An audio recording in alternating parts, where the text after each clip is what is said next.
there is a narrator, heard the hadith from the shaykh, but he doesn't want to mention the shaykh by his normal name. He doesn't say Muhammad Tim told me, he says Abu Yusuf Al-Madani. So he took everything away. And who is Abu Yusuf Al-Madani? And he gave him a name that he's never known by.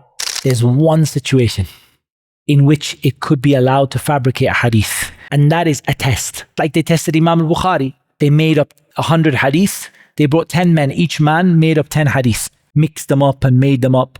Then he corrected all 100 hadiths from his memory. The scholars say it wasn't amazing that he corrected them. The amazing thing is, on the spot, he memorized all of the 100 fabricated hadith. He memorized their mistakes, then he corrected them.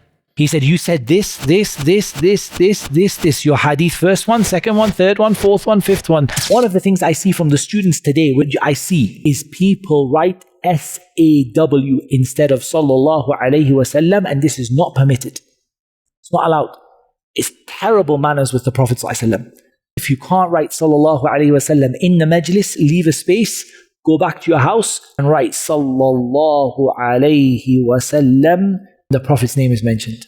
وأنزل الله عليك الكتاب والحكمة وعلمك ما لم تكن تعلم وكان فضل الله عليك عظيما.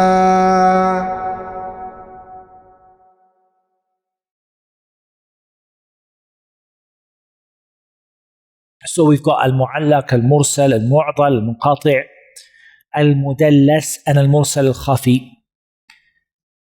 So as for al-munqati', in the language is very easy. Al-munqati' is something which is broken. And it's the opposite of al-muttasil. And because of that, the early scholars used to use it in a very general sense. For every type of break in the chain, they would call it munqati'. Wherever it was, beginning, the end. And that's why Al-Bayquni rahimahullah ta'ala, he said, وَكُلُّ مَا لَمْ يَتَّصِلْ بِحَالِ إِسْنَادُهُ مُنْقَطِعُ الْأَوْصَالِ يعني على طريقة المتقدمين. And he went according to the early scholars of hadith, who said that al-munqati' is every type of broken chain. However, the munqati' in more recent times, I say recent, not that recent, but عند المتأخرين, يعني after Ibn Salah onwards, the munqati' is ما سقط من أثناء السند راو واحد وإن كان في أكثر من طبقة.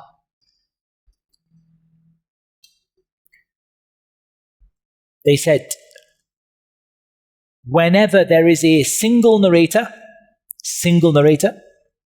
who is missing from the chain, even if it's missing in more than one place, meaning one missing from the middle, one missing from the end,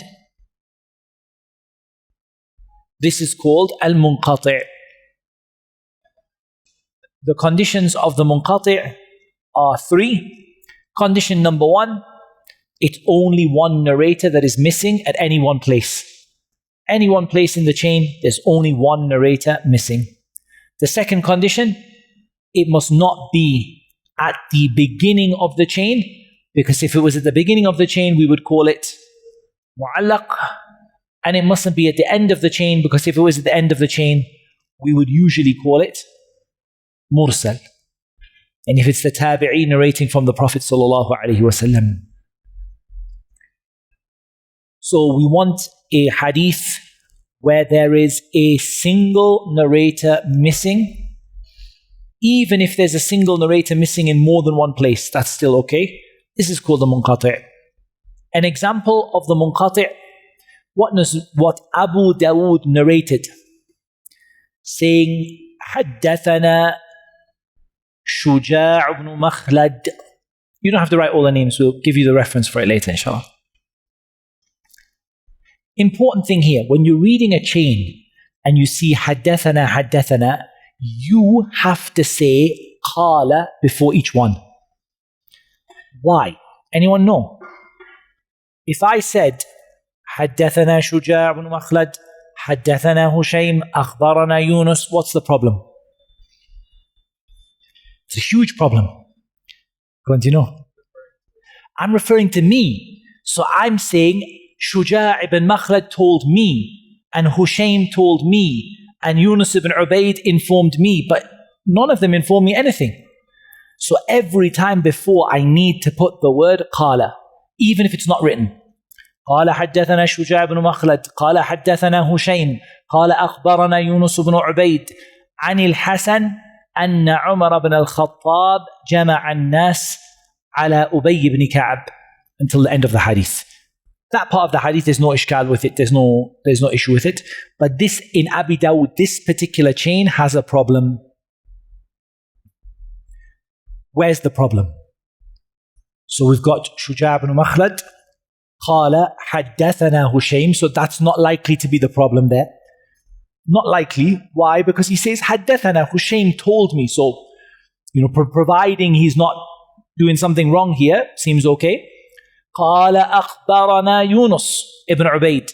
Okay, he said he informed me, so that seems alright. عن الحسن. Okay, Yunus ibn Ubayd heard from Al-Hasan, so there's no issue there. And there's no issue with the an'ana for Yunus ibn Ubayd, no problem. Where's the problem? Al-Hasan al-Basri was born 21 after the Hijrah. And Umar died 23 after the Hijrah. Or the beginning of the 24th year. So Al-Hasan al-Basri was how old? He died 21. And Umar approximately 23. Maybe 2 years old. So do you think at 2 years old Al-Hasan al-Basri heard that hadith from Umar? He didn't. Tayyib, is the break at the beginning of the chain? It's not. Is the break a tabi'i narrating from the Prophet ﷺ? No, it's not. Al-Hasan al-Basri says Umar said, the Prophet ﷺ said. Sorry, the Prophet said, it's not from the Prophet, that Umar gathered the people upon Ubay ibn Ka'b. So there's no issue of the tabi'i narrating from the Prophet ﷺ. Is it one person missing or more than one? What it seems apparent is that it's one person. That's what it seems. Because Al-Hasan al-Basri was around 2 years old. And by the time he's 10, 15, he's clearly narrating a hadith. So there's probably one person in there. Al-Hasan al-Basri is also from the older of the tabi'een. So the hadith is munqati'. How many places in the chain is there a break? Only one. An example of the one that has breaks in 2 places. At-Tirmidhi narrates in Al-Ilal Al-Kabir. In Al-Ilal Al-Kabir. قال حدثنا علي بن حجر قال حدثنا معمر بن سليمان الرقي عن الحجاج بن أرطاه عن عبد الجبار بن وائل عن أبيه قال استكرهت امرأة على عهد رسول الله صلى الله عليه وسلم فدرأ عنها الحديث. The hadith of Ali ibn Hujr, he said, Muammar ibn Sulaiman al-Raqi said, narrating from Al-Hajjaj. So there could be a break there because we've got an. From Abdul Jabbar ibn Wa'il, could be a break there. From his father, could be a break there. Not everyone heard from their father hadith. Who said a woman was raped in the time of the Prophet sallallahu alaihi wasallam. So the Prophet sallallahu alaihi wasallam did not carry out the punishment upon her, but he carried it out upon the one who did it to her. وَلَمْ يُذْكَرْ أَنَّهُ جَعَلَ لَهَا مَهْرًا, and he didn't give her a mahr. For this hadith has a problem in 2 places. Al-Bukhari, he said, Al-Hajjaj ibn Arta lam yasma' min Abdul Jabbar ibn Wa'il. He said, Al-Hajjaj ibn Arta never heard from Abdul Jabbar ibn Wa'il. And he said that Abdul Jabbar ibn Wa'il never heard from his father. Which is really a break of 2 people, but because they're not they're actually named, they're not together, it's separate. Does that make sense? It's not modal here. Why? The two people who are missing are not together.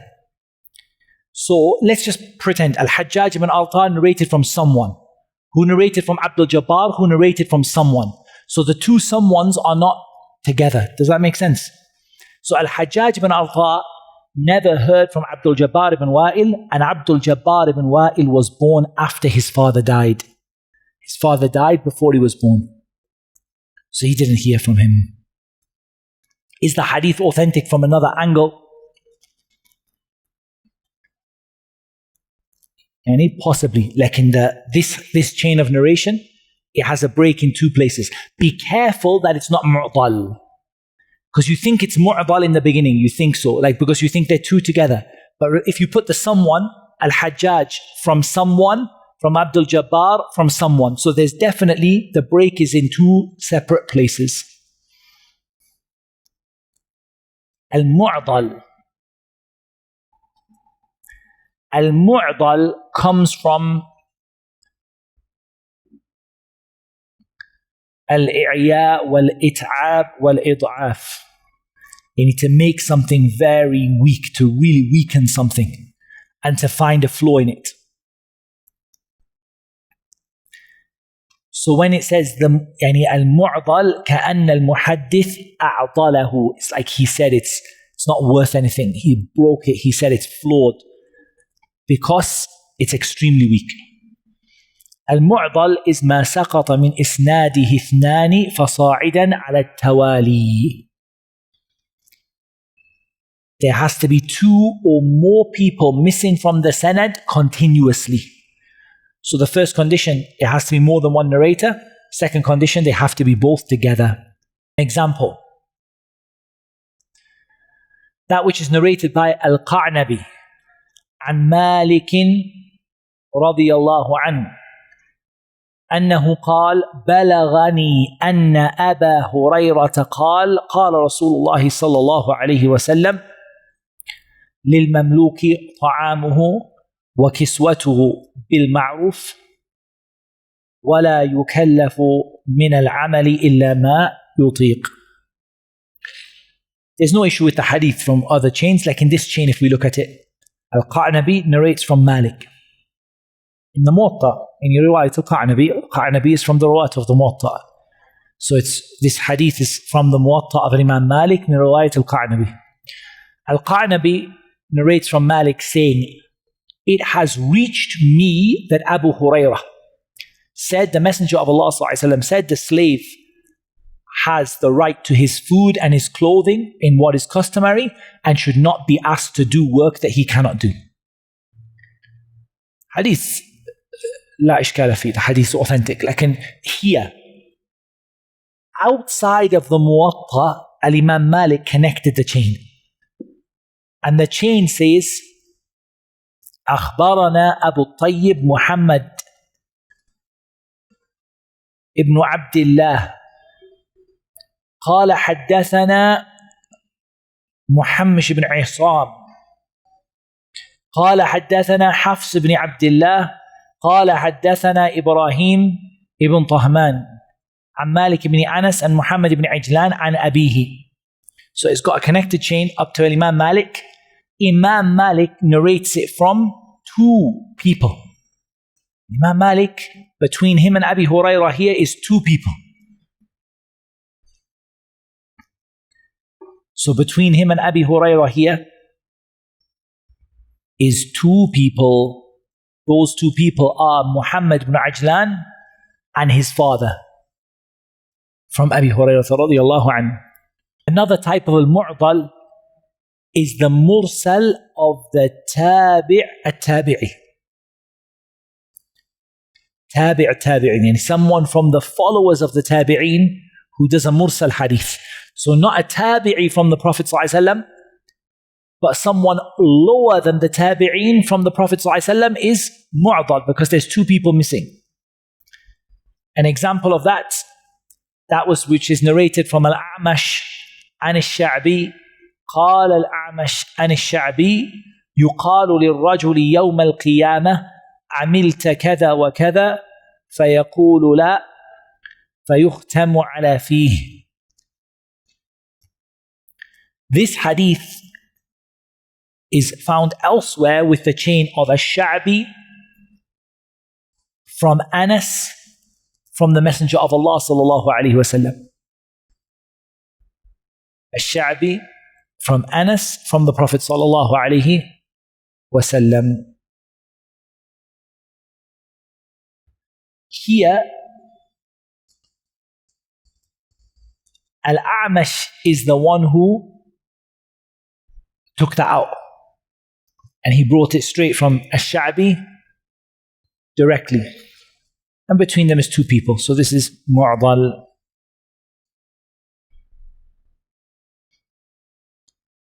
The modal is weak. But it could reach the level of Hasan li ghayrihi. It could reach the level of Hasan li ghayrihi if it has a supporting narration. So, can we take a weak hadith and strengthen a munqati' hadith of any type? Can we take a weak hadith and use it to strengthen a hadith that is munqati'? The ulama, they say only the mursal. Only the mursal you can do this for. Everything else you can't. You can't strengthen munqati' with a weak hadith. Like you can't take a weak hadith and a munqati' and bring it up. But you can for a mursal because the mursal itself is strong. Even though it's a weak hadith, but it's got strength to it, as we're going to see. Al-Mu'allaq is either from at-ta'liq, meaning qat' al-ittisal, breaking the chain, or meaning allaq al-shay' bi-shay', putting, like hanging something. Hanging something. As for technical sense, it is هو ما حذف من أول إسناده راو أو أكثر على سبيل التوالي ولو إلى آخر السند. It is when there is one narrator or more deleted from the beginning of the chain consecutively, even if it is to the end of the sanad. An example, that which is narrated by Bukhari in the introduction to Bab ما يذكر من الفخذ. وقال أبو موسى غطى النبي صلى الله عليه وسلم ركبتيه حين دخل عثمان. Al-Bukhari said, Abu Musa said, the Prophet ﷺ covered his knees when Uthman entered. That's authentic. But the issue here is, قال Abu Musa, between Bukhari and Abu Musa is a sanad. Bukhari didn't mention it. Another example, Bukhari said في كتاب الطهارة وقالت عائشة كان النبي صلى الله عليه وسلم يذكر الله على كل أحيانه. Another hadith which is sahih, but here Al-Bukhari deleted the entire chain all the way to Aisha radiallahu anha. What are the reasons for at-ta'liq? Reason number one, al-ikhtisar, to be summarized. So that you don't have to keep on repeating the sanad. You have the hadith with different chains and things like that. So you don't have to mention the chain every single time. Or better than that would be to say you have the hadith with the same chain. So you don't have to repeat the chain every single time. For example, let's say that Imam al-Bukhari brings the hadith with a full chain, but the hadith is also useful about zakah. So when it comes to zakah, he brings it without the chain. And it's also useful in hajj. When it comes to hajj, he brings it without the chain because he brought it with the chain in the beginning. That makes sense? As-Suyuti, rahimahullah ta'ala, says in Tadrib al-Rawi, وَأَكْثَرْ مَا فِي الْبُخَارِ مِنْ ذَلك موصول في موضع آخر من كتابه وإنما أورده معلقا اختصارا ومجانبة للتكرار. He said, most of the mu'allaqat in Bukhari, most of when Sahih Bukhari has a deleted chain from the beginning, it has a connected chain somewhere else in the book. The only reason he brought it like that is to summarize the book so the book is not too long and to keep away from repeating himself. So the first question when you come to Sahih Bukhari, the first question you have in Sahih Bukhari is this chain connected elsewhere in the book? If it is, then it is a hadith from Bukhari. You don't have to worry about it. It's a proper hadith from Sahih Bukhari. The second one is making it easy to memorize. An-Nawawi said in his Arba'in, in the Muqaddimah of the 40 hadith of Imam An-Nawawi, وَأَذْكُرُهَا مَحْذُوفَةَ الْأَسَانِيدِ لِيَسْهُلَ حِفْظُهَا. He said, I'm going to mention these hadith without the chains to make them easy to memorize. Reason number 3, الشهرة والعزو. That the hadith is already famously present in another hadith, in another book. For example, if you look at, let's say, something like Umdatul Ahkam, and the hadith are already in Bukhari and Muslim, so all you need to do is just to refer to the hadith where it's from. You don't need to bring the asanid because the asanid are already famous in Bukhari and Muslim. You don't need to bring them. And the last point is al-manhaj al-khas, having a particular reason. And this is one of the reasons why Al-Bukhari brings the mu'allaqat, is that Bukhari is saying, my book has a certain standard. Sometimes I'm just making it short, but my book has a certain standard. Anytime there's a reason why the hadith doesn't match my high standard, I'm going to bring it mu'allaqan to show you that I'm not including it in the main body of the book. It's like an extra footnote, but it's not included in the main body of the book. So how do we deal with the mu'allaqat in Sahih al-Bukhari? Number 1, if we find the hadith has a connected chain elsewhere in Sahih al-Bukhari, there is no problem at all. We can give it the ruling of it being Sahih. The second situation is the hadith is narrated in Sahih al-Bukhari mu'allaqan and it has no connected chain anywhere in the book. So here Al-Hafidh ibn Hajar says in Nukhbat Al-Kitab ibn Salah, he said, ما لا يوجد فيه إلا معلقا فهو على صورتين.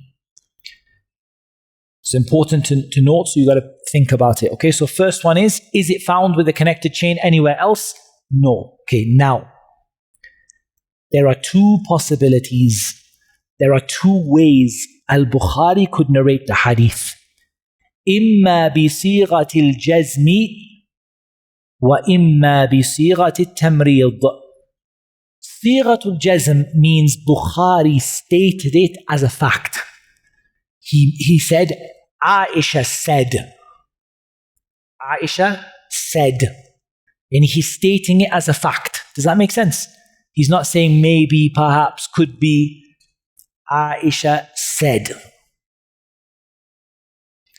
That he's stating it as though it's a fact. That's what we call Sighatul Jazm. فهو صحيح إلى من علقه عنه وبقي النظر فيما أبرز من رجاله. Hafidh ibn Hajar said that it will be definitely sahih to the one that he said قال. If he mentioned others after that, you study the chain. Does that make sense? So for example, if he said قالت Aisha, the hadith is sahih up to Aisha, which is sahih. But if he said قال قتيبة, Qutayba is close to him. And after Qutayba he said حدثنا حدثنا حدثنا. So now you need to look at the people after Qutayba. Are they on the condition of Bukhari or are they not on the condition of Bukhari? Did everyone get that? We'll do one more time. Al-Hafidh ibn Hajar said there's two possibilities. Number 1, Bukhari uses a word which is a statement of fact. There's no doubt in it. There's no shakiness. There's no maybe, could be. Guaranteed. Aisha said. So there is only one answer to this. The one answer is that it is authentic up to that person. What is beyond there is your responsibility to study. Now, that's not an issue for Aisha because there's nothing beyond Aisha except the Prophet ﷺ, so there's no issue there. But for someone of his teachers, if he said, my teacher said, and he didn't bring the connected chain, or my teacher's teacher said, you have nothing to worry about up to them, but whoever's after that, that's you have to study. Some of them are on his condition, and some of them do not meet his condition. Why would he do this? Al-Hafidh ibn Hajar said, for 3 reasons. Hafidh ibn Hajar said. He did mention that it could be others, but he mentions 3 main reasons. Number 1, لِكَوْنِهِ لَمْ يَحْصُلْ لَهُ مَسْمُوعًا, because Bukhari didn't hear it from that teacher. He doesn't have a chain. He knows it's Sahih, but the chain came from someone else. One of his, the people who traveled with him, but he didn't hear it himself. So he can't put it in his book. He can't put it because he never heard it, but he knows it's Sahih. So I know the hadith is Sahih. The person traveling with me, the person in the city with me, the hadith is Sahih. But I never heard it myself. So for that reason, I say qala, he definitely said it because I know it's Sahih. But because I never heard it myself, I'm not going to say haddathana or akhbarana. The second reason, وَإِمَّا أَخْذِهِ عَلَى طَرِيقِ الْمُذَاكَرَةِ أَوْ الْإِجَازَةِ, that he didn't take it through the way that the different ways you can take from the Shaykh. He didn't take it by listening to the Shaykh or reading to the Shaykh, but he took it by ijazah. For example, the Shaykh said, I give you permission to narrate it, which is fine, but Bukhari's got high standards. So he said, for me, that's acceptable, but I'm not going to bring it in my Sahih like that. I'm going to mention qala. They said that was the case for the hadith regarding the prohibition of music. In Sahih al-Bukhari, that's mu'allaqan, that was what happened. Al-Bukhari didn't take it, he didn't hear it or read it, but he took it from the Shaykh. But he just didn't hear it or read it. So because he didn't hear it or read it, he said qala, and he didn't say haddathana or akhbarana or anba'ana. The third reason, أو كان قد خرج ما يقوم مقامه. He already brought another hadith which does the job. And he's already brought another hadith with a chain that does the job. He doesn't want to bring the chain for this one. He just made it short. أو لمعنى غير ذلك أو لمعنى غير ذلك, or for another reason. طيب, if it's not good enough to be on the condition of Bukhari, does it mean that it's weak? It's not weak. So if he said qala, the hadith is sahih or hasan, but it might not be good enough for Sahih al-Bukhari. But it will be sahih up to the person that he said qala for. Is that clear? Up to the person that he said qala, it'll be sahih. After that, it might be sahih, it might be hasan, it might be good enough for Bukhari, it might not be good enough for Bukhari, but he put the people for you, you decide. Now we go to the second thing. Al-Mu'allaq bi-sighat al-tamrid. He brings it in a way that indicates that he's not sure about it. So he doesn't say qala, and this is very rare in Bukhari. Like saying ruya, it has been narrated, or qila, that kind of thing. maybe it was said, it could be possibly any that kind of doubtful usage. They call it sighatu tamrid. You're giving the impression that you're not completely happy with it. In this case, there are multiple possibilities. And this is the hardest one, is when Bukhari brings it with mu'allaqan. He deletes the chain or part of the chain, but he uses a wording which indicates that he's not completely happy. Ruya. It said yurwa an. Those kind of words. Here there's a number of possibilities. The first thing is, it is possible that this hadith is in the condition of Sahih al-Bukhari. But that al-Bukhari is bringing it by meaning. He's not bringing it the way that, in exactly the way that it was narrated. So he uses a word the same, just a little bit, just be careful here. Ruya, yurwa, like that. The second thing is that it doesn't match his condition for the Sahih, but it is Sahih in itself. The third is it doesn't match the condition for Sahih al-Bukhari and it's Hasan. The fourth is that the hadith is da'if. So actually you see the da'if mu'allaqat are actually very, very small in Sahih al-Bukhari. Most of the mu'allaqat are qala, clear. Some of them are with this kind of not sure language, and that language itself, even then, most of them are sahih. There is a category of da'if mu'allaqat, and Al-Hafidh ibn Hajar said they are of two types. One of them is that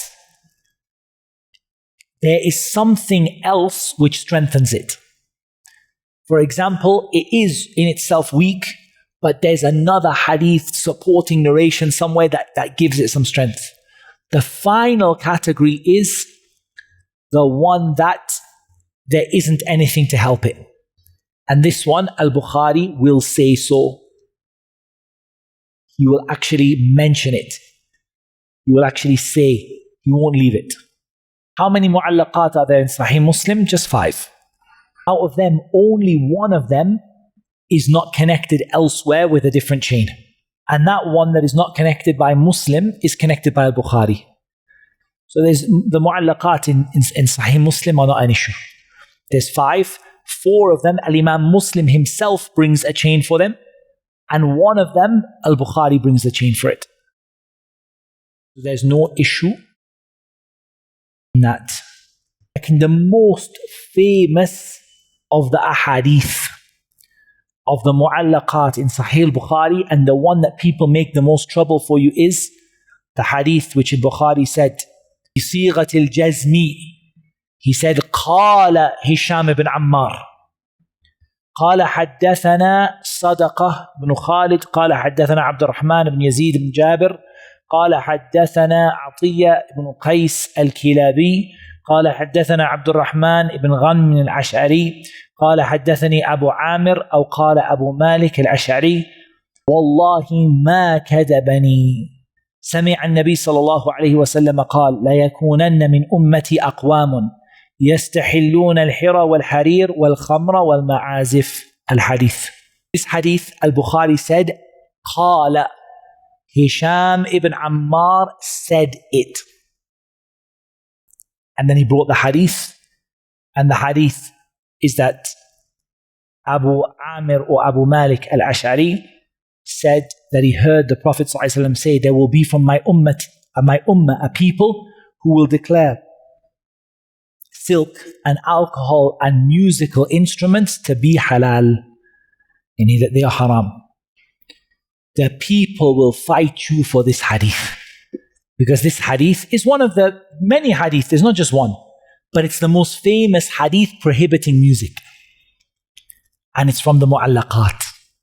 From what you've studied, what's the first thing you notice is that he said قال Hisham ibn Ammar. Hisham ibn Ammar is the Shaykh of Al-Bukhari.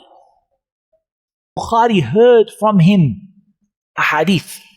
Like in here, because of the way that he heard it, they said the way that he took it from him. or it was not narrated to him from him or from someone else, however it was, Hisham ibn Ammar, he didn't say haddathani. He didn't say haddathani. The hadith is sahih, and it is upon the condition of Bukhari in his sahih. This the issue is, any people want to find something, Al-Hafidh ibn Hajar, in his book Taghliq al-Ta'liq, and he talks about it in detail. Now we come to the mursal. The mursal either goes back to al-itlaq or adam al-man'. It's like something you let it go and you didn't stop it. That's what the word mursal, something you've let it go and you don't stop it. You don't prevent it. Or it comes from naqatun musal or mirsal, ay sari'atu sayr, a camel that goes quickly. So the language is either something which you let it go and you don't stop it, or something that goes quickly. And that's because it quickly reaches the Prophet sallallahu alaihi wasallam. The mursal is either because they let it go and they didn't take care, they didn't keep control of it. So it could be called mursal because they lost control, like they were giving the name of each person and then the tabi'i just let it go. Just like they let go of the reins. Like they were keeping tight control, this person, and then the tabi'i just let go of the reins and said, Prophet ﷺ said. Or because it quickly reaches the Prophet ﷺ. In the istilah, it is that which the tabi'i narrates from the Prophet sallallahu alaihi wasallam. ما رفعه التابعي إلى النبي صلى الله عليه وسلم. There is a discussion, are all of the tabi'een the same? There's no doubt that when you get to the older tabi'een, it's less likely to be weak, and when you get to the younger tabi'een, there's more likely to be other tabi'een involved. But generally speaking, the mashhur, the famous view is that we treat them the same. And it's not, as Al-Bayquni said, وَالْمُرْسَلُ مِنْهُ الصَّحَابِيُّ سَقَطْ, because that is, if we know that the Sahabi is the one missing, we don't have a problem. But we keep away from it out of a fear that the person missing is a weak narrator from the tabi'een. That's why we keep, and that's why the mursal is quite strong, because it's not that often that it is a weak narrator from the, like it doesn't have to be all the time. Especially the elder tabi'een, when they narrate from the Prophet sallallahu alaihi wasallam, mostly the person there is the Sahabi. So that's why certain marasil, they have a strong, they have a lot of strength to it. Is it possible to use the mursal for someone other than the tabi'een? Yes, but here it should be specified. So for example, it should be said that it's not, that it should be clear that it's not from the, this is, the word mursal could be used, but it's not the mursal we're talking about here. The mursal we're talking about here is the tabi'i who raises the hadith to the Prophet sallallahu alaihi wasallam. Give an example. That which Abu Dawud narrated in Al-Marasil from Waqi' and Yunus ibn Abi Ishaq and Mujahid rahimahullah annahu qal ishtara Rasulullah sallallahu alaihi wasallam muhra. The Prophet sallallahu alaihi wasallam bought a foal, baby horse. Or I don't know if it can be other than a horse, but it's a muhra is a foal, any small animal. Mujahid is from the major elder tabi'een. But there's no doubt that him narrating from the Prophet ﷺ, he never met the Prophet ﷺ. Here now we're going to come to the different views of the scholars regarding the mursal. Because it's a little bit tricky because of its strength. It's not something that, it's one of the stronger types of hadith really. It's one of the stronger types of weak hadith. In itself, it's weak. In itself, it's weak. However, they differed about the marasil of the tabi'een in 3 views. No doubt, in itself, it's weak. Why is it weak? Because it's not connected chain. But why did some of the ulama accept it and some of them reject it? The first view, أنه ضعيف مردود. It's a weak hadith, and that's the view of Imam Muslim and Tirmidhi and Ibn Abd al-Barr and Ibn al-Salah and others. Imam Muslim said, والمرسل من الروايات في أصل قولنا وقول أهل العلم بالأخبار ليس بحجة. Imam Muslim said, Mursal, to me, it's not acceptable. Because they said, we don't know who is between the tabi'i and who is between the Prophet sallallahu alaihi wasallam. The second view, that it is sahih with the condition that the mursil, the one who is raising it to the Prophet sallallahu alaihi wasallam, is thiqah وَلَا يَرْوِي إِلَّا أَنْ ثِقَةٍ. This is the view of Abi Hanifa and Malik and Ahmed in the famous view from him. So the tabi'i is thiqah, and it's known from him that he only narrates from reliable people. He's not known for narrating from weak narrators. Rather, some of the Ahnaf even made that stronger than the connected chain, which is a bit strange.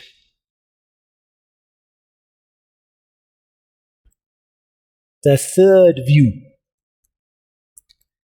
that what we accept is the view of التابعي الكبير فقط, the irsal of التابعي الكبير فقط. We only accept the elder tabi'een, and this is the view of Imam al-Shafi'i rahimahullah ta'ala. This has 2 situations from al-Shafi'i, this view.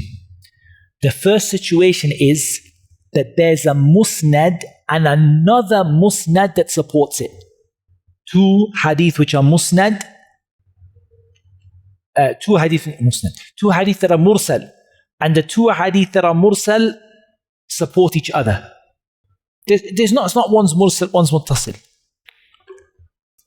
Here he accepts it. The second condition is that the mursal is by itself. In this situation, or the second situation, is one of the following conditions. It's a mursal of an elder tabi'i who narrates it by himself, and it fulfills one of the following conditions. It's supported by a view of the Sahaba.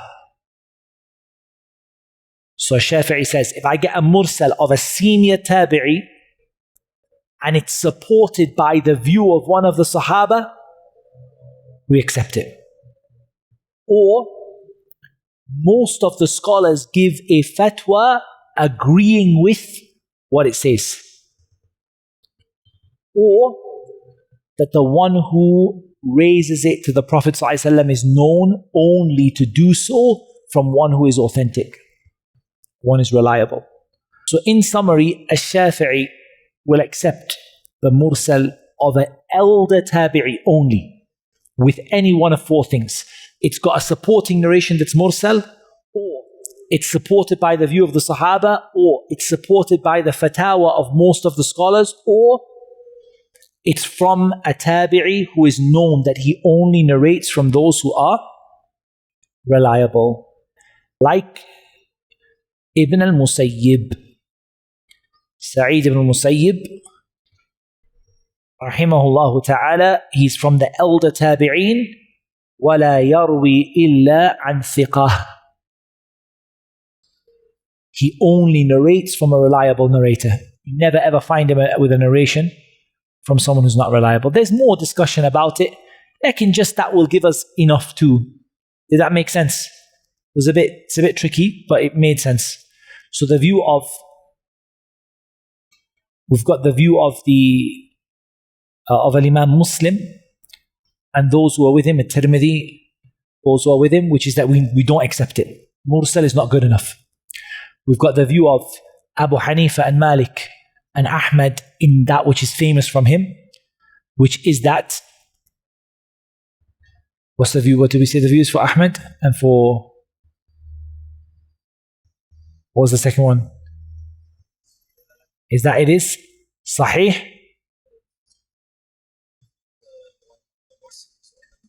If the one who's doing the irsal, the tabi'i, is known to only narrate from a reliable narrator. Ash-Shafi'i was a bit more, he was with them on that. But Ash-Shafi'i was with them on that, but he put an extra condition, which is that it has to be from the elder tabi'in. And he put another condition on top of that, which is he would accept other things.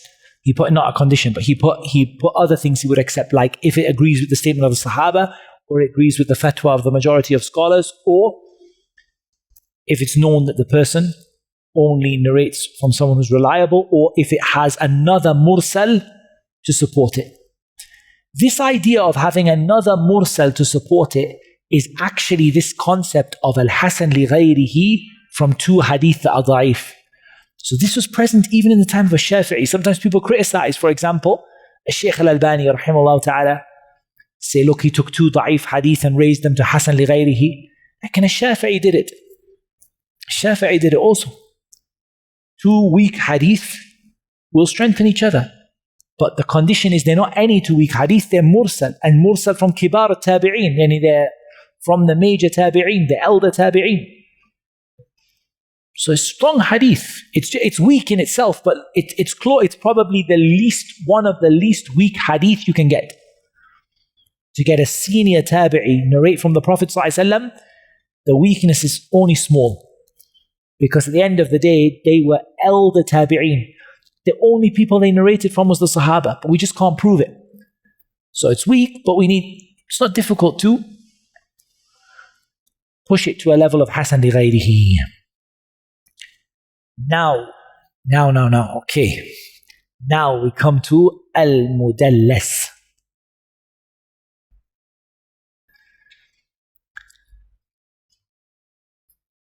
And really, this is where we start to have a little bit of a look into some of the ilal, the hidden defects in the hadith. Not all of the mudallis is hidden defects. Sometimes it's clear to see, but sometimes it can be very tricky. So what is al-mudallas in the language? It is from ad-dalas, which is اختلاط الظلمة بالنور. It's when it's like, kind of like dusk, like it's like there's darkness and a little tiny bit of light. Or it means al-ikhfa wa taghtiyah, to hide and cover something up. The ta'rif here, and this is not a ta'rif of every type of tadlis, because there's quite a lot of types, but this is the main type.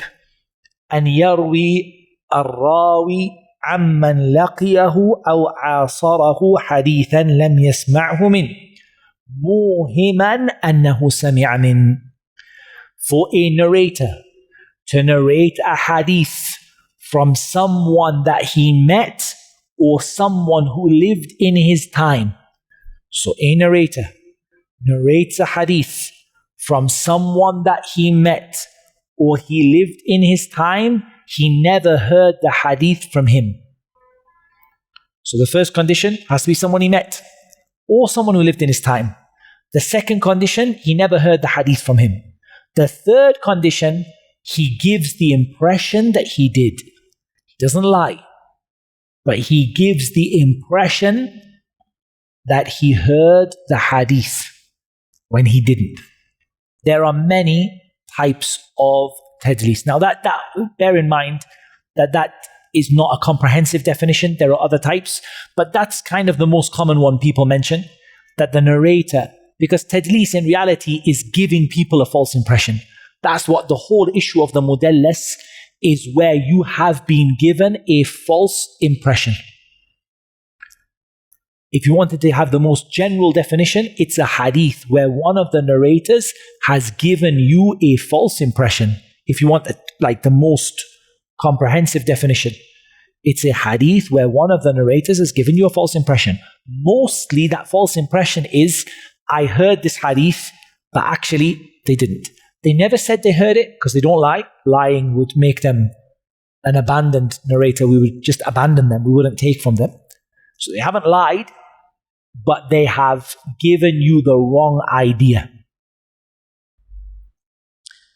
The first type of tadlis is tadlisul isnad. And that's the one we heard the definition of. Let's give an example.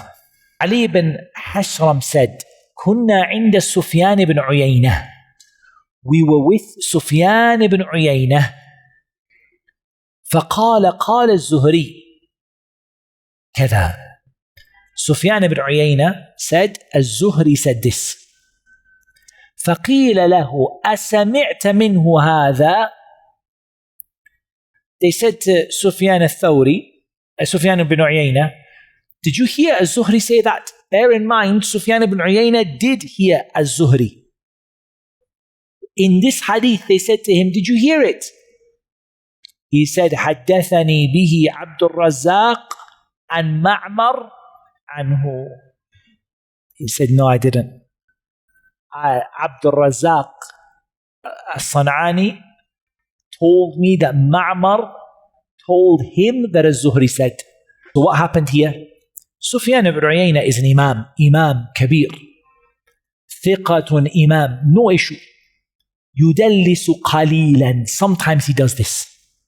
Like, there's no ishkal. Sufyan ibn Uyaynah is not going to do it in a way there's a weak narrator. Like, sometimes he does it. Sometimes he does this. What did he do? He said, Az-Zuhri said. Did he say, I heard? He didn't. Did he say, Haddathani? No. He said, Az-Zuhri said. He could have heard from Az-Zuhri. It's possible. So his student said to him, did you hear of this from Az-Zuhri? He said, no. I was told it by Abdul Razak from Ma'mar from Az-Zuhri. The narrators who do tadlis are of different levels. Some of them are worse than others. Some of them are more frequent than others. Some of them only do it when the narrator is reliable. Some of them do it for weak narrators, like they miss out a weak narrator. So this is why someone like Sufyan ibn Uyaynah is not a problem, rahimahullah ta'ala, but there are others where they drop weak narrators out and other reasons. The second type of tadlis is tadlisu shuyukh. This doesn't really fit the definition we mentioned earlier. It better fits the definition that one of the narrators gave you a wrong impression, and that is أن يروي الراوي عن شيخ حديثا سمعه منه فيسميه أو يكنيه أو ينسبه أو يصفه بما لا يعرف به كي لا يعرف. A narrator narrates from his sheikh a hadith that he heard. So this is the first difference. Now he heard the hadith, but he gives the sheikh a name or a kunya or a nisba, like, for example, the country he's from, or a description that the sheikh is normally not known by, so that you don't know who the sheikh is. So what happens here? There is a narrator, heard the hadith from the sheikh, but he doesn't want to mention the sheikh by his normal name. So he makes tadlis al-shuyukh, like we said. He doesn't say Muhammad Tim told me. He says Abu Yusuf Al-Madani. So he took everything away. And who is Abu Yusuf Al-Madani? And he gave him a name that he's never known by, so that you wouldn't know who he was. There are different reasons why that could happen. It could be because he's embarrassed about that sheikh. It could be because he just got bored and he wanted to, spice things up a bit. There are different reasons, but sometimes embarrassed. Maybe the sheikh is very young. Maybe he went to the sheikh and the sheikh was just maybe 15 years old or 16 years old and he was a 60-year-old man, and he went and he learned a hadith from him, and he doesn't want to, say that I went to learn from the young kids. Or maybe the sheikh is weak and he doesn't want to give his name for people to know that he narrated, or the sheikh had bid'ah associated with him and he doesn't want to say that, he's embarrassed. It could just be one's variation. He's been narrating the Shaykh for ages and ages and the students are falling asleep. So he gives them something to wake them up. Gives the Shaykh a different name. This is not an issue except that you might declare the hadith to be weak when it's authentic, and you might declare the hadith to be authentic when it's weak. So you really have to check. You've got someone who's not known. Are they really not known, or is someone doing tadlis ash-shuyukh? The third category, and this is among the worst of the tadlis, is tadlis al-taswiyah. And this is where we come to the ilal. This is a illah. It's a hidden defect in the hadith. And it is أن يروي الراوي عن شيخه ثم يسقط راويا ضعيفا بين ثقتين لقي أحدهما الآخر. This is the worst type. And that is that the narrator narrates from his shaykh, no problem. A hadith that he heard it, no problem. He says, haddathani, mashallah, no problem. What does he do? He finds two reliable narrators who met each other with a weak narrator in the middle. And he takes out the weak narrator from the middle. So you have a hadith with a reliable narrator, from a weak narrator, from a reliable narrator. And he says, why do I put the weak narrator there? Those two met each other. Must be they heard from each other. And he drops the weak narrator out of the chain. And he doesn't say haddathani or akhbarani, but he says an. And this is the worst type, or among the worst types. Because you can't easily see it. You look at the chain, haddathani, no problem. Because always for the mudallis, what are you looking for? What did he say? Did he say he heard it from the shaykh or he didn't? He said, I heard it from the shaykh. Alhamdulillah, no problem. But what you see is he's looking for two reliable narrators, a weak one in the middle, and the two reliable narrators met each other or lived at the same time. So he drops the weak narrator out of the middle and connects the two reliable ones together in a way that gives you a false idea that they heard the hadith. This hadith is da'if, and he makes it sahih. And the most famous person for doing this was Baqiyah ibn al-Walid. And that's why Abu Mishar, he said, أحاديث بقية ليست نقية فكن منها على تقية. He said the hadith of Baqiyah are not clean. The hadith of Baqiyah ليست نقية, they're not clean. فكن منها على تقية, so be very wary of the hadith of Baqiyah. Be scared. I give an example.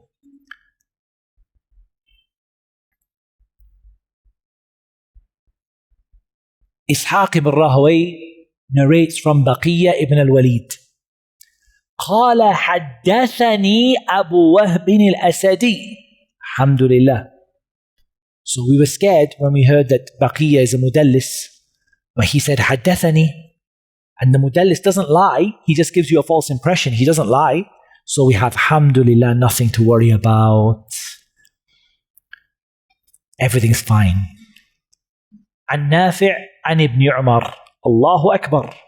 Abu Wahb al-Asadi from Nafi' from Ibn Umar. Alhamdulillah. Nafi' ibn Umar, Abu Wahb al-Asadi, haddathani, we're all good. No, we're not. What did he do? Abu Hatim says in Al-Ilal, هذا الحديث له أمر قل من يفهمه. Abu Hatim, he said, this hadith has something in it that very few people understand. روى هذا الحديث عبيد الله ibn Amr عن إسحاق ibn أبي فروة عن نافع. وعبيد الله بن عمر كنيته أبو وهب وهو أسدي. Allahu Akbar. Baqiyya did two things at once. He did tadlis al-shuyukh. He changed the name of Ubaidullah ibn Amr to Abu Wahb al-Asadi, to make it hard to realize there's a problem. He changed to Abu Wahb. He was Abu Wahb, that was his name, but he's not known as Abu Wahb. And he was Asadi, but he's not known as Al-Asadi. He's known as Ubaidullah ibn Amr. No problem. Tadlis al-shuyukh, okay, you made me do some work, but I know, okay, it's Ubaidullah ibn Amr and Nafi' and Ibn Umar. Excellent. Problem. Ubaidullah ibn Amr didn't narrate the hadith from Nafi'. He narrated it from Ishaq ibn Abi Farwa wa huwa da'if. He narrated it from Ishaq ibn Abi Farwa, who is a weak narrator. Baqiyya came along, cut out Ishaq from the chain, connected Ubaidullah ibn Amr with Nafi', so you think the chain is authentic, and Ubaidullah ibn Amr was in the same time as Nafi', so there's no issue there. He connected them, he dropped the weak narrator, he changed the name of one of them. فَكُن مِنْهَا عَلَى تَقِيَّةٍ. You better be careful when it comes to the hadith of Baqiyya.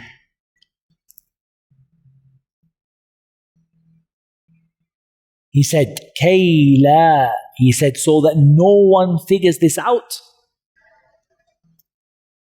And that's why he did it. And look at what he said. He said, قَلَّ مَنْ يَفْهَمُهُ. Very rare that people spot it. It's very hard to spot. Because you've got two reliable narrators who met each other. Two good narrators. They met each other.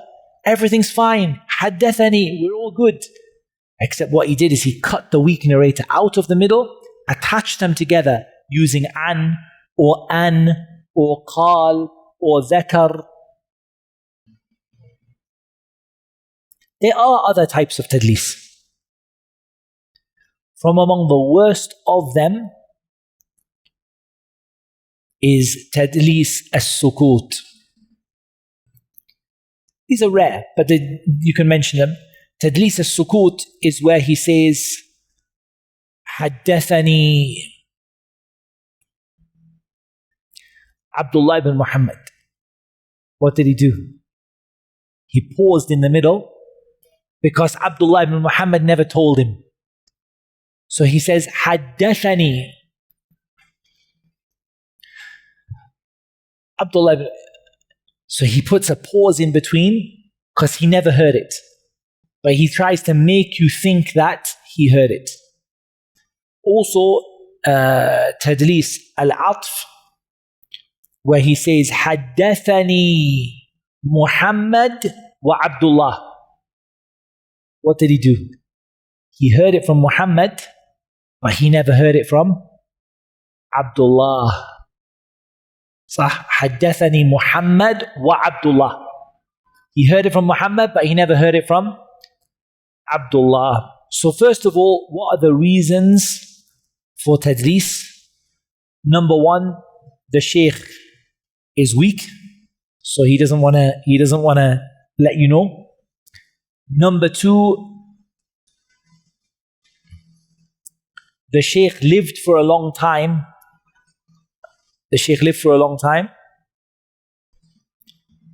So lots of people, like for example, there's a sheikh who lived for a long time, and that sheikh, the narrator heard from him, and the narrator's students or the younger people also heard from him. So he feels embarrassed because his students also heard. And that can happen, right? There's people that, for example, Sheikh Asim, he said that I heard this from our Sheikh Abdul Muhsin Al-Abbad. I also heard from Sheikh Abdul Muhsin Al-Abbad. I can look at there's big difference. Sheikh heard from him when he was younger, and I heard from him when he's older. Like in that situation in hadith, maybe the older person feels shy, so he gives him a different name, or he disconnects, or he tries to hide it out there. if the Shaykh is very young, younger than the narrator himself. Or if he's narrated so many hadith from the Shaykh, he just wants to change it up. And it's also said out of fear. What about if the Shaykh was someone who the Khalifa didn't like him? There's different reasons, people did it. There's two ways to know about tadlis. The first one is that the mudallis himself tells you. Like Sufyan ibn Uyayna. He said, no, I never heard it from az-Zuhri. I heard it from Abd al-Razzaq, from Ma'mar. The second one is that if a great imam from the A'imma of Hadith, after research and study, comes to the conclusion that this Shaykh is a mudallis.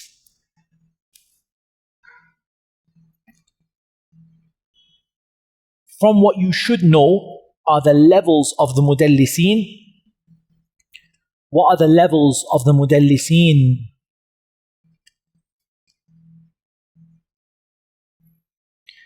According to Al-Hafidh ibn Hajar, the lowest level of the mudallisin, according to Al-Hafidh ibn Hajar, Tabaqat al-Mudallisin, the lowest level is the one who only does it very rarely. Like who? Like Yahya ibn Sa'id al-Ansari. Like Yahya ibn Sa'id al-Ansari. Very, very rare that he does it. Level 2 or stage 2. Those who the scholars allowed their tadlis. And they brought them in the Sahih. Because he was a great imam and he didn't do a lot of tadlis. Like Sufyan al-Thawri this time. Or because his tadlis is always from someone who's thiqah, like Ibn Uyayna. So what's level 2? Level 2 is that the imams allowed it for these people. They said, yes, Sufyan al-Thawri, very, very rare. And he's a great imam. Sufyan ibn Uyayna, he only does it if the narrator is reliable. So they allowed it. The third level, we'll get into the dangerous one. Those who did a lot of tadlis, so the ulama did not accept from them unless they said haddathani or sami'tu or akhbarani. Unless he said I heard, they don't accept them. Like Abu Zubayr al-Makki, thiqah, but he is from thiqatun mudallis. We don't accept his hadith if he says an from his own shaykh. We don't accept that hadith if he says an from his own shaykh. If he says an further up, no problem. But if he uses the word an or qal from his own shaykh, we don't accept it unless he says elsewhere haddathani, sami'tu, akhbarani, and the likes of it. The fourth, those who are known for tadlis from the weak narrators and those who are unknown, like Baqiyya ibn al-Walid. So some of them accepted Abu Zubayr. Some of them, Abu Zubayr, they didn't require him to say haddathani, and others did. But the fourth one, everyone's agreed. We don't accept any single thing from this person unless they say haddathani. And Baqiyya, we don't accept it even if it's further up in the chain, because of his habit of dropping a weak narrator between two reliable narrators. The fifth, those who are declared weak for another reason as well as their tadlis. Like Ibn Lahi'a.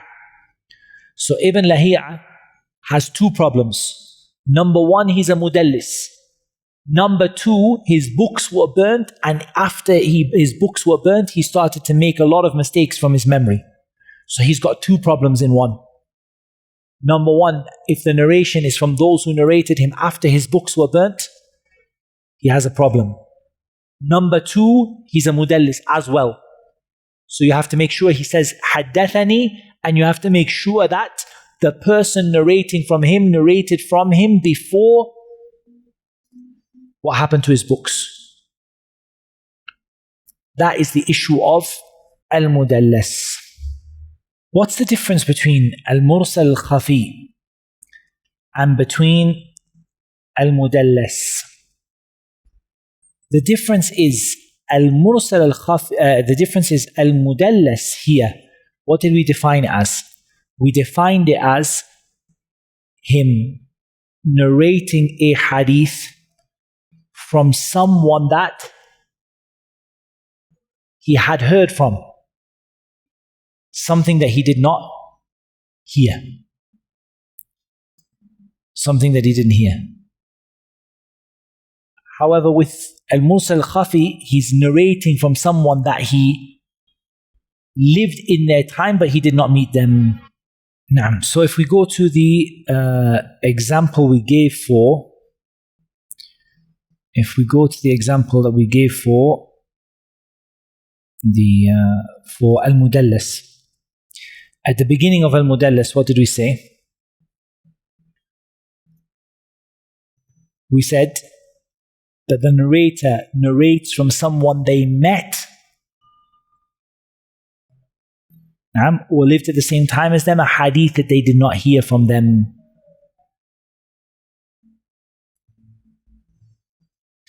And when we came to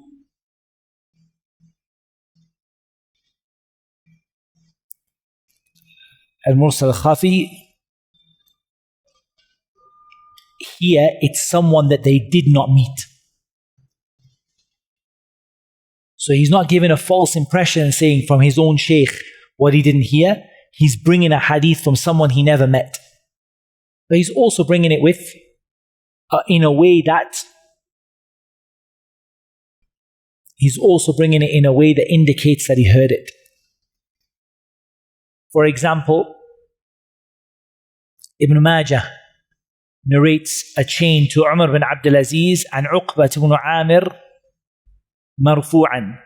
So Umar bin Abdul Aziz and Uqbat ibn Amir. Umar bin Abdul Aziz never met Uqbat ibn Amir. He's not giving a false impression, but he never met him. Or it could also be that he met him, but he never heard any hadith from him. That could also be called that. So it's mursal, like the mursal of the tabi'i from the sahabi, but here it's hidden because it's not immediately clear that he never met that person. It's not immediately clear that he never met that person. So this is al-mursal al-khafi. Okay, let's go back over the questions inshallah ta'ala before we go on to the next section. Let's have a look. What does "it doesn't match his condition for sahih, but it is sahih" mean? Very simple. It means exactly what it says. That it's not good enough for al-Bukhari, but it's good enough to be sahih. Because Bukhari had additional conditions for the sahih that others didn't have. From the things that al-Bukhari said is that we have to prove that two people met. You have to have a definitive proof. That was his main condition. So, Al-Imam Muslim accepts a hadith where someone is not a mudallis and says an, even if they never said haddathana anywhere. That makes sense? Al-Imam Muslim will accept a hadith connected with the word an from someone who's not a mudallis, so there's no tadlis, and that person has never said haddathana. Al-Imam al-Bukhari will only accept it if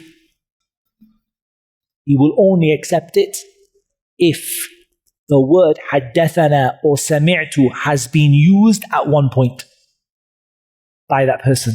And you have to prove to me that he heard from the shaykh. You can't just say they lived in the same city and he said an and he didn't make tadlis. So Imam Muslim is enough to be sahih. But Imam al-Bukhari is asah. It's even more authentic. So it wasn't good enough for Bukhari's condition, but it was good enough to be sahih. Can you go over the mashhur and the mutawatir again? I'm not so much in favor of going over things again. I think it would take a very long time. So for me, I think that you just gotta watch the videos, inshallah ta'ala. What does doing takhrij of a hadith mean? It means looking at all of the different sources and all of the different chains. So what I want to do is, I want to find every book of hadith where this hadith is mentioned, and every chain. So Imam Muslim might have 3 chains, Imam Bukhari might have 1, might be mentioned in Ibn Majah's got 1, Ahmed's got 1 in his, and you bring them all together and you study who said what from who and which students and which teachers.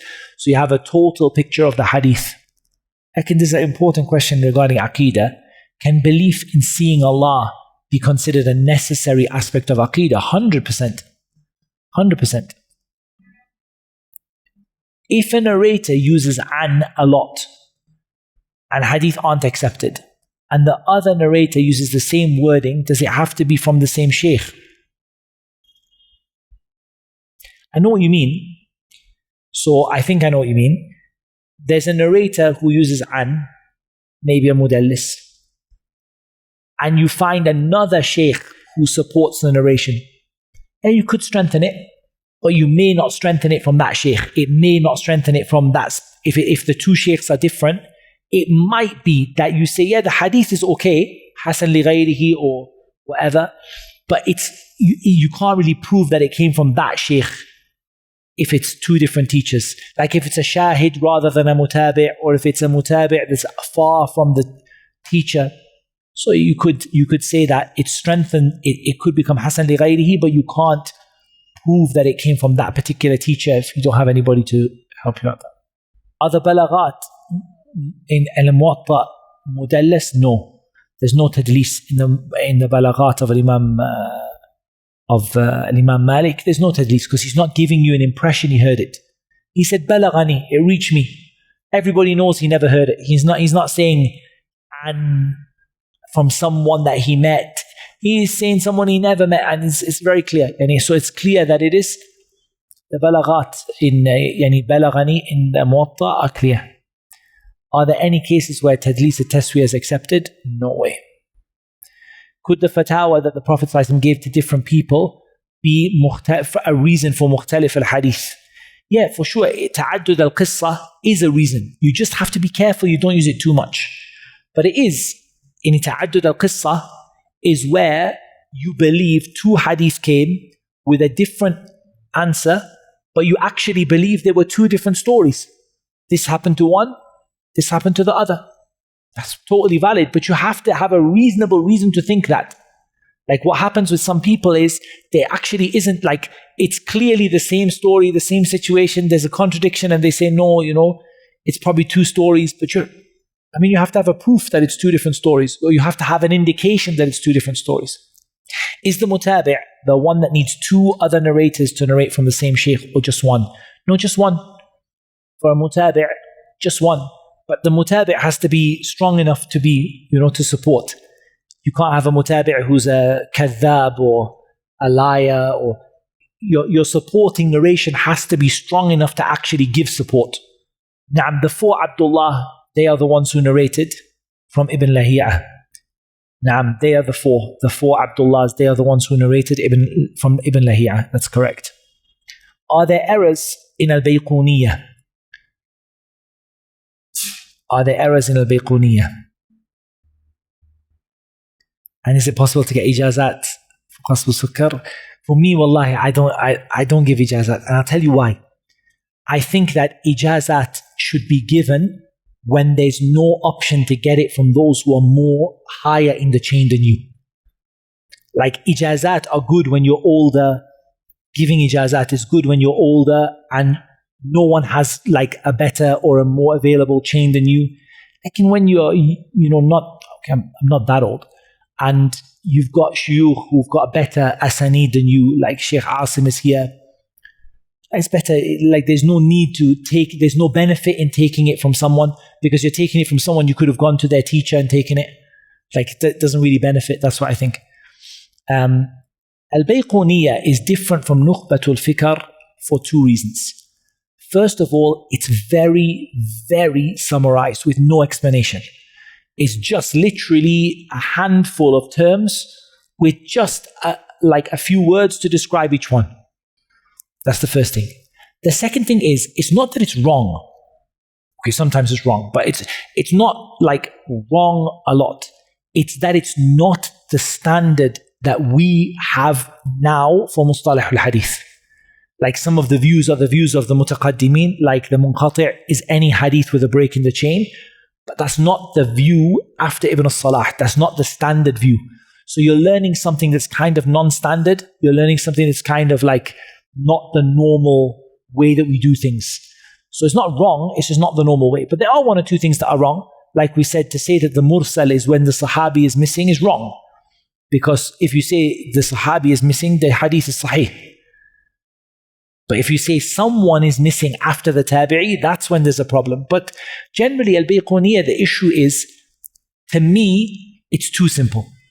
It's too short and too simple. And the second thing is, there's too much needs correcting.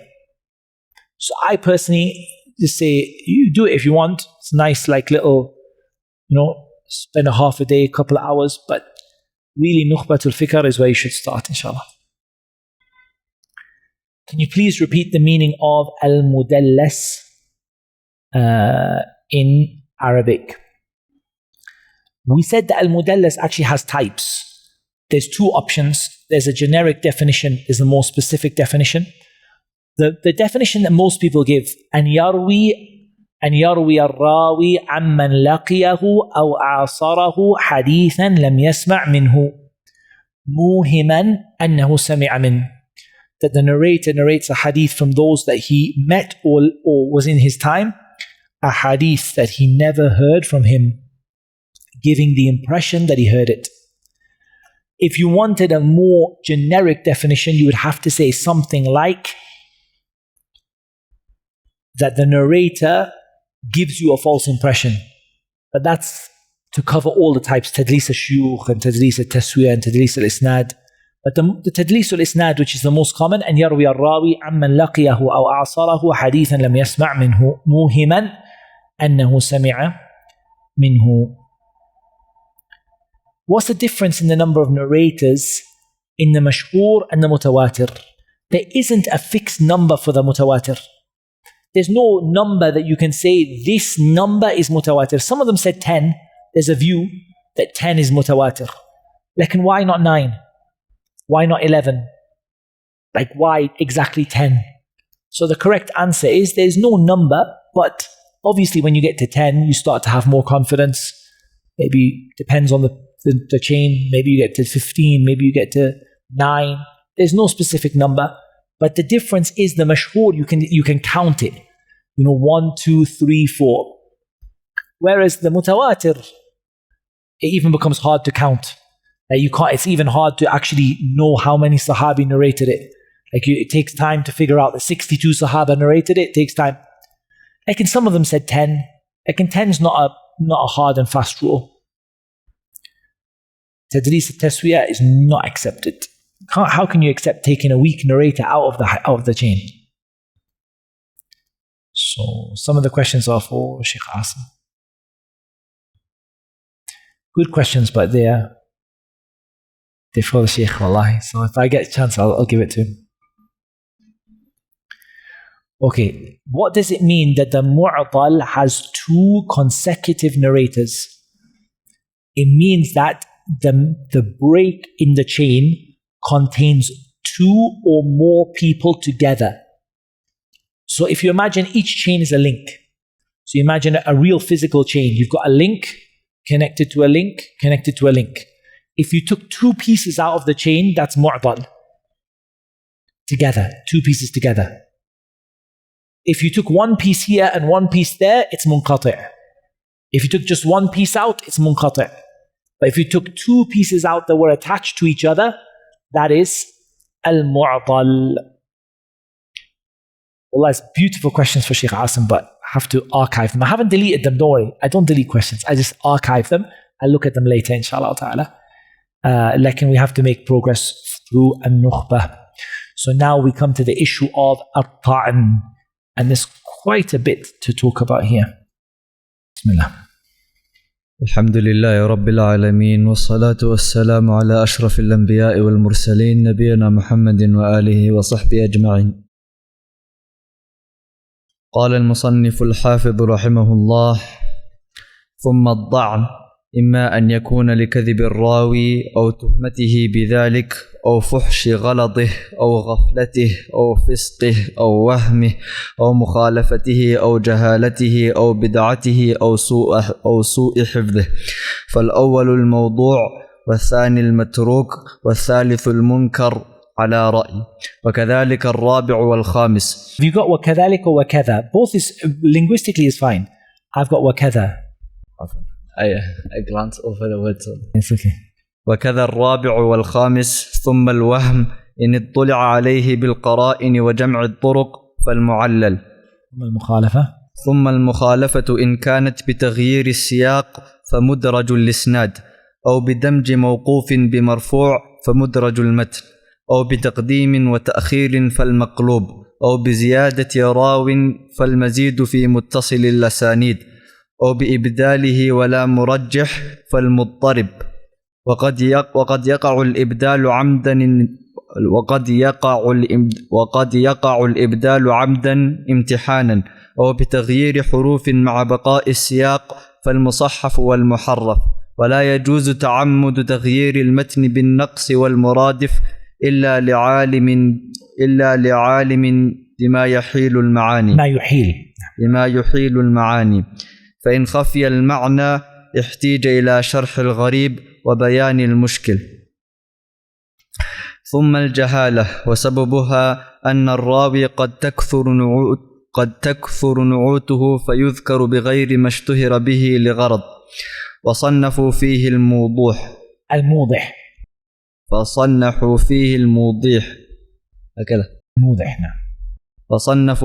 وصنفوا فيه الموضح، وقد يكون مقلا فلا يكثر الأخذ منه. وصنفوا فيه الوحدان، أو لا يسمى اختصارا. وفيه المبهمات، ولا يقبل المبهم ولو أبهم بلفظ التعديل على الأصح. فإن سمي وانفرد واحد عنه فمجهول العين، أو اثنان فصاعدا ولم يوثق فمجهول الحال وهو المستور. ثم البدعة إما بمكفر أو بمفسق. فالأول لا يقبل صاحبها المجهور، والثاني يقبل ما لم يكن داعية في الأصح إلا إن روى ما يقوي بدعته فيرد على المختار. وبه صرح They said الجوزجاني مشغول الجوزجاني، لكن الجوزجاني no problem إن شاء الله. وبه صرح الجوزجاني شيخ النسائي. نعم. ثم سوء الحفظ إن كان لازما فالشاذ على رأي، أو ضارئا فالمختلط.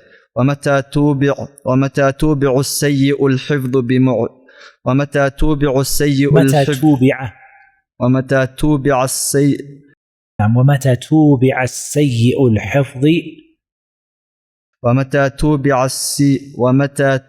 السيء الحفظ بمعتبر. وكذا المستور والمرسل والمدلس صار حديثهم حسنا لا لذاته بل بالمجموع. نعم، نكتفي بهذا.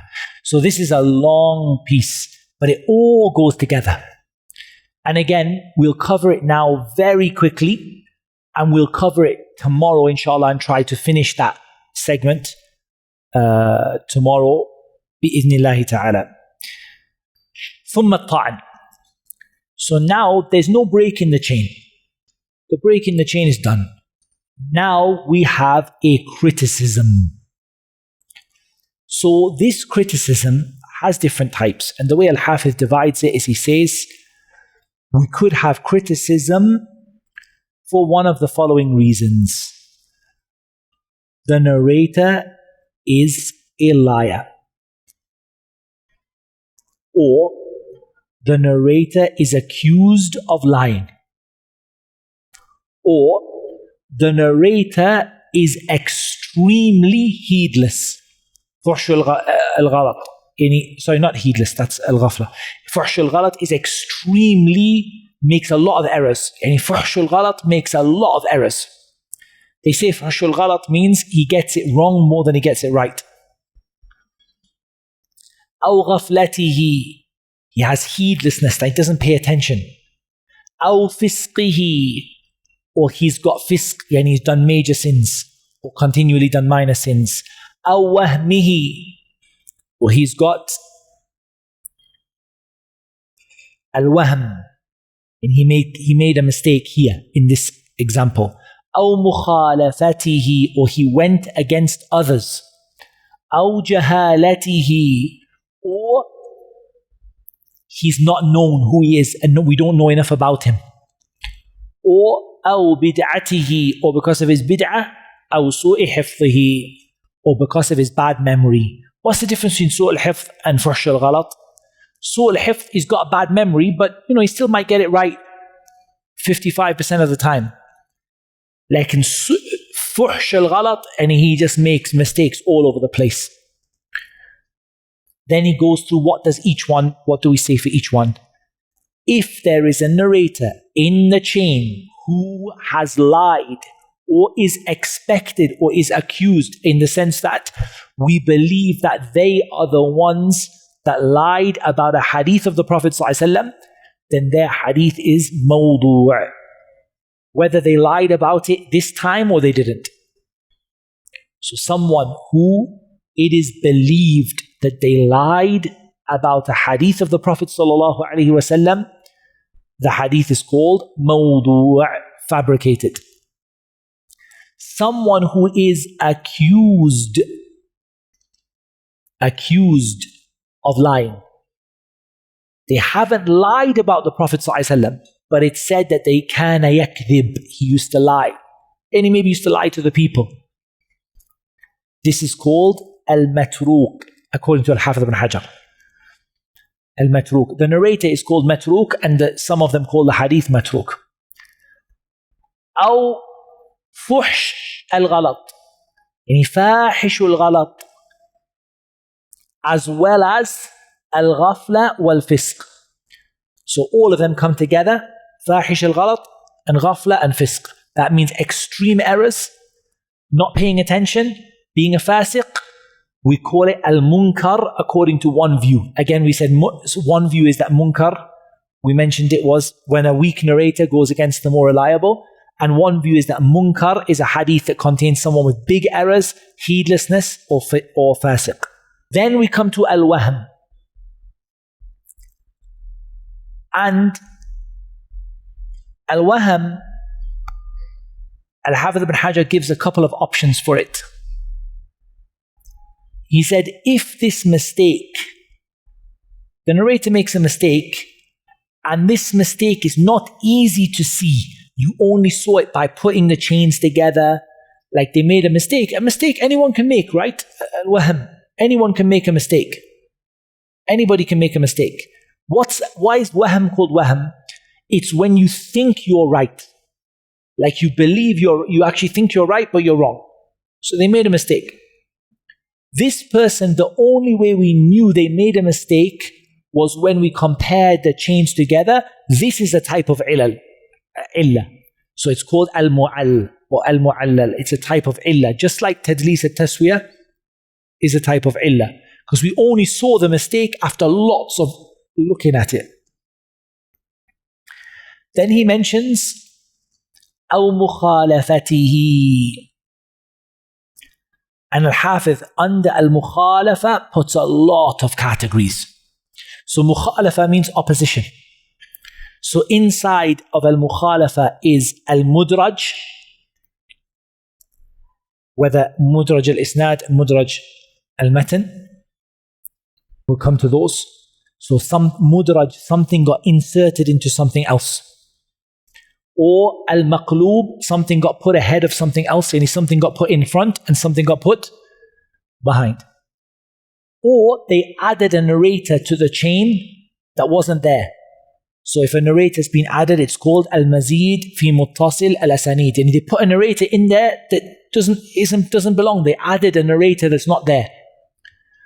Or if you can't decide which one is stronger than the other, it's called al-muttarib.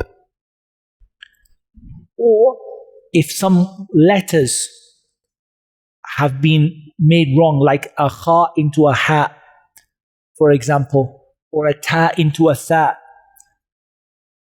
and similar things like that, or like issues of any changes to the words, basically like the words have not been preserved properly. This is called al-musahhaf wal-muharraf. We'll talk about the difference between them. Al-Hafiz then talks about, is it allowed to narrate by meaning? Is it allowed to narrate by meaning? And he said it's not allowed for someone to deliberately change the meaning of the text unless they are a scholar who knows the meaning they've changed is the same. So we said al-riwaya bil-ma'na is allowed for a person of knowledge if they know for sure that the word they're changing is the same meaning. And that's what the majority were upon.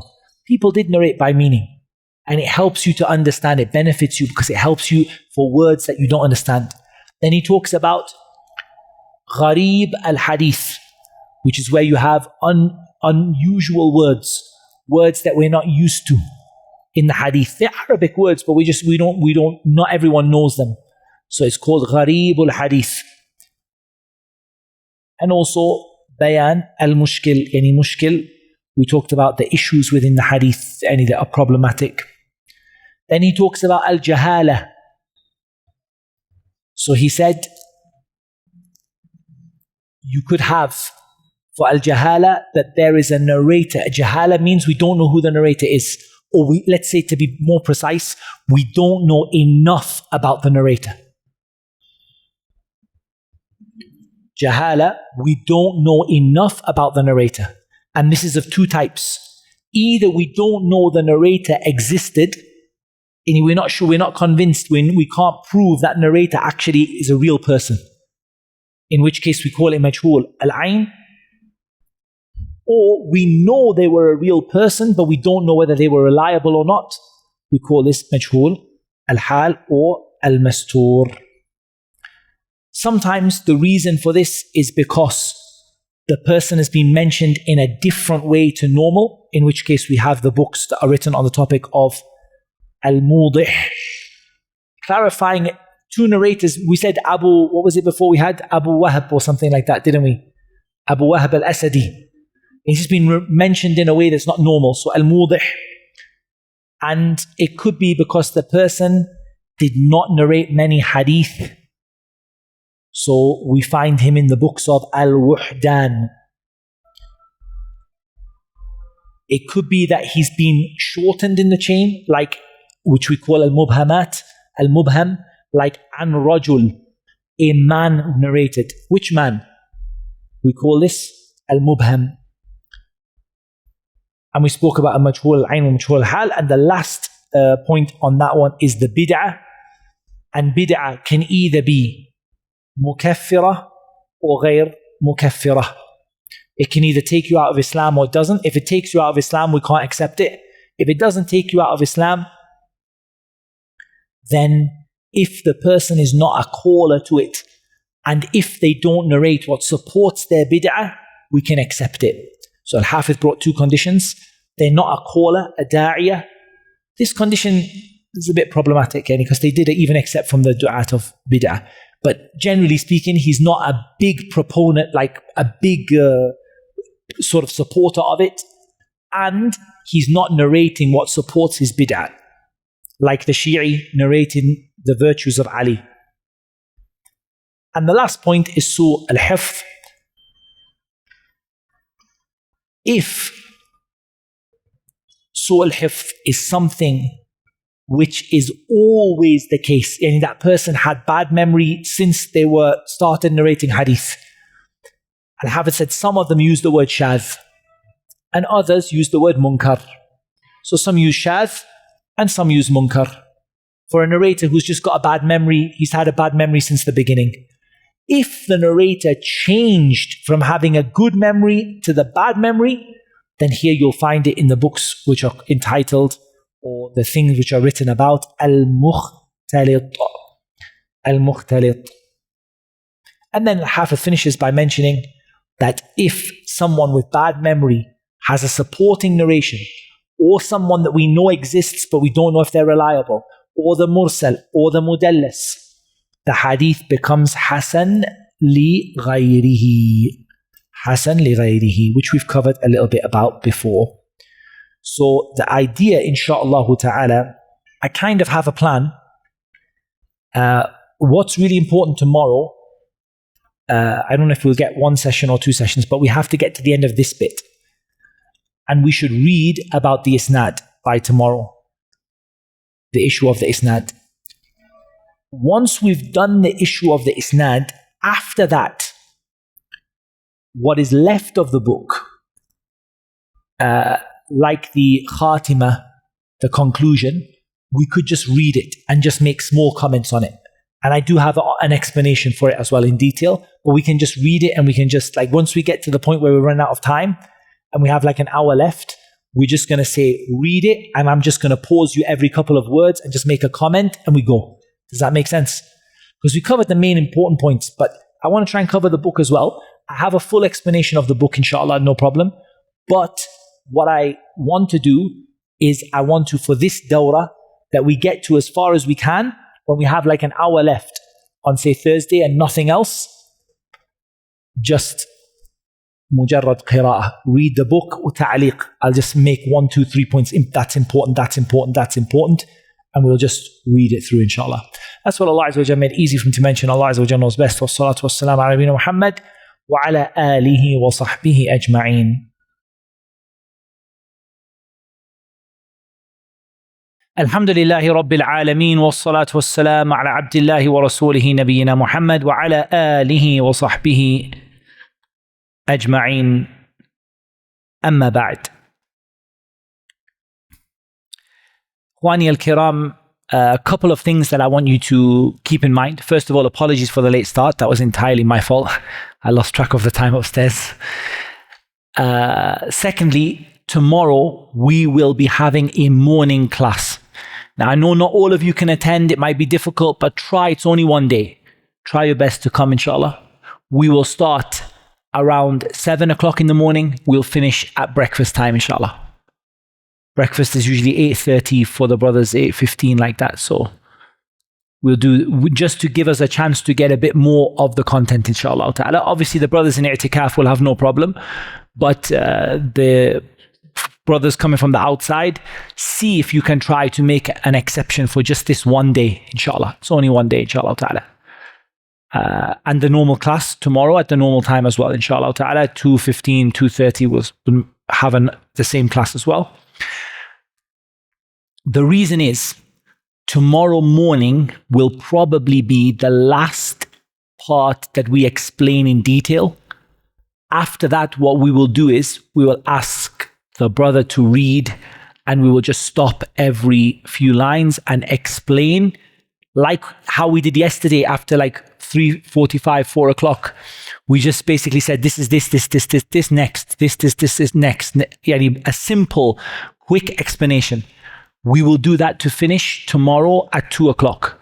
So the last time we have to explain things properly is today, and it is tomorrow morning, inshaAllah ta'ala, for about 1.5 hours. And then bi'ithnillahi ta'ala, what we will do after Asr tomorrow, we'll have Q&A, and we'll also have the book, whatever is left of the book, 2, 3, 4 pages, read it, and we'll just make ta'liq in just a couple of points here. Keep this in mind, bear this in mind. You'll understand, because the important stuff you will have covered, inshallah. So we're now going to speak about al-hadith, al-mawdu' wal-matruk wal-matru'. Al-mawdu' wal-matruk wal-matru' wal-da'ifu jiddan. 4 words that are used. One word is al-mawdu', the hadith which is fabricated. Al-matruk, the hadith which is abandoned. Al-matruh, which is another word used for it. And al-da'ifu jiddan. We're going to begin with the term al-da'ifu jiddan, very weak. This is a generic term used by the scholars of hadith for a hadith which cannot be rescued. So if you hear the word da'if, that means that the hadith has a chance to be rescued. But when you hear the word ضعيف جدا, this means there is no chance for you to rescue this hadith. Some of the scholars use it more generically than others. Some of them use it a bit more specifically. And some of them use it from a little bit far away, like loads of different hadith, they say ضعيف جدا. Some of them use it more specifically. It depends on how many other words they use. So for example, if that scholar uses the word matruk, then ضعيف جدا is going to be more of a specific category. But if they don't use the word matruk, then the ضعيف جدا is going to cover everything which is not موضوع and can't be saved. So I'll say that one more time. Number one, some of the scholars have quite a few terms for very weak hadith. For example, they use al-matruk, or they use al-matruh. Everybody uses mawdu'. Mawdu', everyone uses it. Mawdu' meaning fabricated. Those of them that have lots of words to use, they might use the da'if jiddan in a more limited way for the hadith that are not covered by those other words. Like a narrator who has a very bad memory, they use it for that. But they won't use it for the mubtadi' or the fasiq or al-muttaham bil-kadhib, the one who's accused of lying. They don't use it because they have words for that.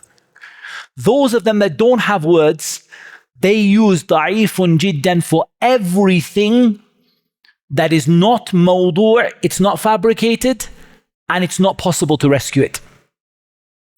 So it depends on whether that scholar has a few different words for these hadith, or whether they just have, it's either mawdu', it's either da'ifun jiddan.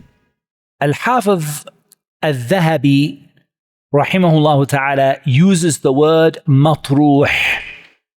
He said, ما نزل عن الضعيف وارتفع عن الموضوع.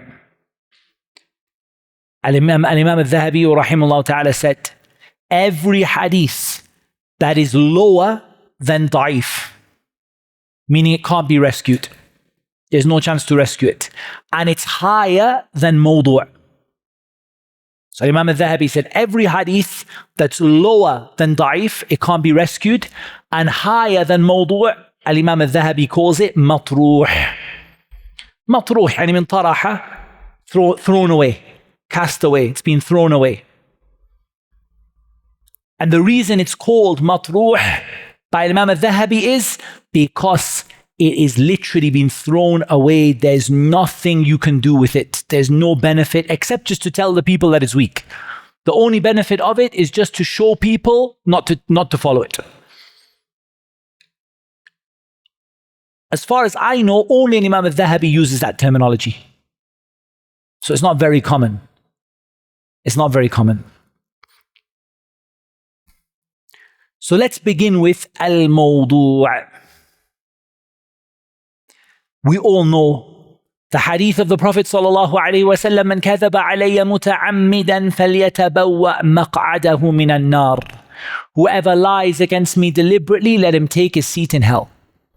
And here al-mawdu' here means,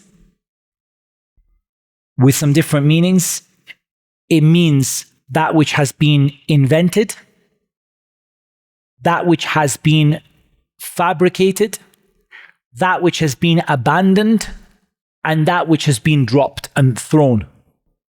And all of those meanings are found, right? All of those mean. It also means lowliness.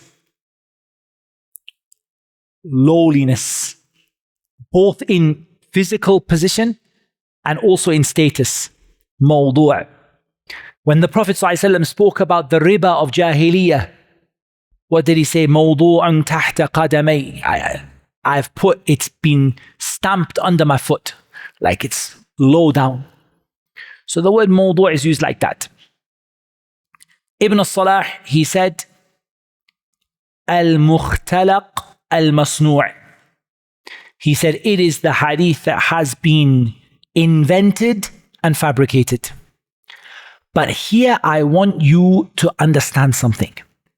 it's not necessary for the hadith itself to be fabricated to be called mawdu'.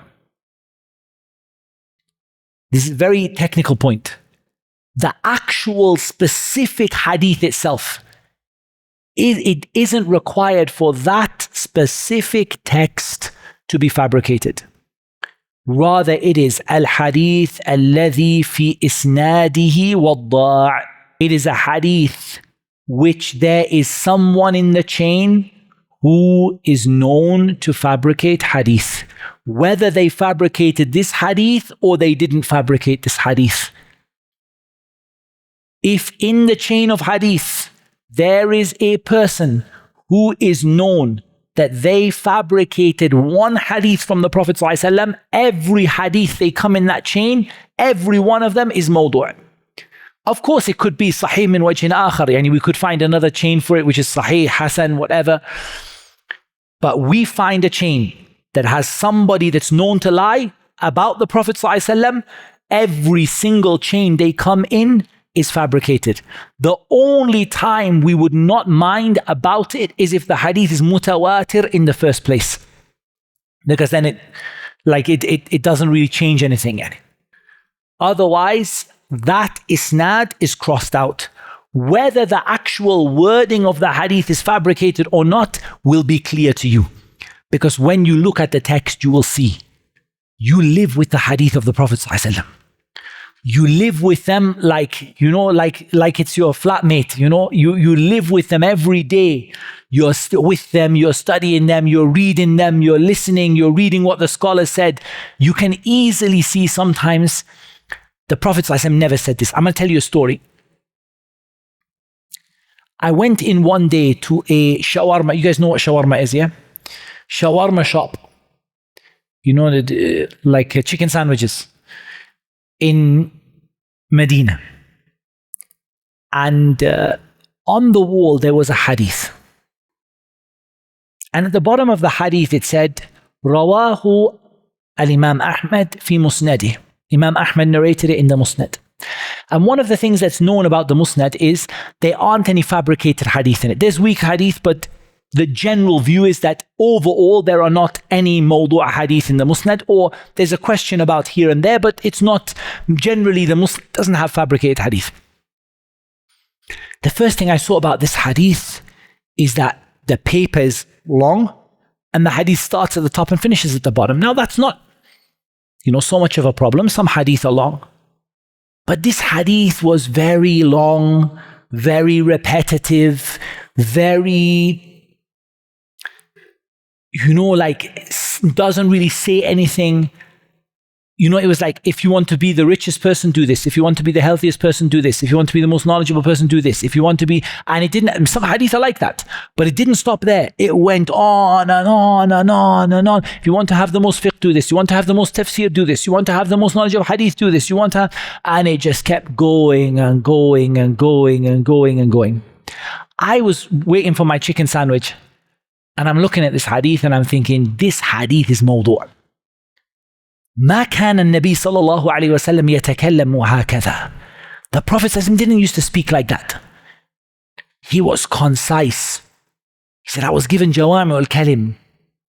The Prophet said what he needed to say. The deep meanings. There are long hadith. There are even hadith about being, the best of people, and there are. Like in this was like, you want to be, and I'm going, still going, sandwich is ready, next day come back, finish the second half of the hadith. And it's long.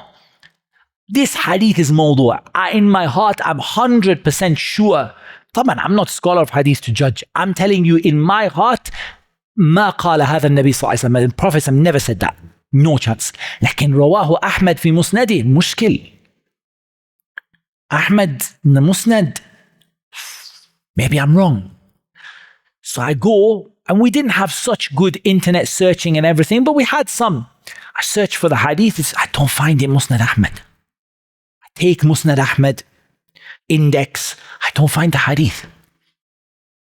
Like, I can't find this hadith. Maybe it's in another print, maybe. In the end, the hadith is not in the musnad. They even lied about where the hadith is. They didn't just make up the hadith. They made up where the hadith is found. The hadith is not present in Musnad al-Imam Ahmad at all, from the first page to the last page. Then I knew this hadith is mawdu'.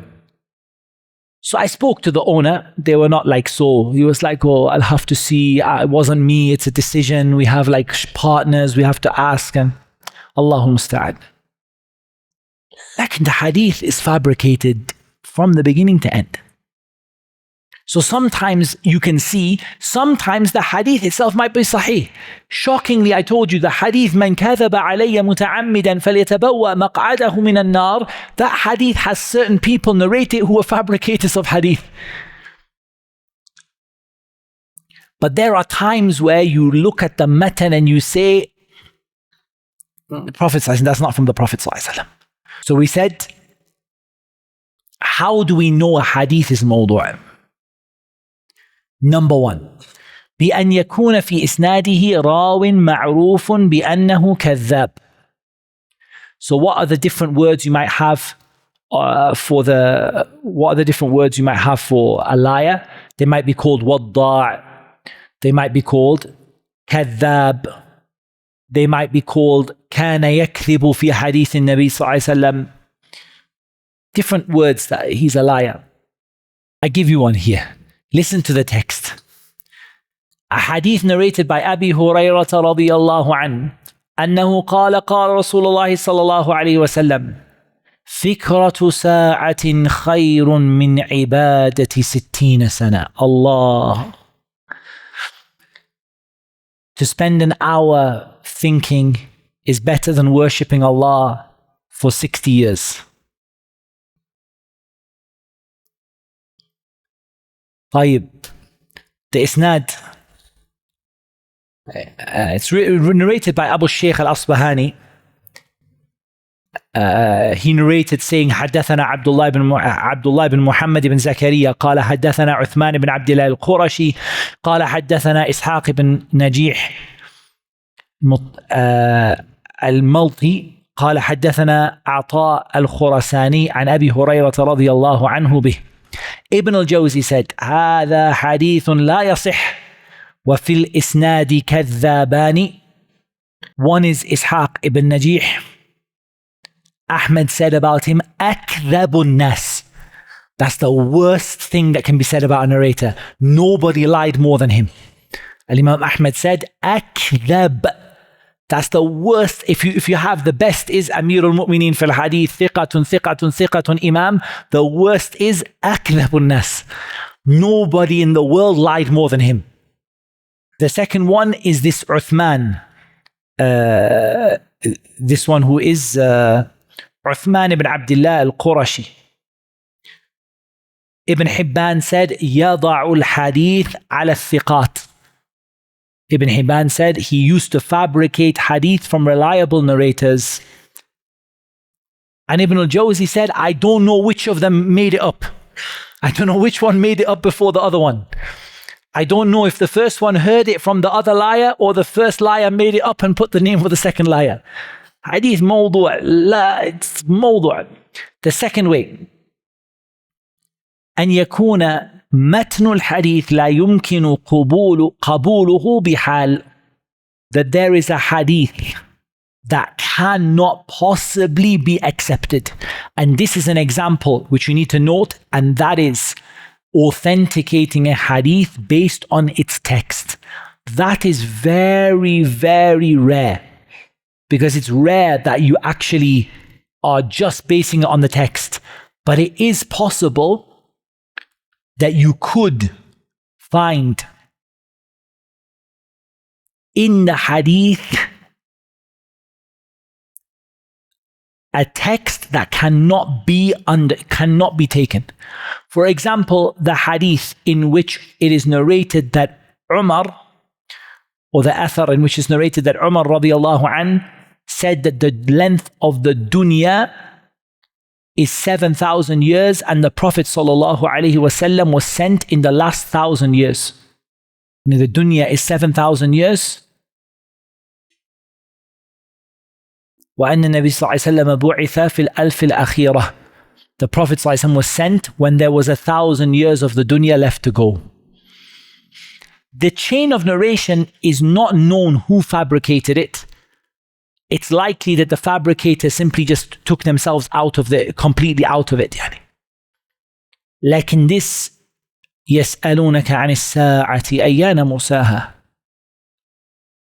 قل إنما علمها عند ربي. No one knows when the hour will come except Allah. And there's a fa'idah here. There are some topics of hadith. If you hear the topic by itself, you can know that the hadith is not authentic. And this is an ilm min ulumi ilm al-hadith, or it's a sub-science from ulum al-hadith, that there are books that have been written on the topics which there is no sahih hadith on that topic. There is no sahih hadith on that topic.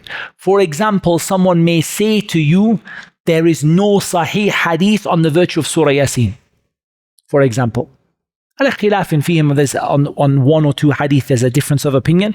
Like there's a view from some of the scholars, there is no sahih hadith. We're not saying fabricated, like there is no sahih or hasan hadith on the topic of the virtue of Surah Yasin. So whenever you hear it, you know the hadith is aqallu, yani, or the least you can say is the hadith is daif. One hadith they had a khilaf on it, laqinu mawtakum. Yes, Surah Yasin, yani read Surah Yasin over the dying person. Like in the umum, Yasin qalb al-Qur'an, Yasin is the heart of the Qur'an. Whoever, all of this, you read Yasin in the morning and all of this, la yasih. There's not one hadith on that. And Fadail al-Qur'an specifically is very common to have fabricated hadith in it. The actual number of authentic hadith on the virtues of Fadail al-Surah, not Fadail al-Qur'an, any Fadail al-Surah, the virtue of this surah or this surah, many hadith in it a week. But there's one guaranteed to be fabricated, and that is anything that tells you when the Qiyamah will be. Not the Qiyamah on a Friday, that's not an issue. Like in anything that tells you the date of the Qiyamah or the year of the Qiyamah is mawdu'. Don't look at the isnad, don't waste your time. Anything that tells you the date or the year of the Qiyamah is hadithun mawdu'. Sometimes, I got a funny example for you. Sometimes the narrator says something that is obvious that the narrator can't be telling the truth. One of them said, حدثتني عائشة. Aisha, he didn't say an Aisha, he said حدثتني. Aisha told me. So this is a man says he's born a long time after Aisha. He says Aisha told me this hadith. The student said, ألقيت عائشة? You met Aisha? قال نعم. He said yes. رأيتها? You saw her? قال نعم. He said yes, I saw her. قالوا له صفها لنا. Describe her to us. He said كانت أدماء. She was dark-skinned. Aisha, the opposite is known. She's known as Humayra, right? That she was fair-skinned with red in her skin. Yani. He said she was dark-skinned. He said to her, أين لقيتها? Where did you meet her? He said in Wasit in Iraq. Ya Sheikh, what are you talking about here? You're just making it up. Aisha died 58 or 59. And the city of Wasit was not built in 58, 59. Someone said to him, you met her in Wasit? He said, yeah. He says, a problem. What's the problem? He said, Wasit didn't exist when Aisha died. Oh. And Aisha was not dark-skinned, she was fair-skinned. And red, she had redness in her skin. That's why they called her Humayra. And how could he have seen her when he was not mahram to her? So they said, we knew you are kadhab by three things. First of all, you met her in a city that didn't exist. Second of all, you described her skin color the opposite to what it was. And thirdly, you described her as not wearing the hijab, and Aisha covered her face and wore full hijab. Sometimes you find these things, Yani. And some people might even admit to fabricating a hadith.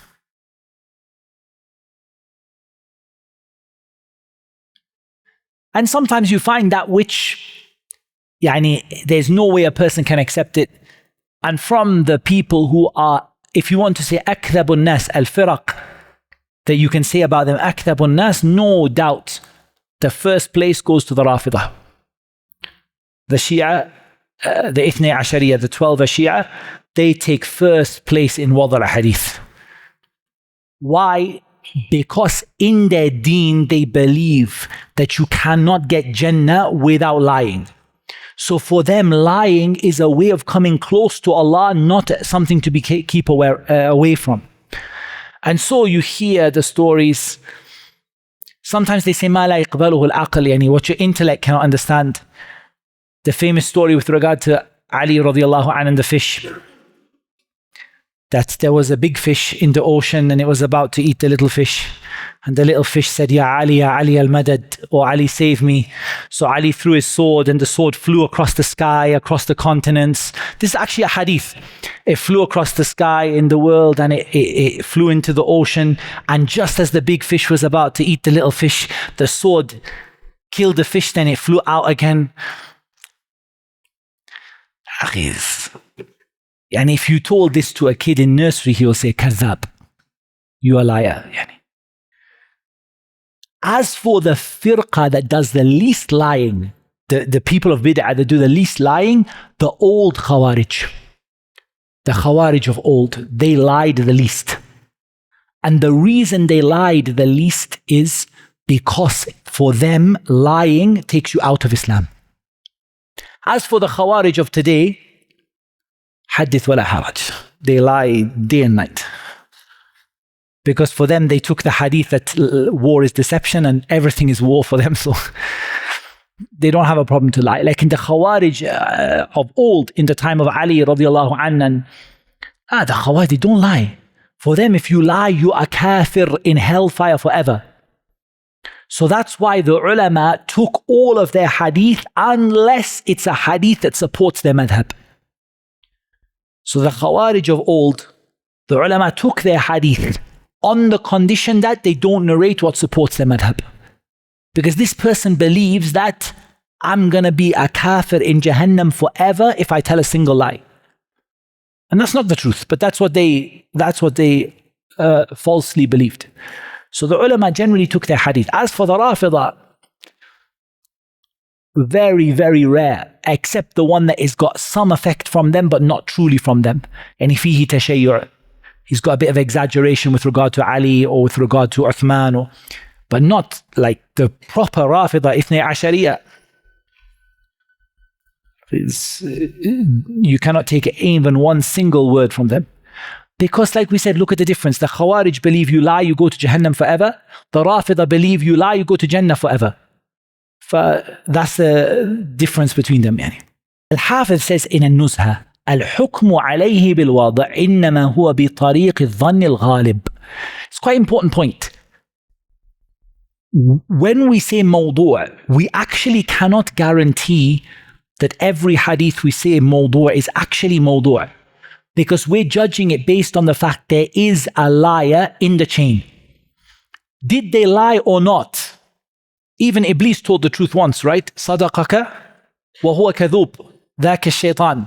Abu Hurairah, when shaitan came and tried to steal the zakah money, and then he told him to recite Ayatul Kursi. If you want to keep away from the shaitan, recite Ayatul Kursi before you go to bed every night. The Prophet ﷺ said, صدقك وهو كذوب. He told you the truth, even though he's a very big liar. ذاك الشيطان. It was shaitan who came to you. Shaitan was stealing the zakah money. And he came to Abu Hurairah in the form of a man, and he told him the truth. So if shaitan can tell the truth, so can the wadda' also tell the truth. The liar, the kadhab, can also tell the truth. But to protect the hadith of the Prophet ﷺ. We only need to see that there is a fabricator in that chain, and that chain for us is cancelled. Is there another chain? Alhamdulillah. If there isn't, we cannot take it. We cannot take a risk with the hadith of the Messenger sallallahu alaihi wasallam with regard to that. We said sometimes they confess, very common, especially those groups who don't believe there's something wrong with fabricating, like the Sufiya. Many times the Sufiya in the time of hadith, they used to say, نَكْذِبُ لَهُ لَا نَكْذِبْ عَلَيْهِ. We lie to help the Prophet ﷺ. We don't lie about him. So many times they would happily say, the sheikhs of hadith would come to them. There's a famous hadith about something to do with the virtues of the Qur'an.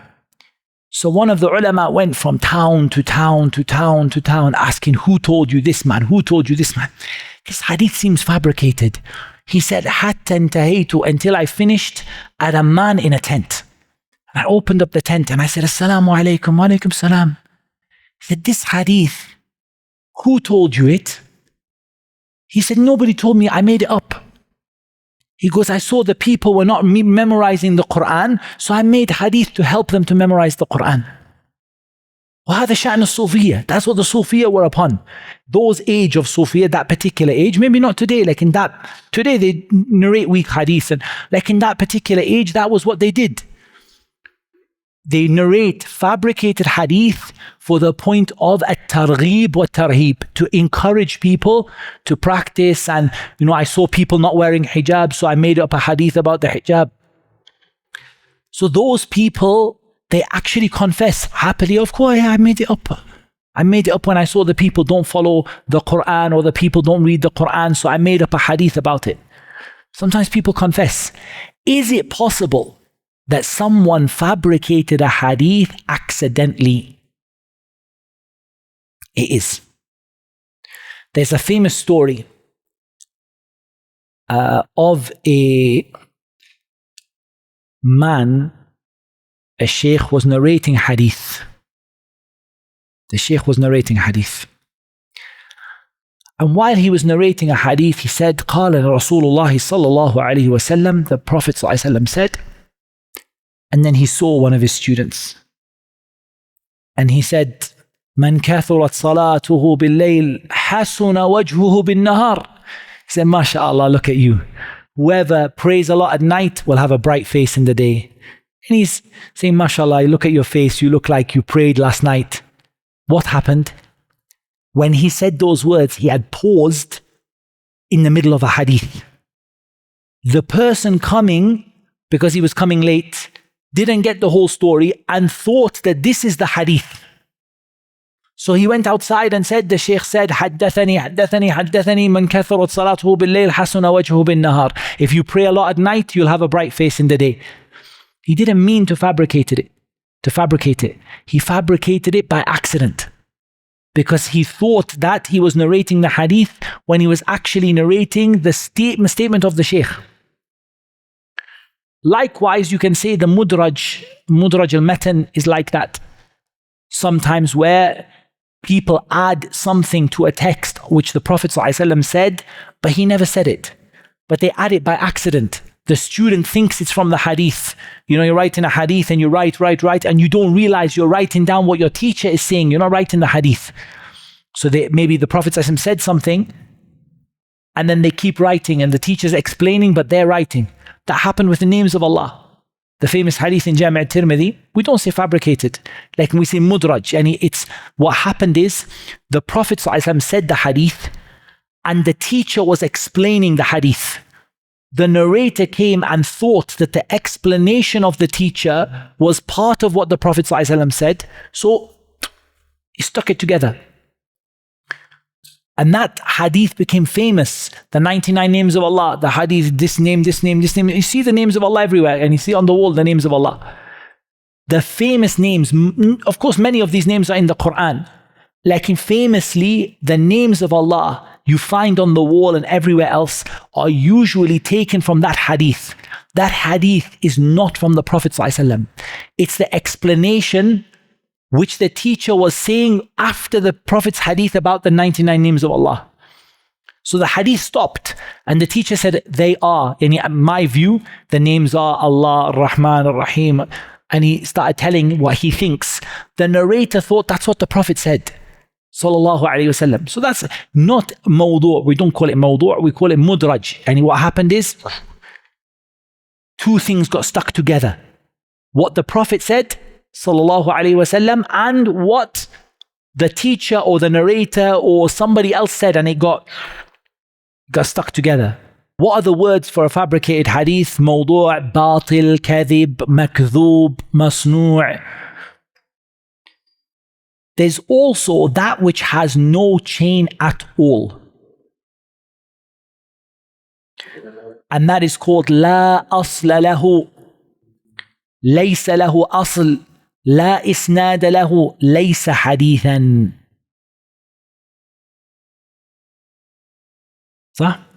So you can find a hadith which is also from the category of mawdu', but it's a bit different.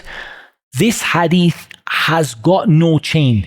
And usually it's a hadith where somebody has said that it's the Prophet said, but actually they didn't. And I warn you, my brothers and sisters, even in this trip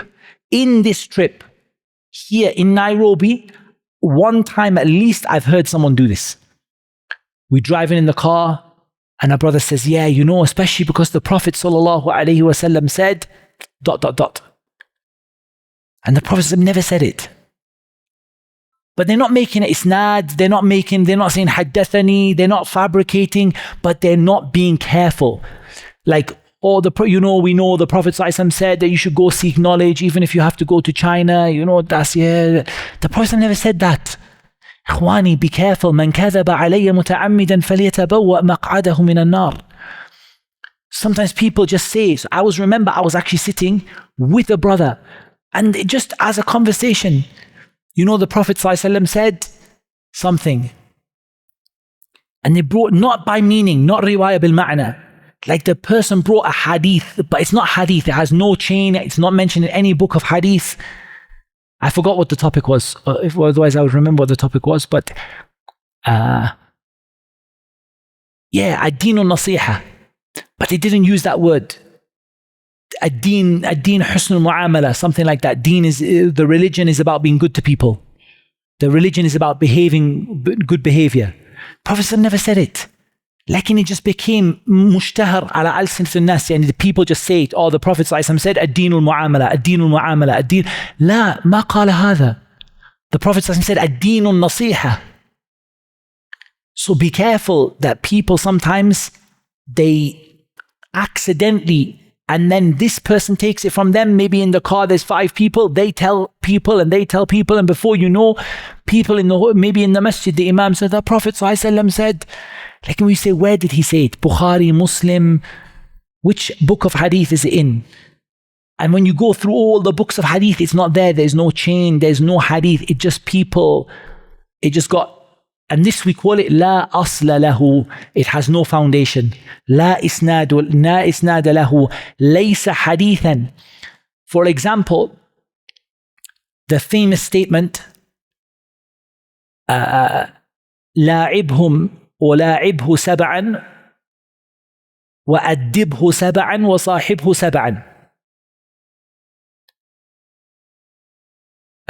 This with your kids, play with him for 7 years and teach him for 7 years, or discipline him for 7 years and be his friend for 7 years.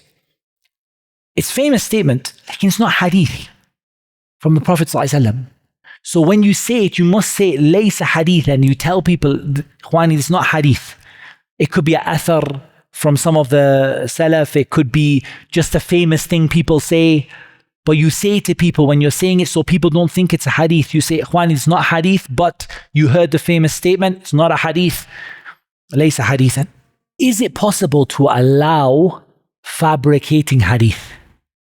There's one situation in which it could be allowed to fabricate a hadith. And that is امتحان الراوي بشرط أن يبين ذلك في نفس المجلس. And that is a test. So if I give you a test and say, tick which one of these is a hadith, and I give you like three. Two of them I made up. One of them is a real hadith. For example, in those days they used to test, like they tested Imam al-Bukhari, rahimahullah ta'ala. They made up 100 hadith and then said to him, what do you think? And he said, La a'rifu, I don't know it. Then go till he got to 100 hadith. At the end of the 100 hadith, they brought 10 men. Each man made up 10 hadith, mixed them up and made them up. He said, I don't know it. Then he corrected all 100 hadith from his memory. But they said that wasn't the amazing thing.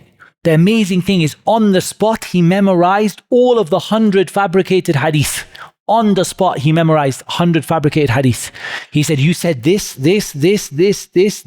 your hadith, first one, second one, third one, fourth one, fifth one, until 10. You said this one, and he made 10. You said this one. He memorized their mistakes, then he corrected them. The scholars say it wasn't amazing that he corrected them, because you could know 100 hadith. But what was amazing is that he memorized their mistakes on the spot. That was an example of permissible. It's a kind of fabrication, but it was done in a permissible way with the condition everyone in the room knows what is happening. It's a test. It's not a real hadith. Not that one person in the back comes in, wow, I learned 100 new hadith today, and then he leaves. Everyone has to know what's happening. This hadith is a test. It's not a real hadith. We'll do the questions after, inshallah ta'ala. We do the questions after the class, inshallah ta'ala. Is it allowed to narrate fabricated hadith? It can be allowed for the purpose of clarifying that it's fabricated. And there's some quite famous books. The most famous one, Al-Mawdu'at by Ibn al-Jawzi. Al-Jawzaqani has his book Al-Abatil wal-Manakir. Likewise, Al-La'ali Al-Masnu'a fi al-Ahadith al-Mawdu'a by As-Suyuti. Al-Shawkani has Al-Fawaid Al-Majmu'a fi al-Ahadith al-Mawdu'a. So to write them to show to people they're fabricated. The second one we have is Al-Hadith Al-Matruk. This was not present among the early scholars. This is a terminology that came later, but it's quite helpful for us. And that is Al-Hadith Alladhi fi isnadihi muttahamun bil-kadhib, or Al-Hadith Alladhi tafarrada bihi rawin matruk. So two options. So first of all, we understood this was never known to the early scholars. They didn't have a word called hadith on matruk. Second of all, we understood there's two possibilities. Either we only use it for the narrator who is muttahamun bil kadhib. So this narrator is accused of lying to people, but we don't know that they ever lied about the Prophet sallallahu alaihi wasallam. Is that clear? They're accused that they lied to people. Maybe they used to lie in business. They used to lie with their family members. They used to lie in the market. They used to lie, in the masjid. But we don't know they ever lied about the Prophet sallallahu alaihi wasallam. This one is called muttahamun bil kadhib. He's been accused that he lied. We don't call him wadda because we don't know that he lied about the hadith. But we say that this person is the worst position after the one who lied about the hadith. Is worse than the fasiq, sharib al-khamar, worse than all of them, is the one who is known to be a liar in his dealings with the people, but we don't know that he lied about the Prophet sallallahu alaihi wasallam. This one is called muttahamun bil kadhib. Some of the scholars said, so we can clarify this and separate it from the others, we use the word matruk. However, if we look in the books of Al-Jarh wa Ta'dil, we see that the matruk is actually a bit wider than al-muttaham bil-kadhib. In terms of the word could be used for a mubtadi' who is known to lie, like for example, Shi'i or something like that. It could be used for them. It could be used for the one who is fasiq, like sharib al-khamar, things like the one who drank alcohol. It could be, so what some of the scholars said is anytime there's a narrator that it's said about the narrator matruk, abandoned, you can call the hadith matruk, abandoned. And the benefit of using that term is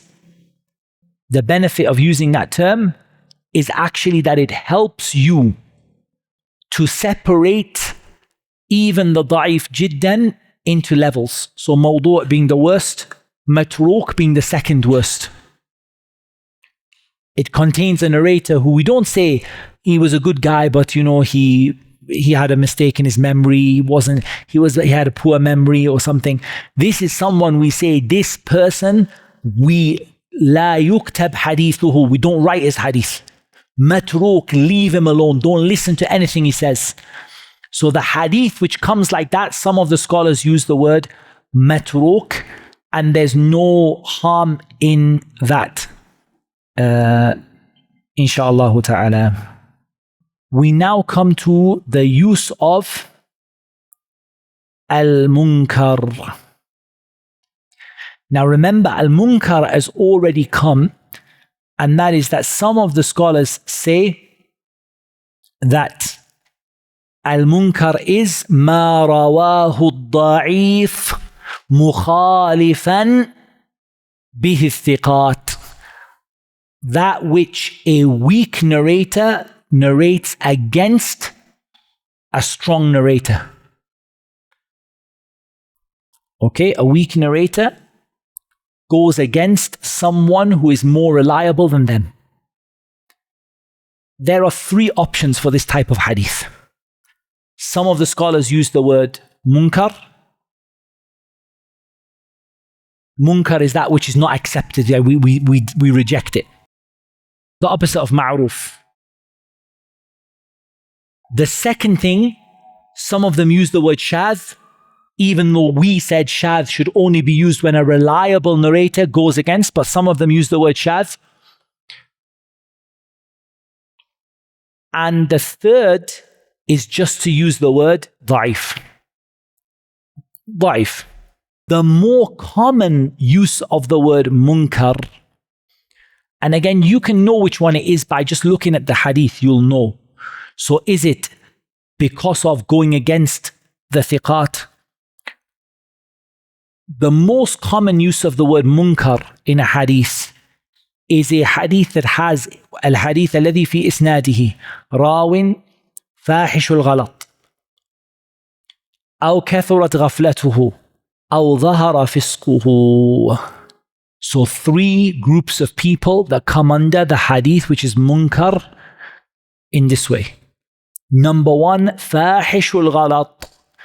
Who is fahishul ghalat? The one who makes more mistakes than they get things right. Or kathirul ghaflah. The one who is heedless a lot. Heedless means they might themselves have a very good memory, but they don't pay attention. Does that make sense? They've got good memory, but they don't pay proper attention. So they make mistakes because they're not actually concentrating properly. If that happens once or twice, no problem. But if that continuously happens, that the wrong isnad, the wrong sahabi, because the person has got good memory but is not concentrating, that person is called kathirul ghaflah. A lot of heedlessness. Or fasiq. Or fasiq, including mubtadi' and so on. So here is where would we say munkar and where would we say matruk? For matruk, the wording used in jarh wa ta'dil has to be the wording matruk. Leave him, abandon him. La taktub hadithahu, don't write his hadith.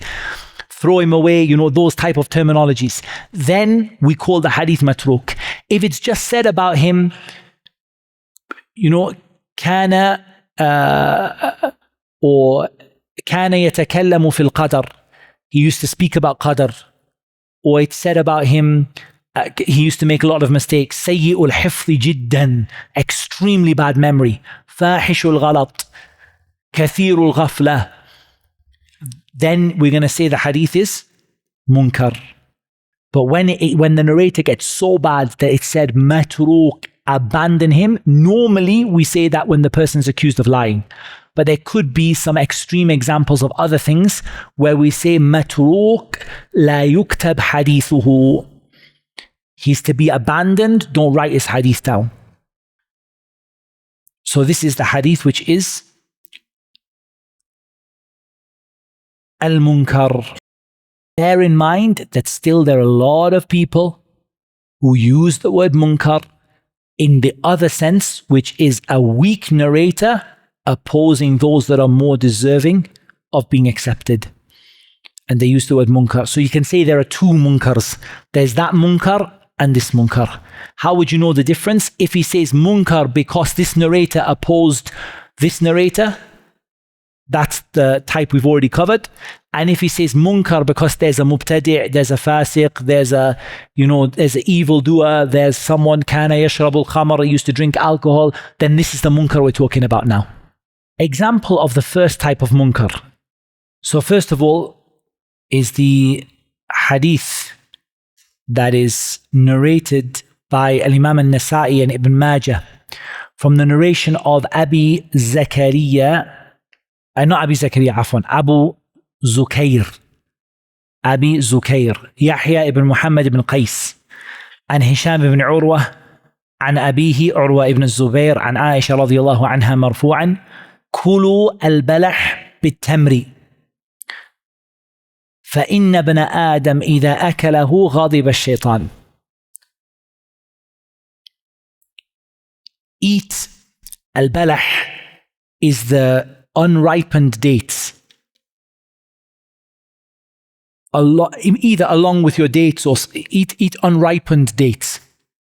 For if the son of Adam eats unripened dates, the shaitan becomes angry. And Nasa'i said, munkar. Why? Abu Zukair, who is he? Shaykhun salihun akhraja lahu muslimun fil mutaba'at. Abu Zukair is a righteous man who is found in Sahih Muslim in supporting narrations, but Muslim never brought him by himself. And Nasa'i said he is not, or Nasa'i indicated, he's not allowed to narrate a hadith by himself without support. That's one example. Likewise, the hadith which is narrated by Abi Ishaq from Al-Izar ibn Hurayth, from Ibn Abbas radiyallahu anhuma, from the Prophet sallallahu alaihi wasallam, that he said, "Man aqama as-salah wa ata az-zakah wa hajja al-bayta wa sam wa qara ad-da'if dakhala al-jannah." Whoever performs the salah and gives the zakah and goes to hajj and fasts and looks after the weak person will enter Jannah. Abu Hatim said, munkar, لأن غيره من الثقات رواه عن أبي إسحاق موقوفا وهو المعروف. He said this hadith is munkar. Why? Everyone else narrated it from the statement of Abu Ishaq, Abu Ishaq's own view. A narrator came along, probably Hubayb ibn Habib al-Zayyat, and he narrated it as a hadith of Ibn Abbas from the Prophet ﷺ, but it isn't. It's the view of Abi Ishaq from his own personal opinion. So he said, munkar, mukhalafat al-thiqat. There's other examples.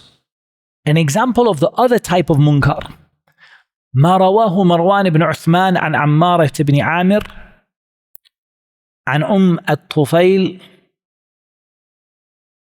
the wife of Ubay bin Ka'b, أنها سمعت رسول الله صلى الله عليه وسلم يذكر أنه رأى ربه في المنام في صورة شاب موفر.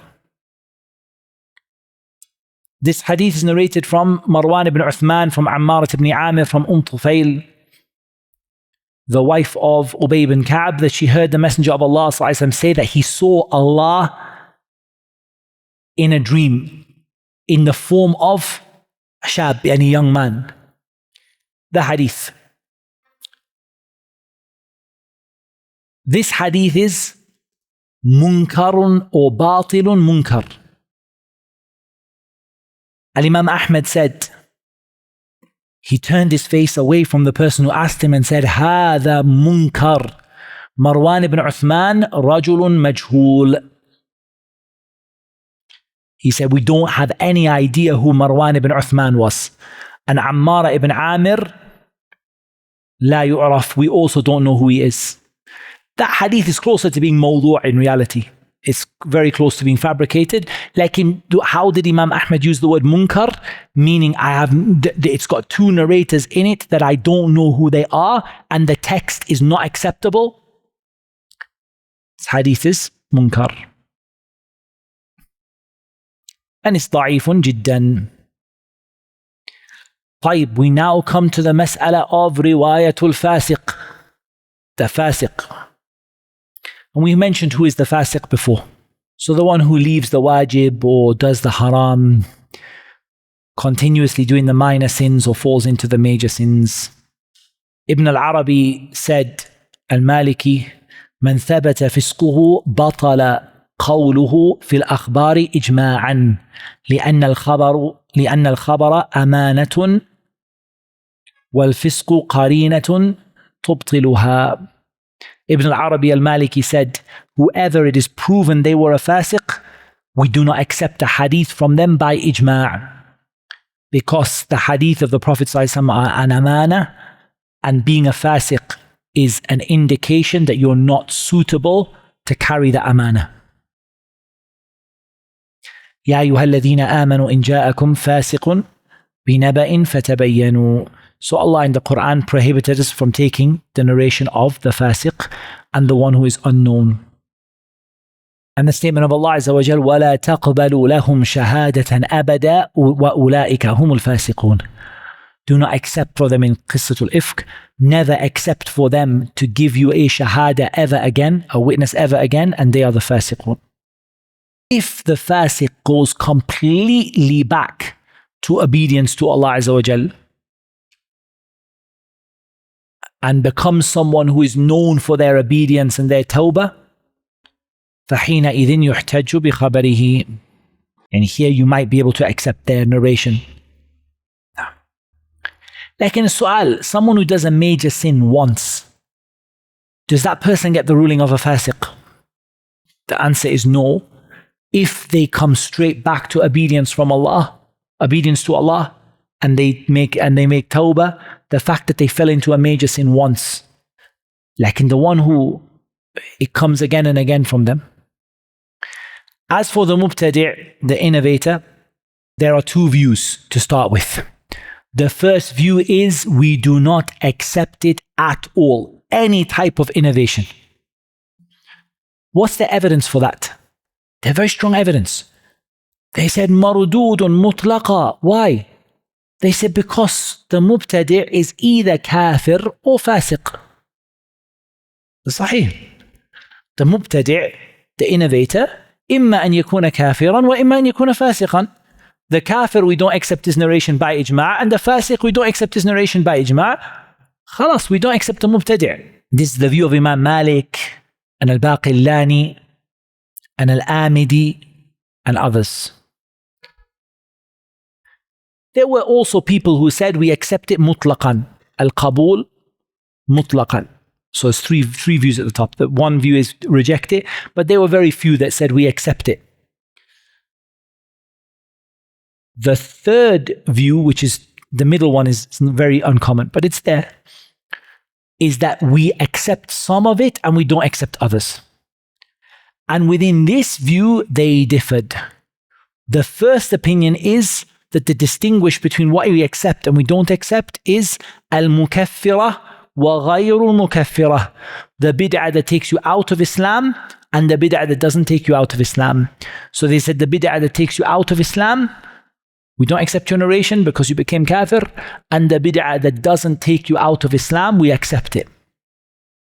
Others said no. They said the distinguishing factor is ad-da'i wa ghayr ad-da'i. Are they calling to bid'ah or not calling to bid'ah? They said the imam of bid'ah who's calling the people is different from the average person that fell into it.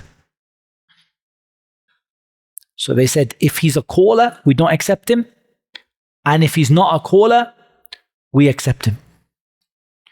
The third view is they said the distinction is an-nasiru li madhhabihi وغير الناصر لمذهبه. Is he actually narrating something that will help his madhab, his bid'ah, or he's narrating something that won't help his bid'ah? What's the correct view out of that tafsil? The correct view is tafsil. The correct view is the third view that we said, which is the view of that you don't accept it and you don't reject it, but you look. Within that, there are all of those three views. That it depends on if they are kafir or not kafir, if they're calling or not calling, if they're helping or not helping. The reality is all of those views are correct in some way or another. So we don't take one of them, but we take a mixture of them. And the correct answer is that in order to accept the riwayah of the mubtadi', we have to have confidence they are telling the truth. And these three things we mentioned are all things that affect our confidence. Taban kafir is no doubt about it. Like in the issue of, are they a caller, not a caller? Are they helping the madhab, not helping the madhab? You might have a caller who narrates something against his own madhab. We might accept it. Someone from the Shia narrates a hadith about the virtue of Abu Bakr and Umar and Uthman. We could accept it. Because in the first place, that person is narrating something they themselves they hate it. Yani. So you have to, these things need some discussion. However, generally, the Rafida and the Sufiya who are known for making up hadith, we don't accept their hadith ala ayyat hal, yani whatever situation it is. So Sufiya who are known for allowing people to fabricate hadith, and the Rafida in general, we don't accept their hadith at all. Because that person is a person who lying for them is part of their religion. Yani. The Sufiya says no harm to lie if you're helping people to do good, and the Rafida say you can't go to Jannah unless you lie to people. So this issue is, those we don't accept. Like from the others, but there comes a question. Allah, there comes a question in reality, which is very important. Why accept any of them at all? The reality is, the scholars of hadith said, when we came to the riwayah of the mubtadi', we actually found many hadith that are narrated from people of innovation that we have no doubt about the authenticity of them. One of the scholars said, if I didn't accept the hadith of some of the people of innovation, I wouldn't accept a single hadith from Basra. You have to understand, the Ummah went through a time where lots of people were people of innovation, and lots of hadith would be lost. So the scholars of hadith came and said, look, there were cities where a lot of innovation spread, but we are going to sift through and look what we are sure is correct, we'll take, and what we're not sure is correct, we won't take. The second reason why people took it is that Imam of hadith accepted it. Like Al-Bukhari and Muslim and Ahmad and A'imma Kibar, major scholars of hadith, they accepted some of it with conditions. Bukhari has innovators in Sahih al-Bukhari that he narrates from, like with conditions, support, or they don't narrate this, they're not that, like these conditions about it. The reality is, the Ummah went through certain times where if we cut out everybody who had some accusation of innovation, we would actually cut out genuine hadith of the Prophet ﷺ that we need. And remember, the scholar of hadith, number one concern is to be able to separate what's authentic from not authentic.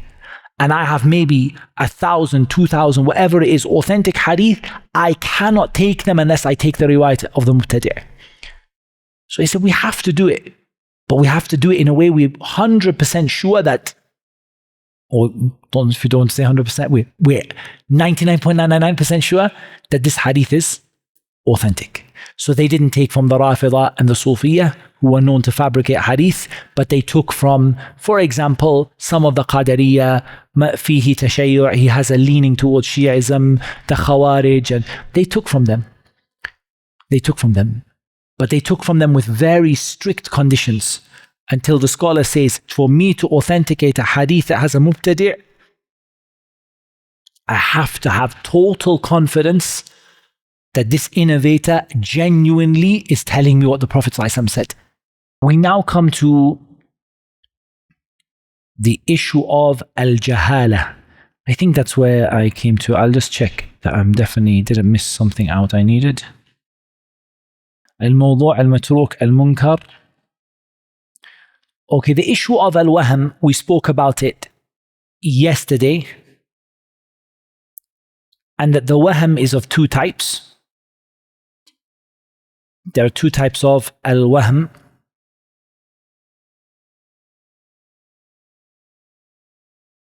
One type of al-wahm, which is making a mistake, is where it's clear that a mistake was made. And there's another situation where it's not clear the mistake was made. When it's clear the mistake was made, we can just say, they might say about it munkar, they might say about it da'if, but it's clear a mistake was made. When it's not clear there was a mistake made and you really have to go into it, and there's a very famous example of it, I'll get you the hadith. من غير أن يمس ماء. Famous hadith. كان النبي صلى الله عليه وسلم ينام وهو جنب ولم يمس ماء ولا يمس ماء. Hadith of Aisha radiallahu anha. The Messenger of Allah sallallahu alayhi wasallam would be in a state of janaba after intimacy and go to sleep, and he wouldn't touch any water, like he wouldn't wash himself or make ghusl or make wudu, like he would just sleep like that.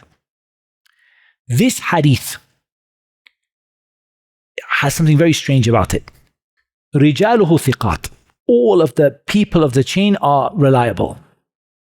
And there's no obvious mistake in it, except that the scholars of hadith unanimously, from the mutaqaddimin, they said, and I'll read you the statement of Ibn Abdul Hadi, أجمع من تقدم من المحدثين ومن تأخر منهم. This is Ibn Abdul Hadi in Al-Muharrar. He said there is consensus from all of the scholars of hadith, the early ones and the later ones, and all the scholars of hadith came together. All of the scholars of hadith, they came together and they had unanimous agreement without any khilaf in them that this hadith is not, he said, let me get you the exact quote. He said,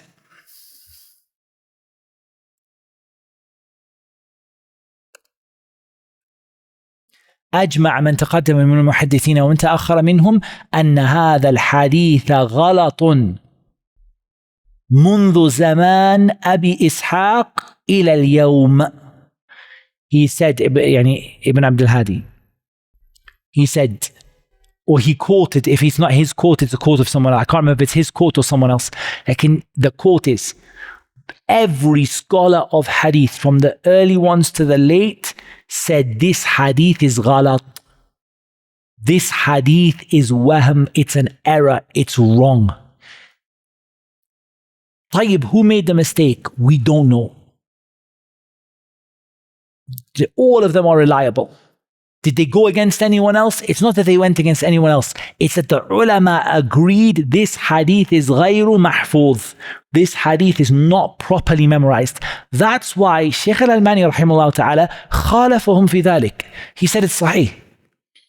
Shaykh al-Albani khalafahum fi dhalik. And in one of his views, I don't know if he changed his view towards the end of his life, like the Shaykh said hadith sahih. Why? Because there's not one single reason to reject the hadith, except that all of the scholars of hadith unanimously agreed, هذا الحديث غير محفوظ. This hadith is not properly memorized. It is ghalat. It's wrong. And that's it. And that's actually a very strong argument. But it's a illah. They're saying we can't tell you why. We cannot say it was him, it was him, it was him.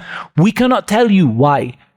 Maybe it was Abi Ishaq or whoever was less than Abi Ishaq or before him. But we are telling you this hadith, we promise you, is not mahfuz. This hadith is ghalat. It's an error. So that is something to bear in mind. And the correct view is the hadith is da'if. And Imam Muslim brings it as an example of a hadith which is da'if, which was memorized wrong. Without mentioning, no one knows exactly who, where did it come from, what's the problem. Like in all of them, Muslim, Ahmad, A'imma, they said this hadith is not properly memorized. It is a mistake. For this example of a illah, and you cannot even tell why. Like in it's there, the hadith is ma'lul, mu'al. The hadith has a, so it's example of what Al-Hafidh ibn Hajar mentioned when he mentioned al-wahmu in ittul'a alayhi bil qara'in wa jam'a al-turuq fal-mu'allal. It's a mistake that was only known by something hidden and clues inside of the text. Otherwise, a wahm could be obvious. Now we come into mas'alatul mukhalafa. Types of mukhalafa. Now, in reality, we've actually already spoken about some types of mukhalafa earlier on. So I'd like to start by bringing the types of mukhalafa together. If I can find where I've put it. Is that maybe we start with the types of mukhalafa. Naam. And we'll see, have we got them all? I think you can put 7, inshallah ta'ala.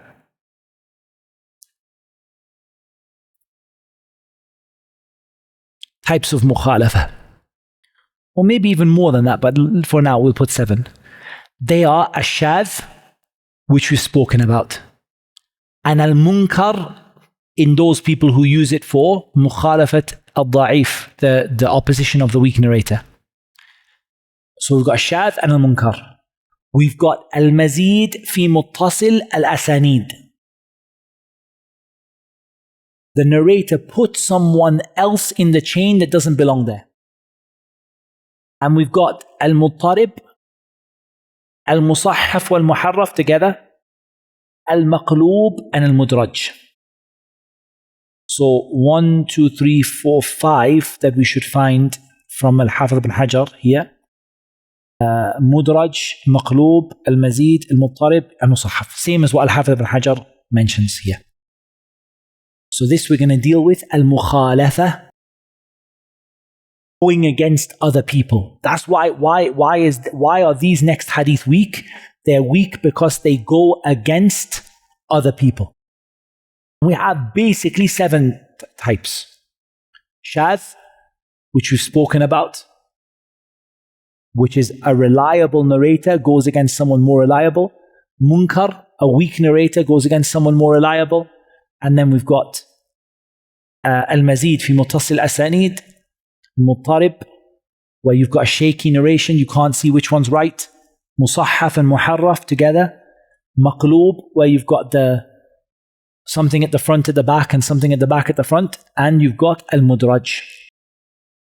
You've got al-mudraj, where something is blended into the hadith. It's been mixed into the hadith.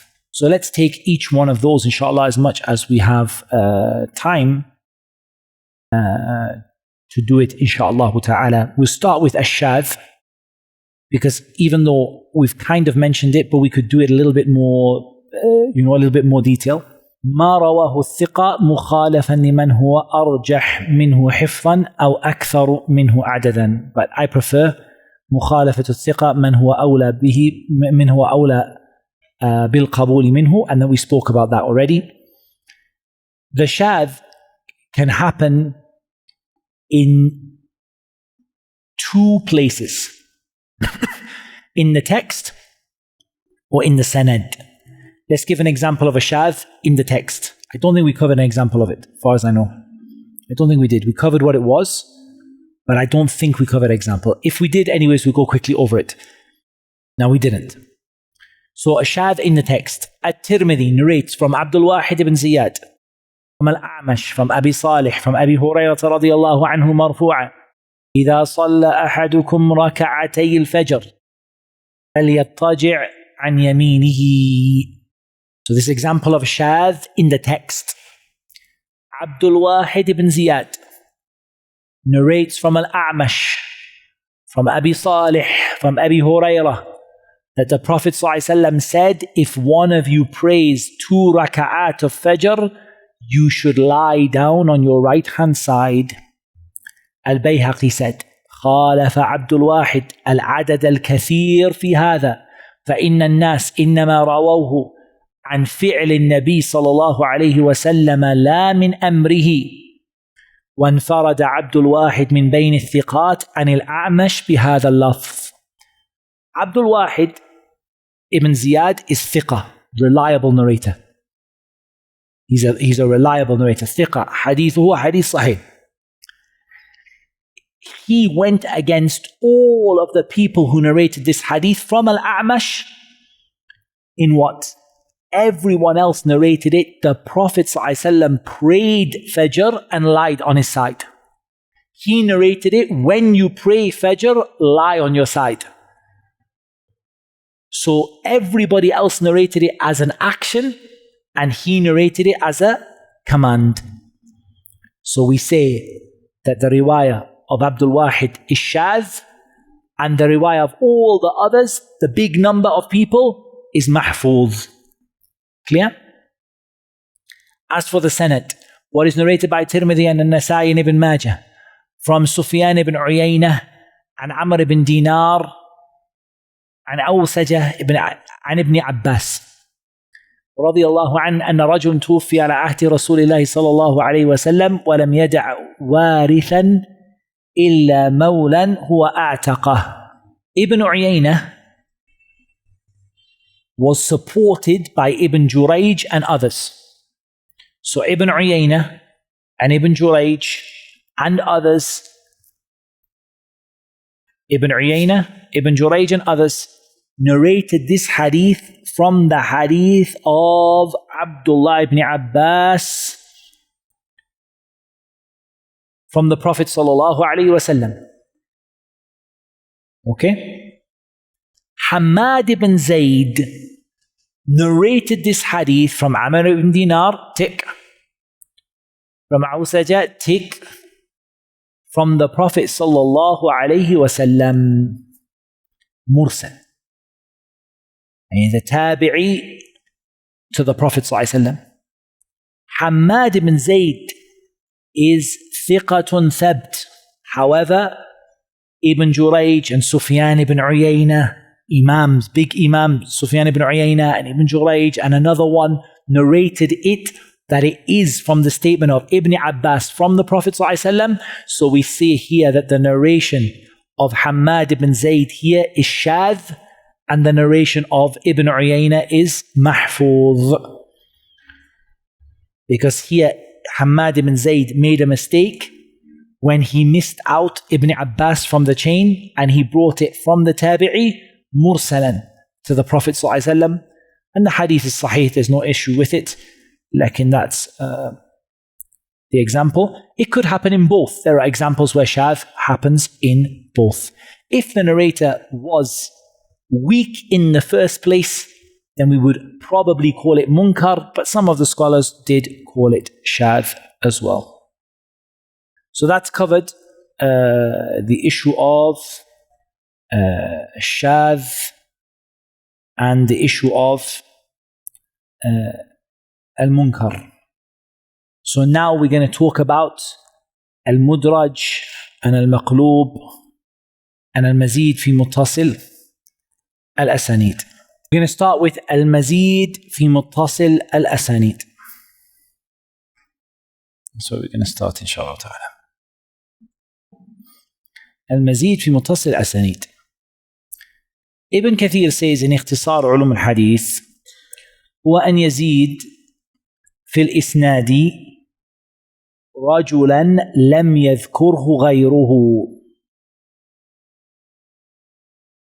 وهذا يقع كثيرا في أحاديث متعددة. Ibn Kathir brought a ta'arif, but it has a problem with it. He said it is for an extra person to be added into the chain that others didn't mention. An extra person gets added that nobody else mentioned except them. But there is a condition. And the condition is مع ترجيح الإسناد الناقص, that the correct view is the one that has less people, not the one that has the extra person. Al-Hafidh ibn Hajar said in نزهة النظر إن كانت المخالفة بزيادة راو في أثناء الإسناد ومن لم يزدها أتقن ممن زادها فهذا هو المزيد في متصل الأسانيد. وشرطه أن يقع التصريح بالسماع في موضع الزيادة وإلا فمتى كان معنعنا مثلا ترجحت الزيادة. So Al-Hafidh ibn Hajar brought a better definition in An-Nuzha. He said, if there is an extra narrator in the middle of the chain and the one who left him out was more precise in memory than the one who put him in, this is what we mean by al-mazid fi muttasil al-asanid. The person who left him out had a better memory than the one who put him in. But there's a condition. The condition is that the word used is haddathana or sami'tu or akhbarana or anba'ana or similar to that, and not the word an or qal. Why? What are we scared of? Tadlis. Otherwise, we prefer the one with the extra person because we believe it's an example of tadlis. Someone took the person out and put an or put qal. But if we find that someone said haddathana or sami'tu or akhbarani or anba'ani or whatever it is, when there's a clear connection with the person and that person had a better memory than the one who added someone else, we're going to prefer it. And As-Sakhawi said something similar in Fath al-Mughith. An example, that which is narrated from Abdullah ibn Mubarak. قال حدثنا سفيان عن عبد الرحمن بن يزيد بن جابر قال حدثني بصر ابن عبيد الله قال سمعت أبا إدريس يقول سمعت واثلة ابن الأسقع يقول سمعت أبا مرثد الغنوي رضي الله عنه يقول سمعت رسول الله صلى الله عليه وسلم يقول لا تجلسوا على القبور ولا تصلوا إليها. Hadith Sahih. Hadith Sahih. Don't sit on the graves and don't pray towards them. The hadith narrated by Abdullah ibn Mubarak from Sufyan, from Abdurrahman ibn Yazid ibn Jabir, from Busr ibn Ubaidillah, who said, I heard Aba Idris say that I heard Wathila ibn al-Asqa' say that I heard Abu Marthad al-Ghanawi say, I heard the Messenger of Allah say. طيب. Here, Sufyan has been added into the isnad, and also Abu Idris has been added into the isnad. The correct isnad is Abdullah ibn Mubarak from Ibn Jabir directly, without the mention of Sufyan, and then the mention of Abu Idris is also incorrect. Rather, Busr heard from Wathila. So this has two mistakes made from two different people. It has two mistakes made by two different people. One mistake is to add Sufyan into the hadith of Abdullah ibn Mubarak. The correct is Abdullah ibn Mubarak heard it directly from Abdurrahman ibn Yazid ibn Jabir. And the second mistake is that Busr ibn Ubaidillah heard it directly from Wathila ibn al-Asqa'. In both cases, two different people added those people in. They added those people in. As for the first one, it was from the narrator before Ibn al-Mubarak. It wasn't from Abdullah ibn Mubarak. But Abu Idris, they say it was Ibn al-Mubarak who made that error. Because many times it's like that. Abu Idris from Wathila. Many times, but here it isn't. Here, Busr heard it from Wathila directly. So one of the most common reasons for al-mazid fi muttasil al-asanid, one of the most common reasons is the reason that Abu Hatim mentions. يرون أن ابن المبارك وهم في هذا. The wahm is from Abdullah ibn Mubarak. قال كثيرا ما يحدث بصر عن أبي إدريس. Most of the time it's Busr from Abu Idris, Busr from Abu Idris, Busr from Abu Idris. So Abdullah Mubarak went into automatic mode. Busr from Abu Idris, Busr from Abu Idris, like all the others. But he didn't remember that this hadith is Busr from Wathila directly and Abu Idris is not there. So Abdullah ibn Mubarak, al-Imam, made that mistake. And one of the narrators from Ibn Mubarak made a mistake by putting Sufyan in there, and the correct chain of narration is Abdullah ibn al-Mubarak from Abdurrahman ibn Yazid ibn Jabir, from Busr, from Wathila, from Abi Marthad. And the hadith is sahih, but those got added in. And normally the reason is because the chain is usually like that. Malik and Nafi' and Ibn Uyayni, all the time the chain comes like that. So sometimes you accidentally put the narrator in that's always there in all the other ones, and maybe don't remember that that particular chain doesn't have that particular narrator in it. And this is al-mazid fi muttasil al-asanid. So I think what we'll do now is, instead of continuing too far, I'll explain to you what we're going to do tomorrow, inshallah. That's probably better, so we don't rush. So tomorrow, inshallah ta'ala, we're going to do a full explanation of the mudraj, maqloob, al-musahhaf, al-muharraf, al-muttarib, and al-jahala, majhul al-ayn, majhul al-hal, and al-ikhtilat, inshallah. All of those, we do a proper explanation of them tomorrow in the morning. Then in the afternoon session, we should have reached page 29, ثم الإسناد. This one, what we will do بإذن الله تعالى is we will read it with a brief explanation of it. So there will be an explanation, but we read it with maybe a minute to 2 minutes to 5 minutes on each term, but not a full detailed half an hour, 20 minutes on each term. That will be from 2 o'clock. By that, we will finish the book, inshallah ta'ala. So you finish the book with the explanation. But the details in the last part about the isnad, the sahabi, the tabi, al-marfu', al-mawquf, al-maqtu', al-musnad, al-muwafaqa, al-musawa, al-musahafa, al-ulu, al-nuzul, al-aqran, المدبج الأكابر عن الصغائر السابق اللاحق المهمل المسلسل صيغ الأداء and المتفق والمفترق والمؤتلف والمختلف طبقات الرواة مراتب الجرح والتعديل عن معرفة أسماء الرواة عن آداب الشيخ والطالب and سبب الحديث. All of those, we will mention them, and none of them are critically important compared to what we have done so far.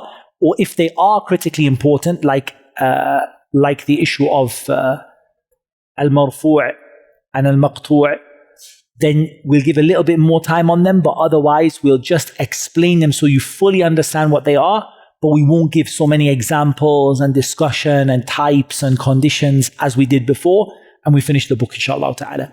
Before that, we need you to come tomorrow, 7 o'clock until 8:30, inshallah. It's one day, last day. I would have kept it today and the other day, but the brothers said, look, the brothers will find it hard.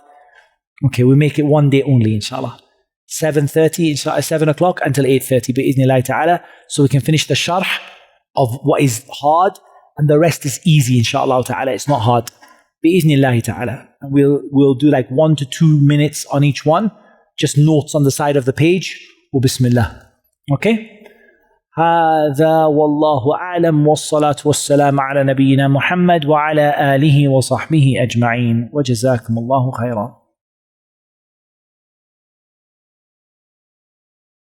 الحمد لله رب العالمين والصلاة والسلام على عبد الله ورسوله نبينا محمد وعلى آله وصحبه أجمعين أما بعد. We come to Al-Musahhaf and Al-Muharraf. And this is when, remember, this is under what category? Al-Hafidh ibn Hajar brings it under the category ثم المخالفة. ثم المخالفة. So all the types we're going to take here now, Al-Musahhaf, Muttarib, Al-Mazid fi Muttasil Asanid, we took it, Al-Maqloob, Al-Mudraj, all of that. The core problem we have is Mukhalafa. Someone is opposing someone else. They're not agreeing. Two narrators are narrating it in a different way. It's not because of weak memory necessarily. Could be, but it doesn't have to be. It doesn't have to necessarily be because of someone is not trustworthy. But here, our problem, if someone said to you, what's your problem? The problem is, it's not in line. They're not matching up. Al-Musahhaf and Al-Muharraf, the essence of it is, as As-Sakhawi said, rahimahullah ta'ala, in Fath al-Mughith, تحويل الكلمة عن الهيئة المتعارفة إلى غيرها. It's a changing a word from the normal form to another form.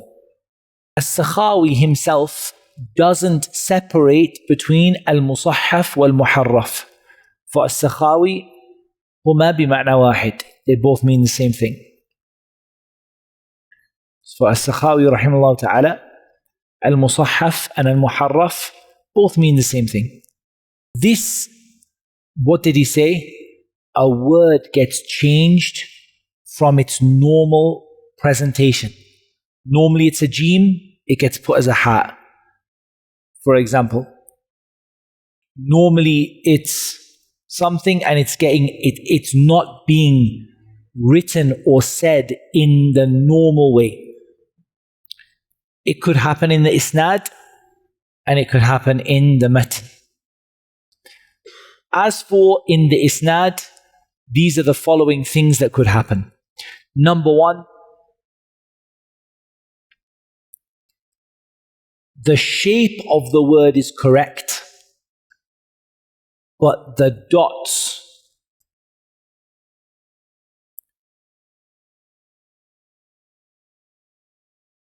or the fatha, dhamma, kasra are not correct.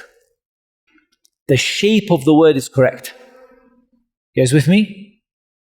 For example,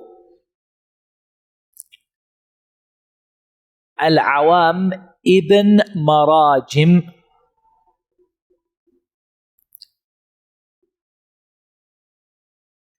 becomes Al-Awam ibn Muzahim. So Marajim becomes Muzahim. The shape of the word is exactly the same. If you write the word without any dots or any fatha, kasra, dhamma, it's the same shape of the word. However, what happened is a fatha on the meme got changed. The ra became a zai and the jim became a ha. So one dot got added, one dot got taken away. But the shape of the word is exactly the correct shape. And this is the majority of what happens when we talk about at-tashif. And that is why it's quite important that we sometimes specify which letter it is by words. For example, we say muzahim with a zai that has a dot on top, or we say marahim with a ha that doesn't have any dots. Sometimes they write it like that. Obviously, it's Arabic words for it, but sometimes they write marajim, or they write muzahim with a ha that has no dots, like that. Or sometimes they make markings in the margin or on top of the word so that you know this is what was meant. They have many different ways to clarify to you, because remember, there's no printing press. How are people copying books? By hand. And if the person copying the book by hand is not paying attention, well, you can have tasheef and tahrif. So in the cases where there could be a likelihood of it, they will actually say, this is with a jim, this is with a ha that has no dots. Why do they have to say a ha without dots? Because it could be a kha. Jim is easy because the word jim looks different, right? Jim, when you write it out, looks different. But ha and kha both look the same when you write them out. So they say the ha without dots or the kha with dots to distinguish between them. The second option is to change the shape of the word. An example, Umar ibn Uthman becomes Amr ibn Uthman. How do you write Umar? Ain, Mim, Ra. How do you write Amr? Ain, Mim, Ra, Waw. Amr has a waw at the end. He stole it from Dawood. He did. Amr stole the waw from Dawood. Because Dawood is missing a waw when you write it. Normally Arabic you write it like you say it, right? But Dawood is missing a waw. Dawood should have two waws. Dawood. It should have waw, but it doesn't. It has only one. So where did that waw go? Amr came and stole it. Because Amr shouldn't have a waw. But Amr has a waw on the end. So the way you remember it like that. It's just a way of remembering it, that Amr stole the waw of Dawood. Amr doesn't look like Umar. Umar is Ayn, Mim, Ra. Amr is Ayn, Mim, Ra, Waw. What's the reality of that waw? It's actually there to make it easy for you to know the difference between Umar and Amr. Otherwise you would never know the difference between Umar and Amr. Jabir ibn Atiq becomes Jabr ibn Atiq. Jabir, Jim, Alif, Ba, Ra becomes Jim, Ba, Ra. Is it keeping the same shape? No, it's not. The shape got changed. The third one is for the name to be swapped over. For example, Ar-Rabi' ibn Subrah becomes Subrah ibn Ar-Rabi'. They got mixed up. And that could be also a type of maqloob as well. It comes under al-maqloob. But it's a type of tasheef, right? Somebody was here, it's not, somebody just was, when they were writing or whatever, they didn't concentrate and they put one in front of the other. So it's also a type of tasheef. From the types is ibdalu rawin bi akhar,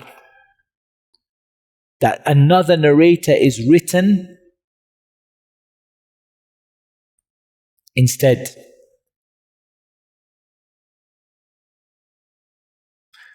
For example, replacing Juwayriyah with Safiyah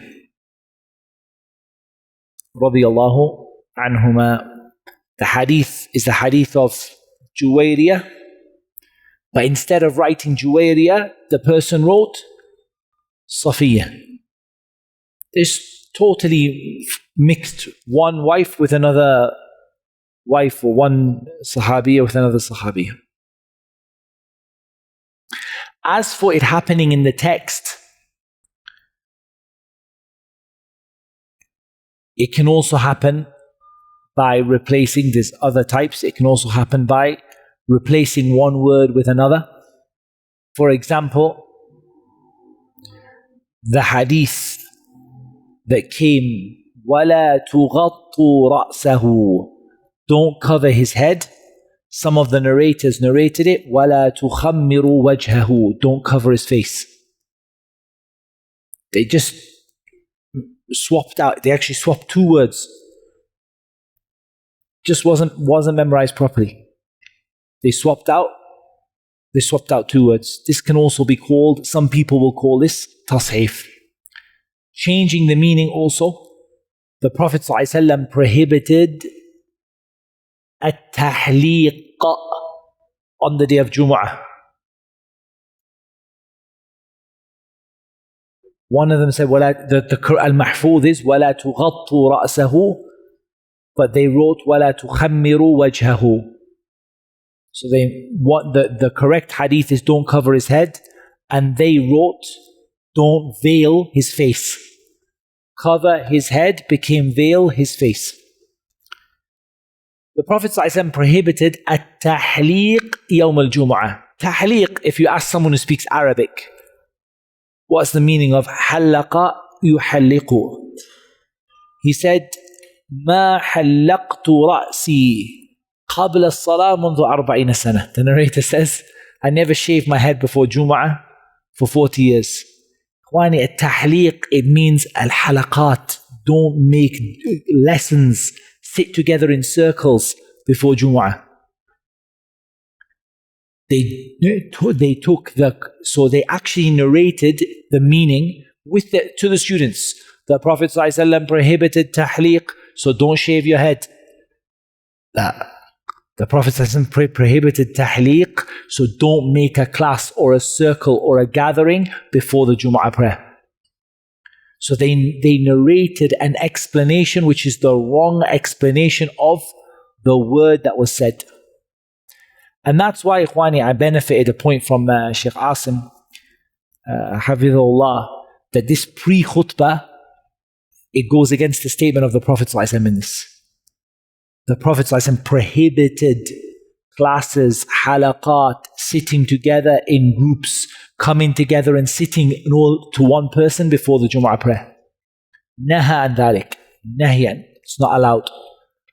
The pre-khutbah goes against the command of the Prophet ﷺ when the Prophet ﷺ prohibited at-tahliq or at-tahalluq yawm al-jumu'ah.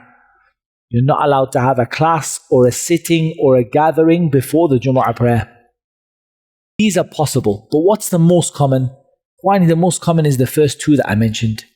Most of the time, the most common type of tasheef is that just the shape of the word is right, but the word that comes out is wrong.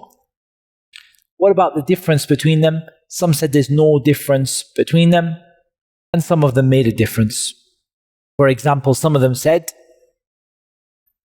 Al-Musahhaf is where the shape of the word stays, and Al-Muharraf is where we lose the shape of the word. Just like that. Some of them said Musahhaf, it means that the shape of the word is there, but the dots are wrong.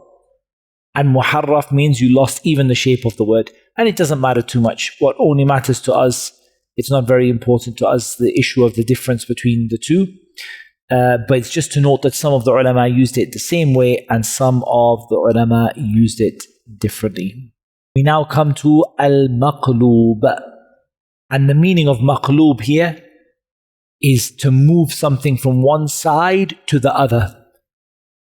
Ya muqallib al-quloob, or turner of the hearts. That's what's meant here. To take something and move it from one side to the other.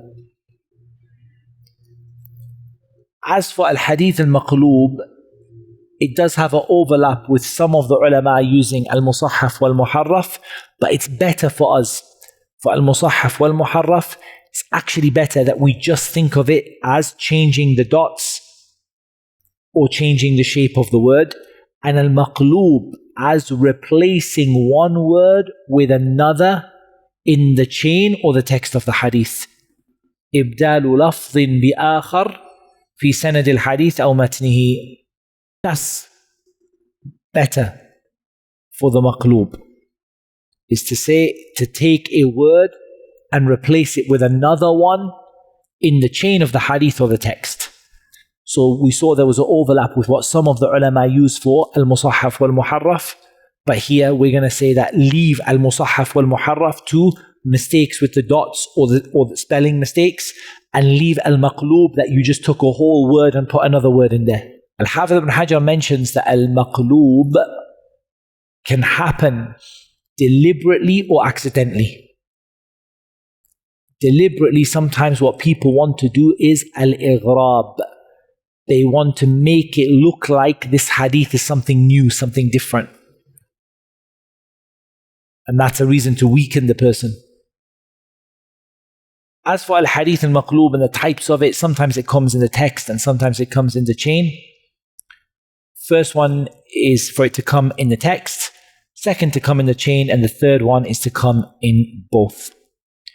As for al-qalb fil matni, so swapping things out in the text, it has two possibilities.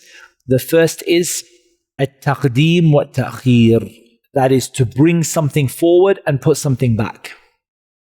So, the hadith that came, إِذَا أَذَّنَ ابن أم مكتوم فكلوا واشربوا وإذا أذن بلال فلا تأكلوا ولا تشربوا.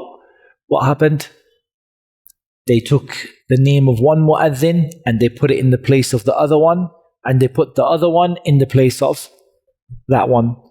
So they mixed up the name of the two mu'adhins. It should be إِذَا أَذَّنَ بِلَالٌ فَكُلُوا وَاشْرَبُوا وَإِذَا أَذَّنَ ابْنُ أُمِّ مَكْتُومٍ فَلَا تَأْكُلُوا وَلَا تَشْرَبُوا. So they mixed up the names. It should have been Bilal, should have been first, but they put Bilal second. Ibn Ummi Maktoum should have been second, but they put him first. So the narrator took the wrong name of the mu'adhin and the other one and brought forward and back. Likewise, the famous hadith of the 7 that will be shaded on the day when there's no shade, except the shade of Allah. What's the famous, does anyone know the famous qalb that happened in the hadith? سَبَعَةٌ يُظِلُّهُمُ اللَّهُ يَوْمَ لَا ظِلَّ إِلَّا ظِلُّهُ. What's the very famous, the 7 that will be shaded, very famous qalb happened in the hadith. He gives with his left hand what his right hand doesn't know. One of the narrators said, one of the people who'll be shaded is the one who takes his charity with his left hand. He gives his charity with his left hand and his right hand doesn't know what he gave. What did he do? He mixed up the right and the left hand. It should be his right hand gives and his left hand doesn't know. But he said his left hand gives and his right hand doesn't know. Sometimes they have khilaf about whether there's qalb in the hadith or not. For example, you know about when the Prophet ﷺ used to go to sleep. And he'd blow into his hands and then recite the mu'awwidat. Some of them take the view that's maqloob, that actually what he used to do is read and then blow. Others say no, the hadith is not maqloob. That's how it came. He used to blow and then read. So that's clear, right? Taqdeemun wa ta'khir. The second option is that the narrator takes a hadith with a chain and puts the wrong text on it. Then brings the hadith with another chain and puts the wrong text on it. Like was done in the example of Imam al-Bukhari, rahimahullah ta'ala, when he came to Baghdad and the people mixed up. They put this chain with this text and this chain with this text. So it's the wrong text. It's the wrong text for the wrong chain. Some of them say the qalb there is not in the matan, it's in the isnad. Like, and it doesn't matter whether we say it's in the text or the point is that an example of al-maqloob is to put the wrong text with the wrong chain. Second example, what happens when it happens in the chain of narration? And there's 3 possibilities. One is to swap out one narrator for the other. For the hadith of Amr ibn Dinar, a narrator comes along and says Abdullah ibn Dinar. So instead of saying Amr ibn Dinar, the narrator says Abdullah ibn Dinar. He swapped one narrator out and put another narrator in, and it could be accidental or deliberate. The second one is to swap his name with the name of his father. The hadith of Murrah ibn Ka'ab. Hadith of who? Murrah ibn Ka'ab. What did he say? Ka'ab ibn Murrah. He swapped him with the name of his father. And the third one is to take someone who belongs at the beginning of the chain and to put them at the end of the chain. Put them in the wrong place. Ahmad ibn Isam al-Ansari, from Abi Bakr al-Hanafi, from Sufyan, from Hukaym ibn Sa'd, from Imran ibn Dhabiyan, from Salman radiyallahu anhu. He said, Abu Hatim said, Ibn Abi Hatim said, I asked my father. He said, هذا إسناد مقلوب. He said, this is wrong. It is Sufyan and Imran ibn Dhabiyan and Hukaym ibn Sa'd. So where did we go wrong? Let's write the names down quickly. The hadith is from Ahmad ibn Isam, from Abi Bakr al-Hanafi. There's no problem there. So that's not the issue. Sufyan from Hukaym from Imran from Salman. Sufyan from Hukaym from Imran from Salman.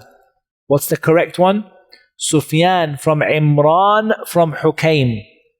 So Hukaym is supposed to come second after the Sahabi. Like Hukaym is supposed to come after the Sahabi, but instead they put Imran ibn Dhabiyan and they swapped them over. So the one who was in place number 2, they put him in place number 3, and the one that was in place number 3, they put him in place number 2. And all of these are maqloob, and you could get them happen both. You could have a situation where you have the sanad is maqloob and the text is also maqloob. We now come to al-mudraj. I'm not doing them in the order of al-Hafidh ibn Hajar, I'm just doing them in the order of my notes. But we now come to al-mudraj.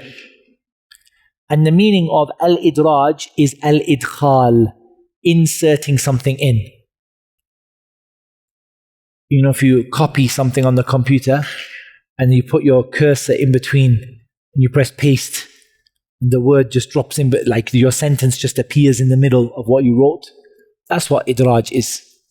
You've just inserted something inside of, you've put it inside of something else. In the text here, أن يدخل الراوي في الرواية ما ليس منها سواء سندا أو متنا دون فصل بينهما. It is for a narrator to insert into the hadith, the text or the chain, something that doesn't belong there, without making a break between them. And that's a very important condition. If the narrator said, أقول, my view is, or the narrator said with a pause, something else, this is not mudraj.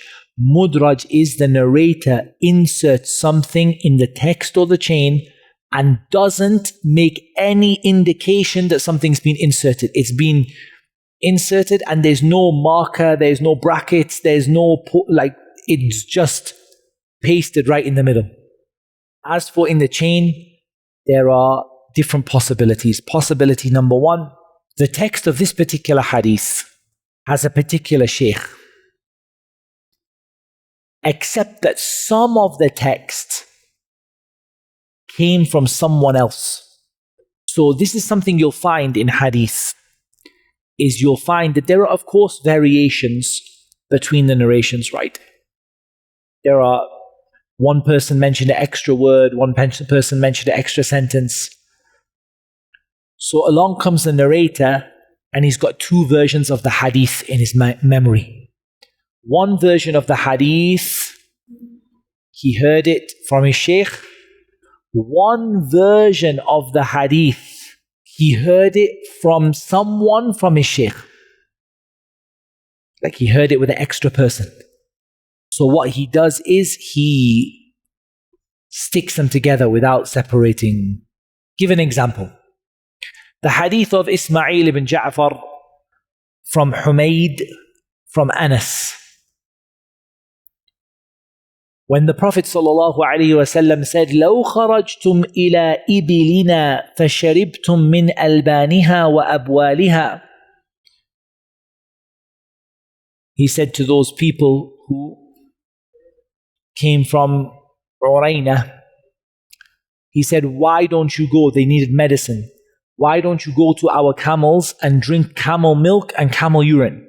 This hadith, the addition of the camel urine, the addition of the camel urine, he heard it from Humayd, from Qatada, from Anas, and it's authentic. So what happened here? Actually, he's got two chains.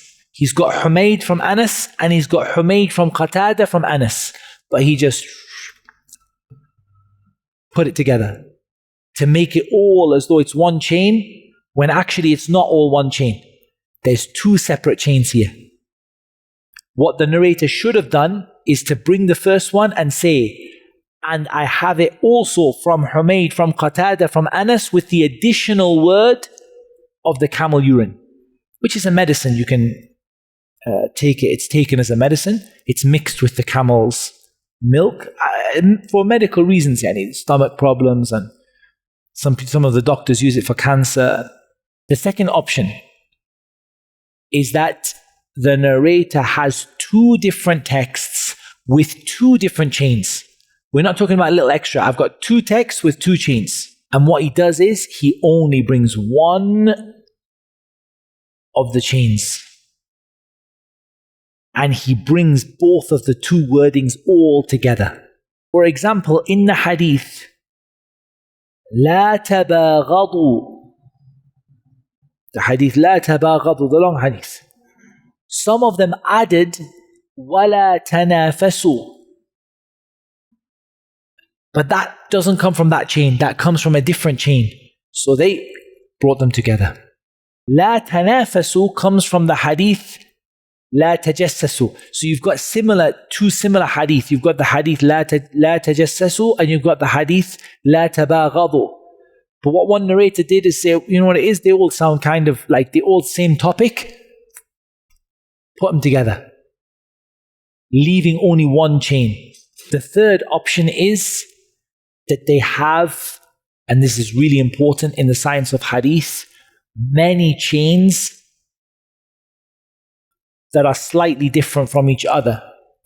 Because don't think that the narrator only heard the hadith one way. He might have heard the hadith with 6 different chains. So what does he do? Instead of making it clear that each chain here differs and this chain differs in this place and this one is here, and how do they do that? They use the word ha, or the letter ha, tahwil. So what they should do is to mention, you know what tahwil is? It's a diversion in the road, right? You know when you hit the roadworks and they send you around the other way. They're supposed to say ha wa haddathana, meaning this is a bit different and I've got it from this way as well. Stop, go back. I've also got it this way. Stop there, go back. I've also got it that way. As if you've got a diversion in the road. You know what I mean by diversion? You've got roadworks. The road is closed and they send you around the other side. He's supposed to tell you when that happens. The narrator is supposed to tell you using ha by saying stop, 1 second. I've also got it from the other side. Stop your car. You can drive around the back. I've got it this way as well. Then they join together. Then stop. I've also got it this way. Then they join together. Instead of doing that, he just leaves all of that out and brings it without explaining the differences.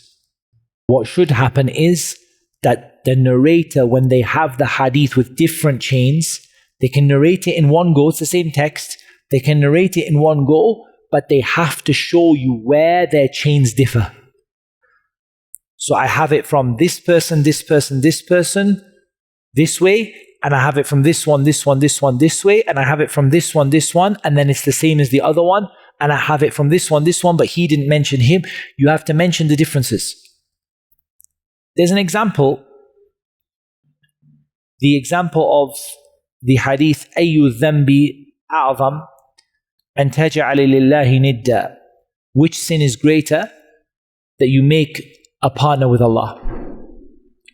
The hadith is the hadith of Abdullah ibn Mas'ud. I won't read you all the names because I think it's going to be confusing. But this hadith has a narration where Shaqiq ibn Salama is direct from Ibn Mas'ud. And it has another narration where Shaqiq ibn Salama narrates from Ibn Shurahbil from Ibn Mas'ud. So some of the narrators brought it directly, Shaqiq from Ibn Mas'ud. And some of them brought it with someone in between. The narrator, instead of saying who brought it directly and who brought it with a person in between and how is it different, just put it all together. As though he only has one chain, like that. Instead of saying this narrator said it like this and this narrator said it like that, this narrator went directly to Ibn Mas'ud, this narrator brought another person in between. You have to explain, otherwise how will we be able to put the chains together and look at the chains if we don't know where the differences were? So this is a type of al-mudraj. The fourth is that he brings the chain, and while telling you the chain, for some reason, he has to stop speaking and say something else. And so the people narrate it like that. Very, very famous. We mentioned the famous situation that happened in the hadith of Thabit ibn Musa from Sharik, from Al-A'mash, from Abi Sufyan, from Jabir. So you imagine that Sharik is narrating this hadith today, and he's sitting down and he says, حدثني الأعمش عن أبي سفيان عن جابر رضي الله عنه. And then he sees his student Thabit ibn Musa al-Zahid.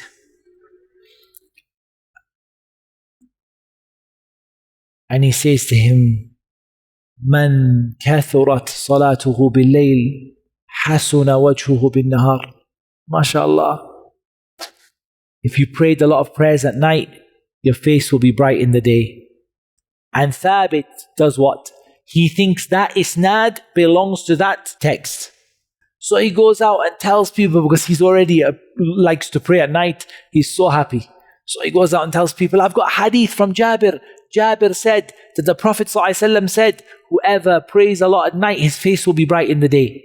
What happened was that Sharik was telling the isnad of another hadith. He paused. He said something to the student, and the student thought that it was part of the hadith. As for in the text, it can happen in 3 places.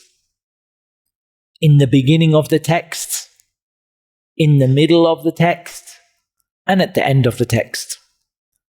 As for the beginning of the text, the hadith of Buraidah al-Aslami radiyallahu anhu, where he said, كنا مع رسول الله صلى الله عليه وسلم في غزوة فقال, we were with the Prophet صلى الله عليه وسلم in a military expedition, and the Prophet صلى الله عليه وسلم said, بكروا بالصلاة في اليوم الغيم. Pray your prayers early when it's cloudy. فإنه من فاتته صلاة العصر حبط عمله.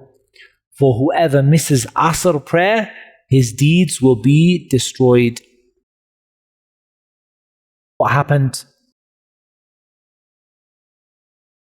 The words, pray your prayer early when it's cloudy, were said by Buraidah, the Sahabi. The Sahabi Buraidah, he is the one who said, pray your prayer early when it's cloudy. The Prophet ﷺ said, whoever misses Asr prayer, his deeds are destroyed. So one of the narrators, instead of separating between them, and it was Al-Imam Al-Awza'i, Al-Imam Al-Awza'i, instead of separating, he brought them both from what the Prophet ﷺ said.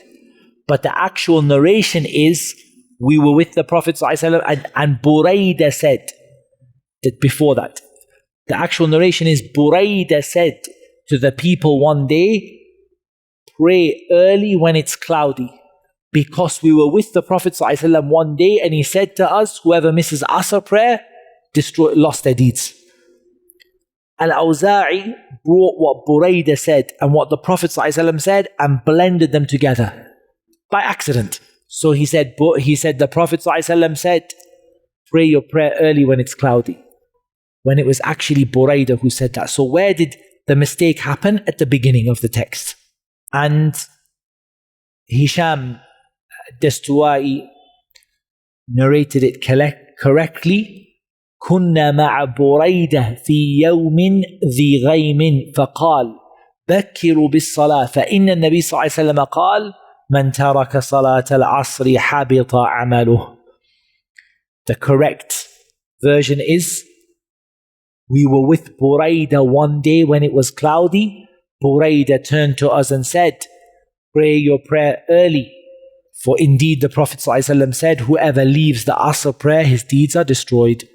As for the middle, the hadith narrated by Nasa'i from Fadala marfu'an, that the Prophet ﷺ said, أنا زعيم والزعيم الحميل لمن آمن بي وأسلم وهاجر ببيت في ربض الجنة. The hadith. He said, I am the guarantor, I'm the Za'im, and the Za'im is the guarantor for whoever believes in me and accepts Islam and makes hijrah, that he will have a house في ربض الجنة. What happened here? What happened here is that the words Al-Hamil, that the Za'im is the guarantor, were added by one of the narrators. What the Prophet ﷺ said is, Ana Za'imun liman. I am the guarantor for the one who does this. The narrator thought many people don't know what the word Za'im means. It's lugha min lughat al-Arab. It's not a common usage in Arabic. They didn't know. So the narrator in the middle of the hadith explained what the word meant. So narrator is telling the hadith, and in the middle of the hadith, the narrator stops and explains what the word means. The people listening think that's what the Prophet ﷺ said and narrate it as though the Prophet ﷺ said it, when in fact it's the narrator explaining the word. And that is very easy to happen. It happens a lot even in we're not narrating hadith, but it happens a lot. Maybe translation, for example, the Shaykh says something and I stop and put a whole sentence in between that I'm explaining to you and you think the Shaykh said it. Are you with me? Yeah? So here what happened is the explanation of the meaning of the word was not what the Prophet ﷺ said. The Prophet ﷺ said, Ana za'imun. I am the za'im of the one, for the one who believes in me and accepts Islam and makes hijrah. The narrator thought people don't know what za'im means, so he explained it. He said, the Prophet ﷺ said, Ana za'im. And by the way, Za'im means guarantor. And they thought the Prophet ﷺ said that. So they wrote, Za'im means guarantor, that the Prophet said it, but he didn't say it sallallahu alaihi wasallam. It was said by one of the narrators. Most of the time, the idraj happens at the end of the text. And one of the most famous examples is the hadith in Jami' At-Tirmidhi regarding the names of Allah, that Allah has 99 names, 100 except one. Whoever man ahsaha dakhal al-Jannah, whoever learns them and memorizes them and practices them will go to Jannah.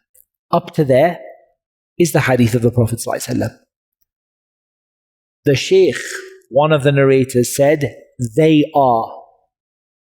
And he said, they are Allah, Ar-Rahman, Ar-Rahim, Al-Malik, Al-Quddus, Al-Salam, and all of that. Who is telling the names? The narrator. People listening think what? They think that the Prophet ﷺ is telling you the names of Allah. The Prophet ﷺ told you that Allah has 99 names, 100 minus 1 doesn't mean only 99, but among the names of Allah are 99 special names, 100 minus 1. Whoever learns them will go to Jannah. Stop. That's the end of the hadith. The narrator added, they are. He paused. Man ahsaha dakhal al-Jannah. They are. And the students thought that the words they are came from the Prophet ﷺ, and they reported all these names of Allah that were the view of the Shaykh, not the view of the Prophet ﷺ. How could it be known that something is mudraj?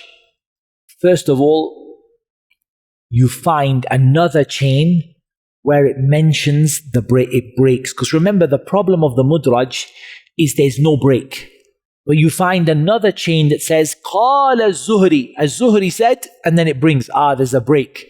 So you realized, okay, this is not. Qala ibn Mas'ud. Okay. Qala Burayda. Okay, Burayda said this part. So you find it elsewhere.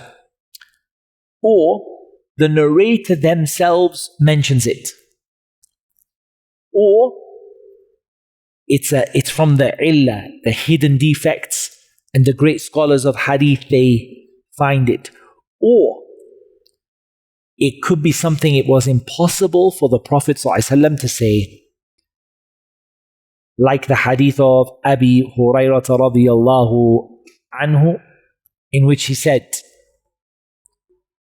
وَالَّذِي نَفْسِي بِيَدِهِ لَوْلَا الْجِهَادُ فِي سَبِيلِ اللَّهِ وَالْحَجِّ وَبِرُّ أُمِّي لَأَحْبَبْتُ أَنْ أَمُوتَ وَأَنَا مَمْلُوكٌ. The Prophet ﷺ said, لِلْعَبْدِ الْمَمْلُوكِ الصَّالِحِ أَجْران. The Prophet ﷺ said, a righteous slave will get double reward. The hadith continues, if it was not for jihad and hajj and being good to my mother, I would wish to die as a slave.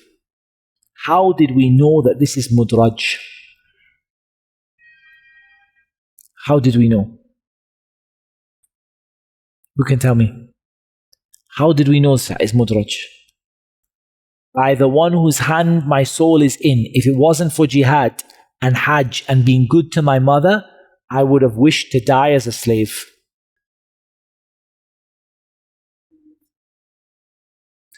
لكن النبي صلى الله عليه وسلم قد يقول ذلك والذي نفسي بيده. The Prophet صلى الله عليه وسلم could say it. What could he have not said? His mother, number one. Being good to my mother, his mother passed away and Allah prohibited him from asking forgiveness for his mother.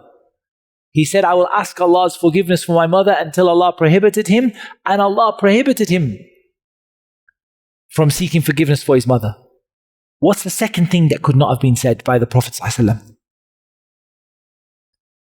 Not wishing for death. Wishing to be a slave. Because what happens when you're a slave? You cannot be a prophet. And you cannot be a leader of the people. Because how can you have a slave that leads the people when the slave's owner can change what the slave does? So the slave says, I'm in charge here. This is the decision 1, 2, 3. And then the slave's owner says, cancel. So slavery goes against prophethood. You can't be a slave and a prophet. So how could the Prophet ﷺ say, I wish that I could have died as a slave? And you're wishing that your prophethood was taken away. This is min kalami Abi Hurairah. It's from the statement of Abu Hurairah. The Prophet ﷺ said, the righteous slave will have double reward. Abu Hurairah said, by the one whose hand my soul is in, if it wasn't for jihad and hajj and being good to my mother, I would wish to die as a slave. Abu Hurairah said it, not the Prophet ﷺ. Suyuti said, this is from the speech of Abu Hurairah, because it's impossible that the Prophet ﷺ would wish to be a slave, and it's impossible to be good to his mother since his mother was not alive at the time. And it's narrated in the Sahihain, وَالَّذِي نَفْسُ أَبِي هُرَيْرَ بِيَدِهِ, that the correct wording of the hadith is, I swear by the one whose hand the soul of Abu Hurairah is in. if it wasn't for Hajj and Jihad and being good to my mother, it came like that. This is Al-Mudraj, Mudraj al-Matan and Mudraj al-Isnad. We have left Al-Muttarib, and then we're going to talk about Al-Jahala, which is our most important points, and now we've kind of finished that place that we wanted to get to. Al-Muttarib. Al-Muttarib is al-ikhtilaf wa ikhtilalu al-nizam, or wa ikhtilalu nizam al-amr. It is differences and things to become all unsettled. That's a good word. So when something is unsettled, it's called muttarib. It's not settled. And when something is differing, it's called muttarib. As for al-hadith al-muttarib, it is al-hadith alladhi yurwa min qibli rawin wahidin aw akthar ala awjuhin mukhtalifa mutasawiyah la murajjiha baynahuma wa la yumkinu al-jam'. It's quite important, this ta'rif, so we'll take it slowly. Al-hadith alladhi yurwa min qibli rawin wahidin aw akthar. So this hadith could be narrated by one narrator. It could be narrated by more than one narrator. Sometimes one narrator by himself. There's no multiple chains. One narrator by himself. Sometimes one narrator versus the other one. What's the problem? Ala awjuhin mukhtalifa. He narrates it this way and he narrates it that way. That's still not a problem. It's not a big problem, not necessarily a problem. Okay? So you've got two narrators who narrate the hadith differently. That's not necessarily a problem. It's not muttarib yet. Or one narrator narrates the hadith two different ways. It's not muttarib yet. Mutasawiyah. There's no way to prefer one chain over the other. Okay, now we're starting to get into this category. One narrator, or two, or three, or four, all of them at the same level narrate the hadith differently. Still, it's not muttarib. It's muttarib when there is nothing to be able to join between it. And there's no way to join between it. So they narrate something which is contradictory. They narrate something which is contradictory. You can't bring it together. And all of the narrations are equal in strength. There is no way to prefer one narration over the other. So it could be one narrator. He narrates it this way and that way. There's no way to say which way is right. We have no way of knowing which way is right. So he did say this hadith is muttarib, is shaky. It's not stable. He narrated it this way, he narrated it that way, and there's no way to join. Joining, yes, you could say he heard it from this sheikh, he heard it from this sheikh. Sah? Maybe he said the hadith from Abi Hurairah, maybe he also heard the hadith from Umar. Could be both. But in this situation, there's no way to join between them. And he narrates it two different ways. There's no possibility to bring them together. There's no one that's stronger than the other. They're both exactly the same strength. They're both contradictory. You can't join between them. Muttarib. It's shaky. It could be in the chain, and that's most of the time, but it could also be in the matan. Al-Hafidh ibn Hajar said, وَهُوَ يَقَعُ فِي الْإِسْنَادِ غَالِبًا وَقَدْ يَقَعُ فِي الْمَتْنِ ولكن قل أن يحكم المحدث على الحديث بالاضطراب بالنسبة إلى الاختلاف في المتن دون الإسناد. Hafidh ibn Hajar said it could happen in the chain, could happen in the text, but it's very rare in the text, because usually when we have ikhtilaf in the text, what do we normally say? We normally follow the rules of mukhtalif al-hadith. So we look at, can we join between them and can we prefer one over the other? It's very rare that we say muttarib. Muttarib basically is tawaqquf, right? It's the last option. Does that make sense? Muttarib is the last option on your list. You've got a list of options. The last one is muttarib. Because first of all, you're going to try and find a way to prefer nasikh, mansukh, as we said. You're going to try and find a way to bring them together. You're going to try to find one reason that's stronger and that's not stronger. To find a text that are exactly equal, and there's not a single way to join or a single way to put one over the other is rare. In the isnad, it's very common. He says, Abdullah told me. The next day he says, Muhammad told me. The next day he said, Yusuf told me. Muhammad told you, or Abdullah told you, or Yusuf told you? He doesn't know. He's narrating it like it's shaky. His memory is not, he doesn't remember it properly. So he narrates it. That's common. But in the text, it's rare, because the text, the ruling of idtirab in the text is tawaqquf, means that you've gone through every possibility to work it out and there's nothing left except to say muttarib. Give, inshallah ta'ala, an example. The reason I'm taking these ones a bit slowly is these are harder. Later on, what we're going to read today is not so hard, inshallah. These ones are a bit harder. An example of al-idtirab in the chain. The hadith of Zayd ibn Arqam, that the Messenger of Allah ﷺ said, إن هذه الحشوش محتضرة فإذا أتى أحدكم الخلاء فليقل أعوذ بالله من الخبث والخبائث. The explanation of the dua, the dua أعوذ بالله من الخبث والخبائث. Imam al-Tirmidhi said, حديث زيد بن أرقم في إسناده اضطراب.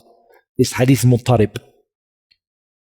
Hisham al-Dastuwai and Sa'id ibn Abi Aruba narrated it from Qatada. So just write this down. Hisham and Sa'id from Qatada.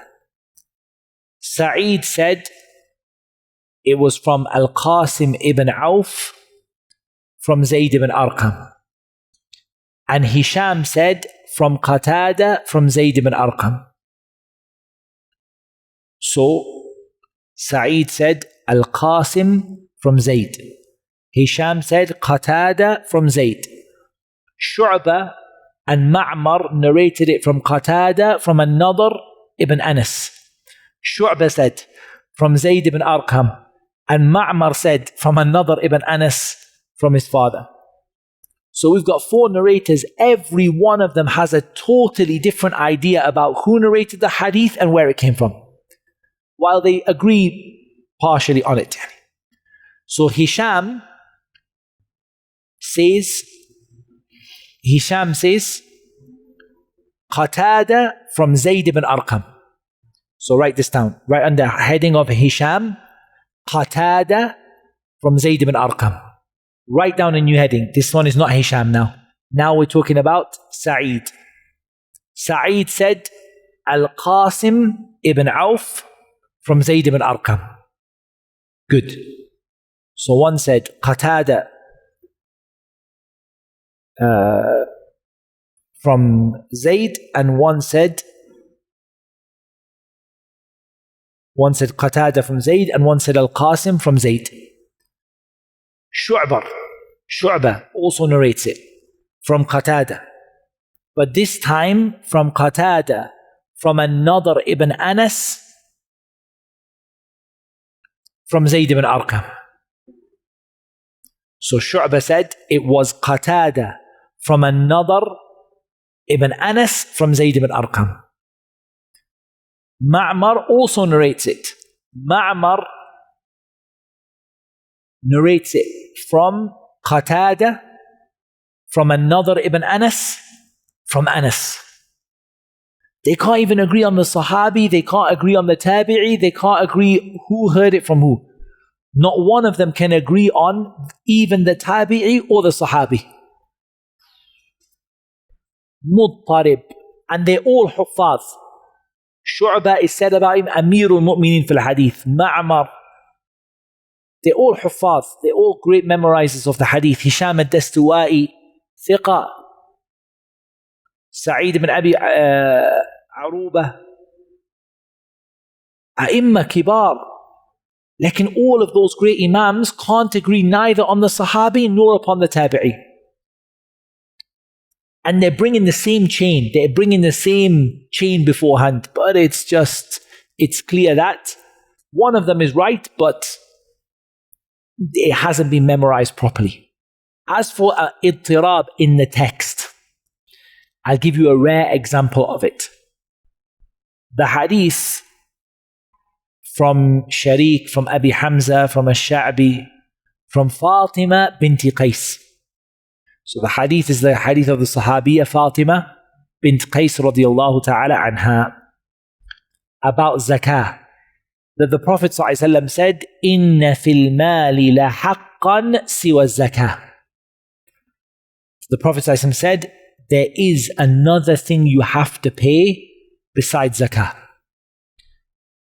This hadith in Ibn Majah, the wording is, there is nothing you have to pay except zakah.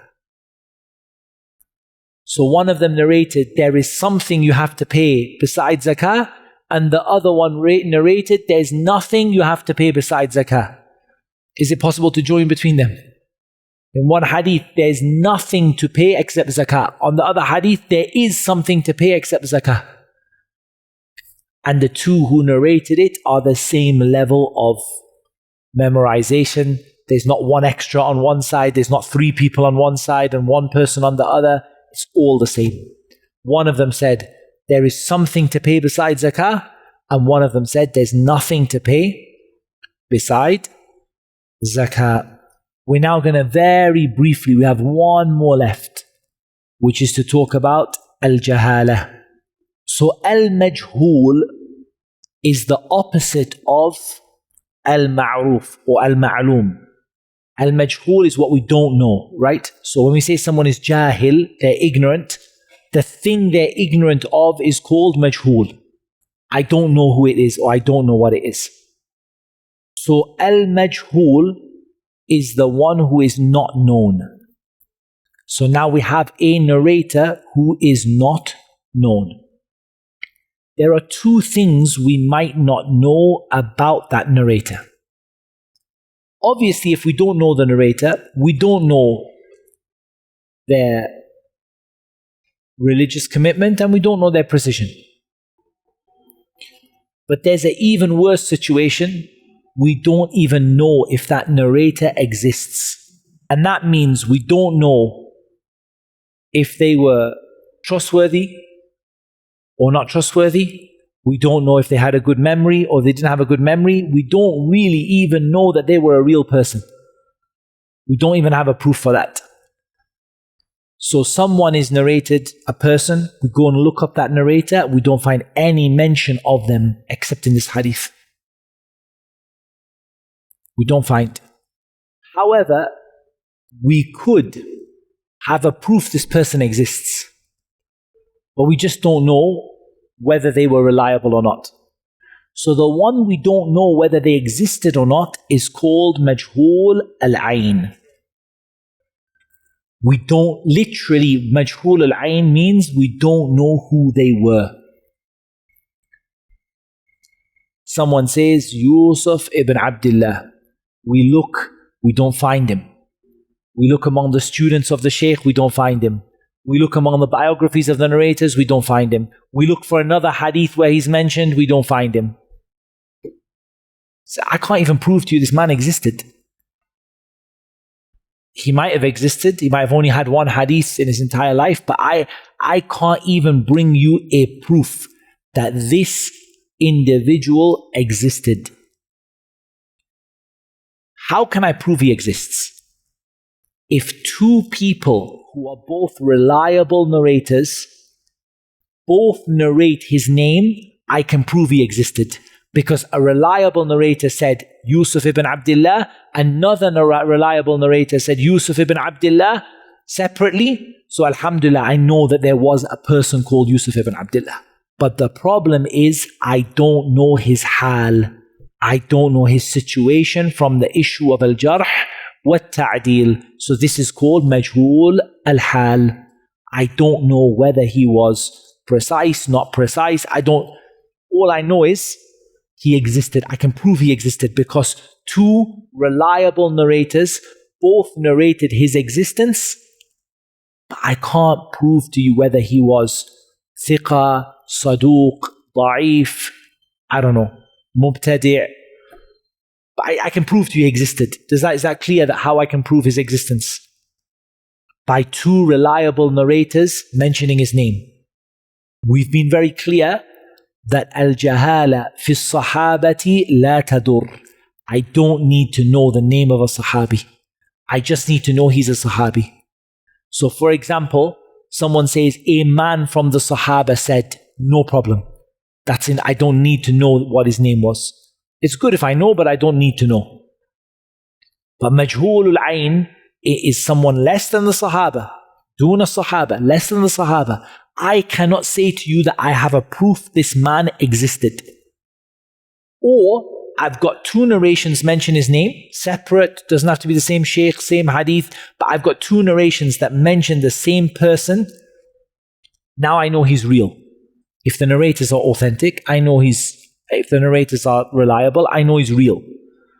I know he's real. I know it wasn't a mistake, it wasn't qalb, it wasn't idraj, it wasn't someone swapped something out, it's real. I just don't know if he was reliable or not. I just don't know if he was reliable or not. So we say this person is majhul al-hal, and al-Hafidh ibn Hajar calls him mastur, covered over. Mastur is like concealed. That's the word. Mastur, concealed. The meaning of concealed is majhul al-hal. Taban, there are a couple of things that can help me with majhul al-hal.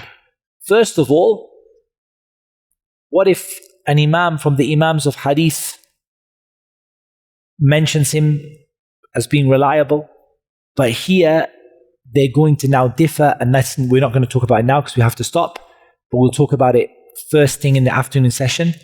What is it in, how do I remove someone being mastur? How do I take them into being known? Is it one imam? Is it two narrators?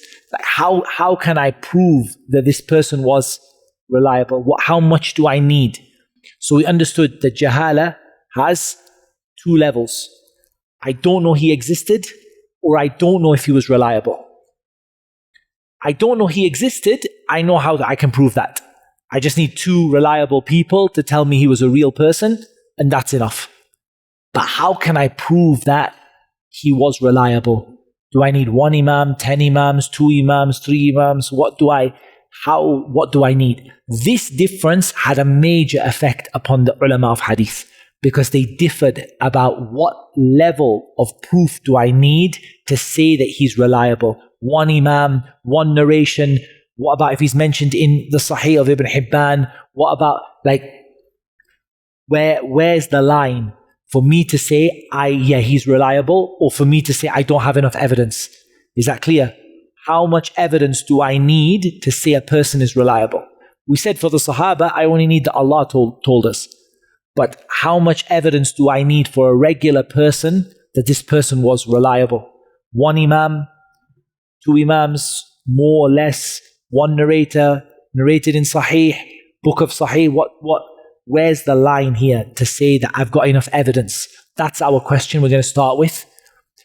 And then we're going to just read the book and highlight a few points, inshallah ta'ala.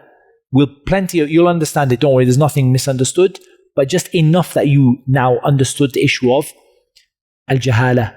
There's a similar thing which is called al-mubham. Al-mubham is someone whose name hasn't been mentioned. A man said, حدثني الثقة, a reliable person told me. جاءني رجل من واسط فقال, a man from Wasit came and said. Obviously Sahabi, no problem. But everyone else, we have to look at the other narrations to find his name, right? We have to go through all the other narrations till we find the person's name. Otherwise they are majhul al-ayn. I don't know if he existed. A man came, but which man? I don't have a name. I don't know who he was. A man said, a person I trust told me. It's not enough. The question we're going to begin with at 2 o'clock, 2:15, is the question of what level of evidence do I need to be able to say this person is reliable? How much evidence do I need? And this is where they differed, and that's why, for example, Ibn Hibban, for example, is who he is in terms of who he authenticated and which hadith he allowed and which he didn't. A lot of it is based on this issue of how much evidence do I need? Because some of them said, look, every Muslim is trustworthy. If you don't know he was bad, that's enough, like Muslims are Muslim. Muslims are good people, if you don't have a proof that he was bad and you knew he existed and he's mentioned in a book of hadith, you don't know anything bad about him, why do you need someone to tell you he was good? I said, no, you have to. It's the hadith of the Prophet ﷺ. I need to know. 1 imam, 2 imams, how much? That's what we're going to talk about. When can we say that a narrator is no longer majhul al-hal? The fact they're no longer majhul al-hal, does it mean that they're reliable? It doesn't. They might be da'if, they might be sayyul hifth, bad memory, but when can we actually say that they're no longer unknown? As-Sakhawi, rahimahullah ta'ala, he said, إِن زَكَاهُ أَحَدٌ مِّنْ أَئِمَّةِ الْجَرْحِ وَالتَّعْدِيلِ مَعَ رِوَايَةِ وَاحِدٍ عَنْهُ. So when do we take it away? When is he no longer majhul? There's one person narrated from him and one imam of al-jarh wa ta'dil mentioned him.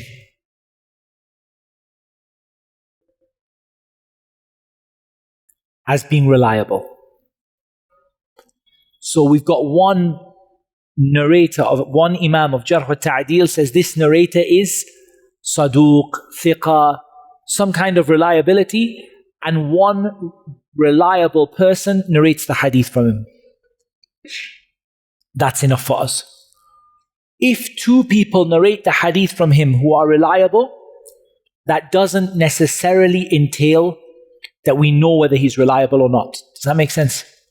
So we've got 2 situations here. We've got a narrator, 2 reliable narrators narrated from him.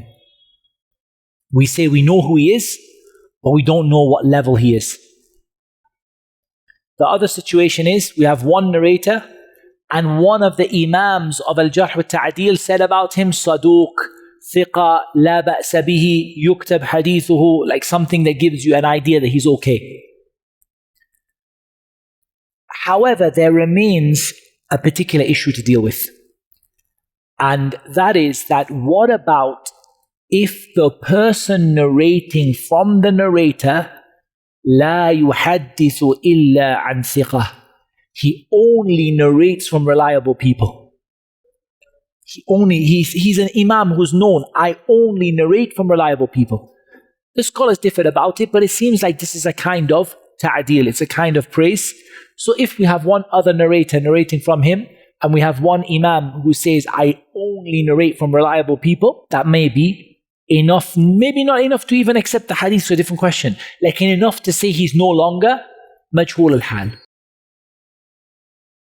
There remains one issue, and that is the issue of Ibn Hibban. Ibn Hibban, rahimahullah ta'ala, has a book called Al-Thiqat, where he gathers together the reliable narrators in his view, and he's an imam.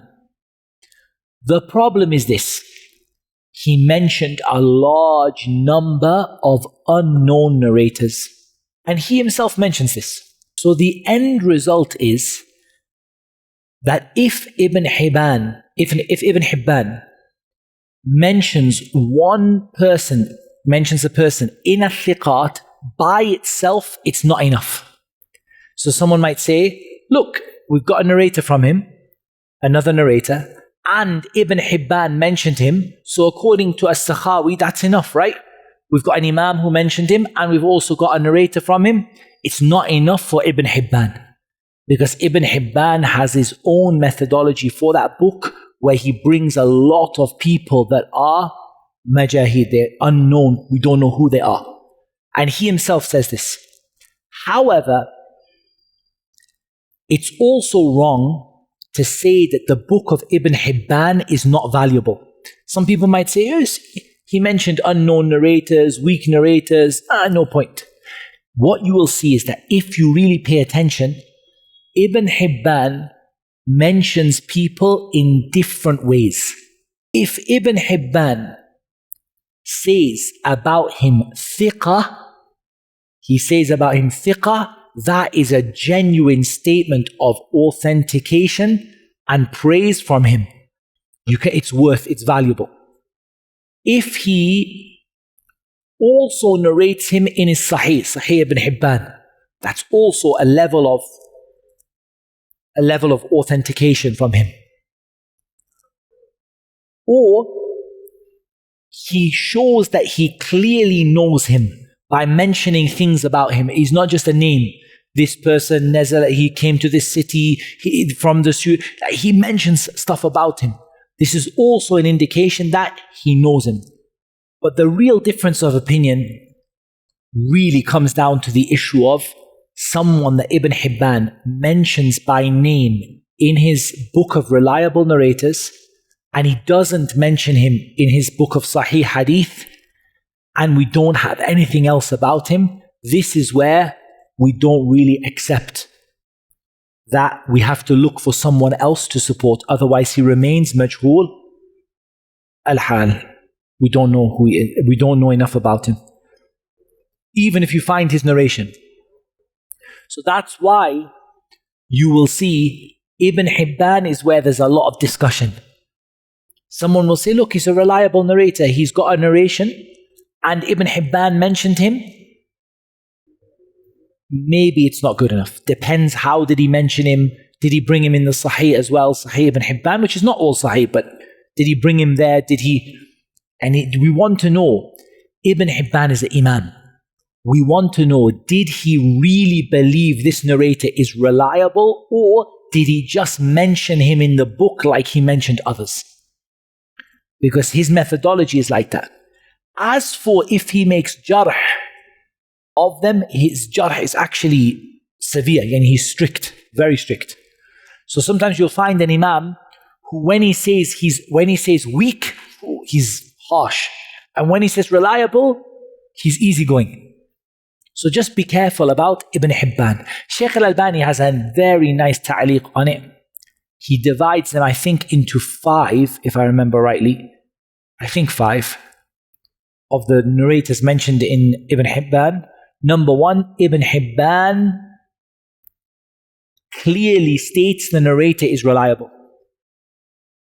Number 2, the narrator is from his own teachers that he sat with. Number 3, that the narrator has many hadith, and Ibn Hibban clearly knew him. And he's famous, a famous narrator. The 4th is that you can see from what he wrote about him that he really knew who he was. And the 5th is that which is less than that. So Shaykh al-Albani gives strong consideration to the first 4 categories. Shaykh al-Albani rahimahullah ta'ala gives strong weight to the first 4. Ibn Hibban says thiqah. Ibn Hibban says he was my teacher. Ibn Hibban writes about him enough that you know that he really knows him. Or he's from the famous narrators that have lots of hadith. The 5th one is the one where there needs to be research and discussion, and you can't just take the fact that he mentioned him in the book, that it's enough. So this is important because later on, even though it's a bit of an advanced topic, you guys may well come across someone who authenticates a hadith based on a narrator mentioned in Al-Thiqat by Ibn Hibban. And you might be in a situation which is like you're looking at the hadith and saying, I don't understand, like we learned this. He's got a narration and he's got an imam who said he's okay. Why are you guys saying he's majhul al-hal? Why are you saying you don't know who he is? Be careful about that particular issue. all that's left on our page really is the issue of al-mudih and al-wuhdan and al-mubhamat. And these are three terms that are used for particular situations. So al-mudih, books are written on that, chapters are written on that, to clarify someone who has been mentioned in a way that's not famous. He's not famous by it. Like we gave the example of Abu Yusuf, Yani al-Madani or something like that, instead of, for example, he should be known as Muhammad Tim, but he gave him a name that he's not known by. It's not a lie, but he gave him a name that nobody knows him by. Al-Mudih, that's what the job is, to clarify those issues. Al-Wuhdan deals with those who are muqil. And the muqil is the one who doesn't narrate a lot of hadith. And that's why it's very hard to make a judgment about the authenticity or reliability of a narrator if he doesn't have a lot of hadith. It's pretty hard. And that's why they had a difference of opinion with regard to Al-Imam Abu Hanifa. What was his status with regard to hadith, rahimahullah ta'ala? Imam, no doubt. A group of the scholars took the view that he's da'if. They said da'if. His hadith his memory is poor for hadith. The reality is, with regard to Abu Hanifa, that da'if is not the right word. The right word is to say he's muqil. He doesn't have a lot of hadith. He doesn't have many hadith. So it's very difficult to know how he was, because he doesn't narrate hadith. So this is where it gets tricky in those situations. And the mubham is when a person is mentioned without their name. A man said to me, and so on. Al-Hafidh ibn Hajar mentions another situation with regard to al-mubhamat, which is that ubhima bilafth at-ta'dil. Haddathani al-thiqa, the reliable narrator told me. The correct view is that this is not acceptable to us.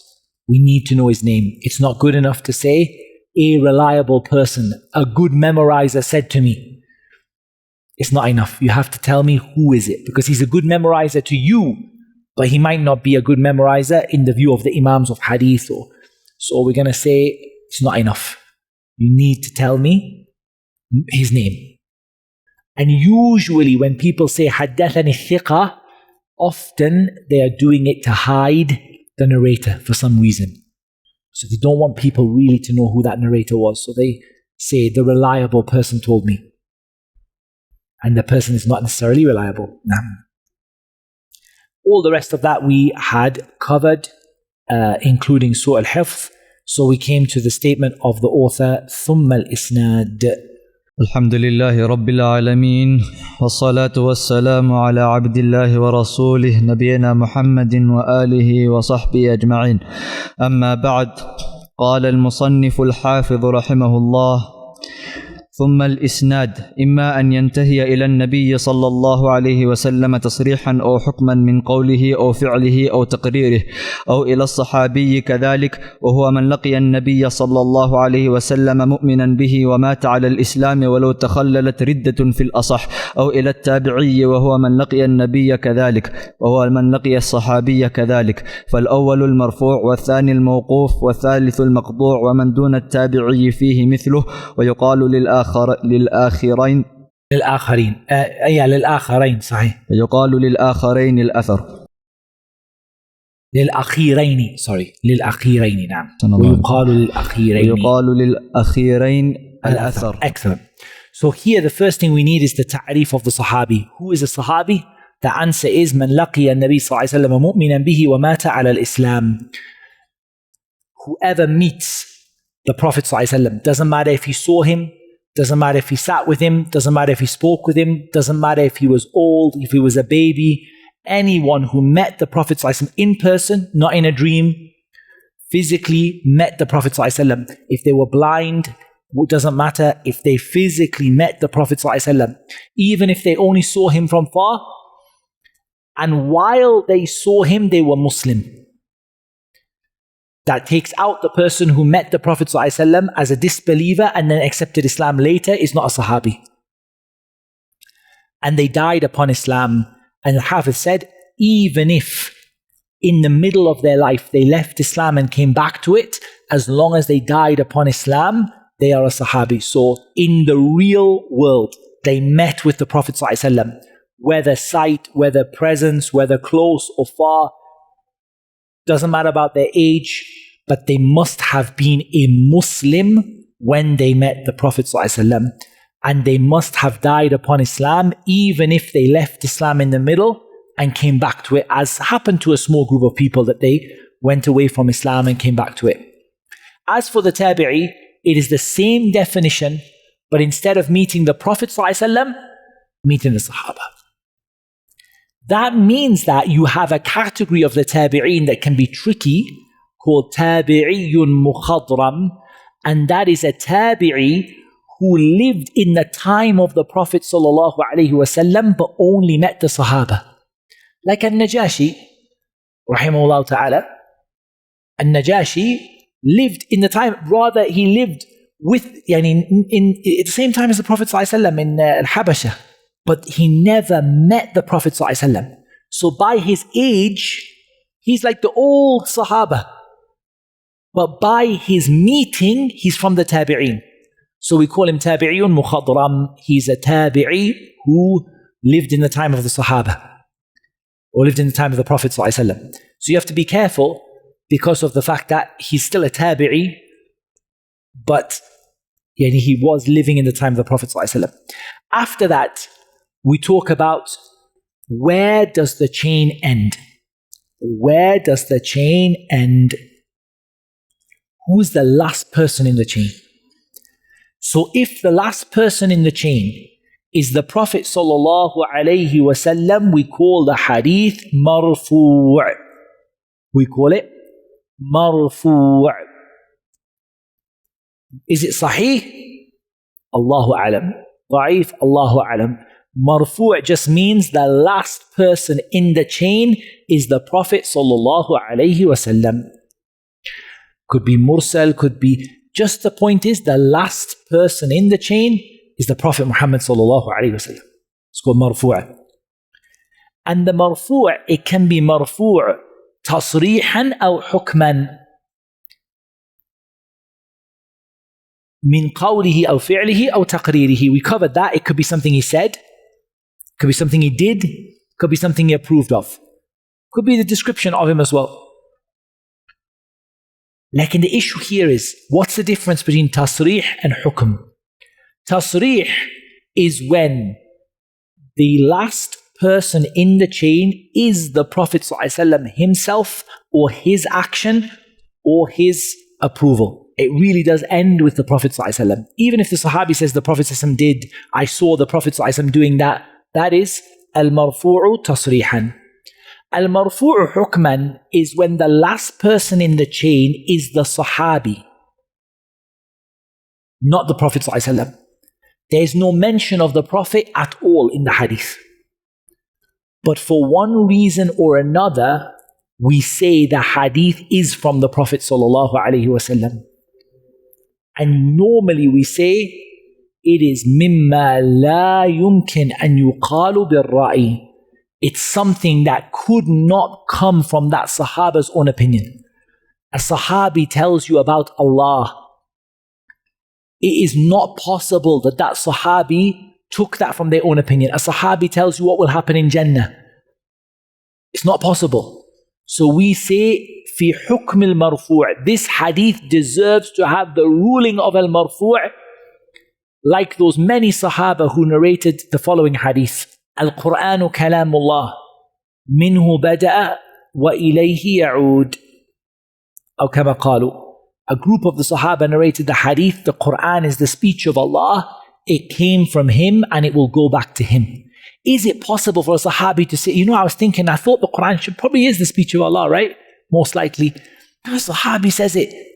this is from the Prophet ﷺ. It cannot possibly be from anyone else. A Sahabi doesn't say things about Allah that they guessed, or about Jannah, or about what happens to you in the Akhirah. So we say this is fi hukm al-marfu'.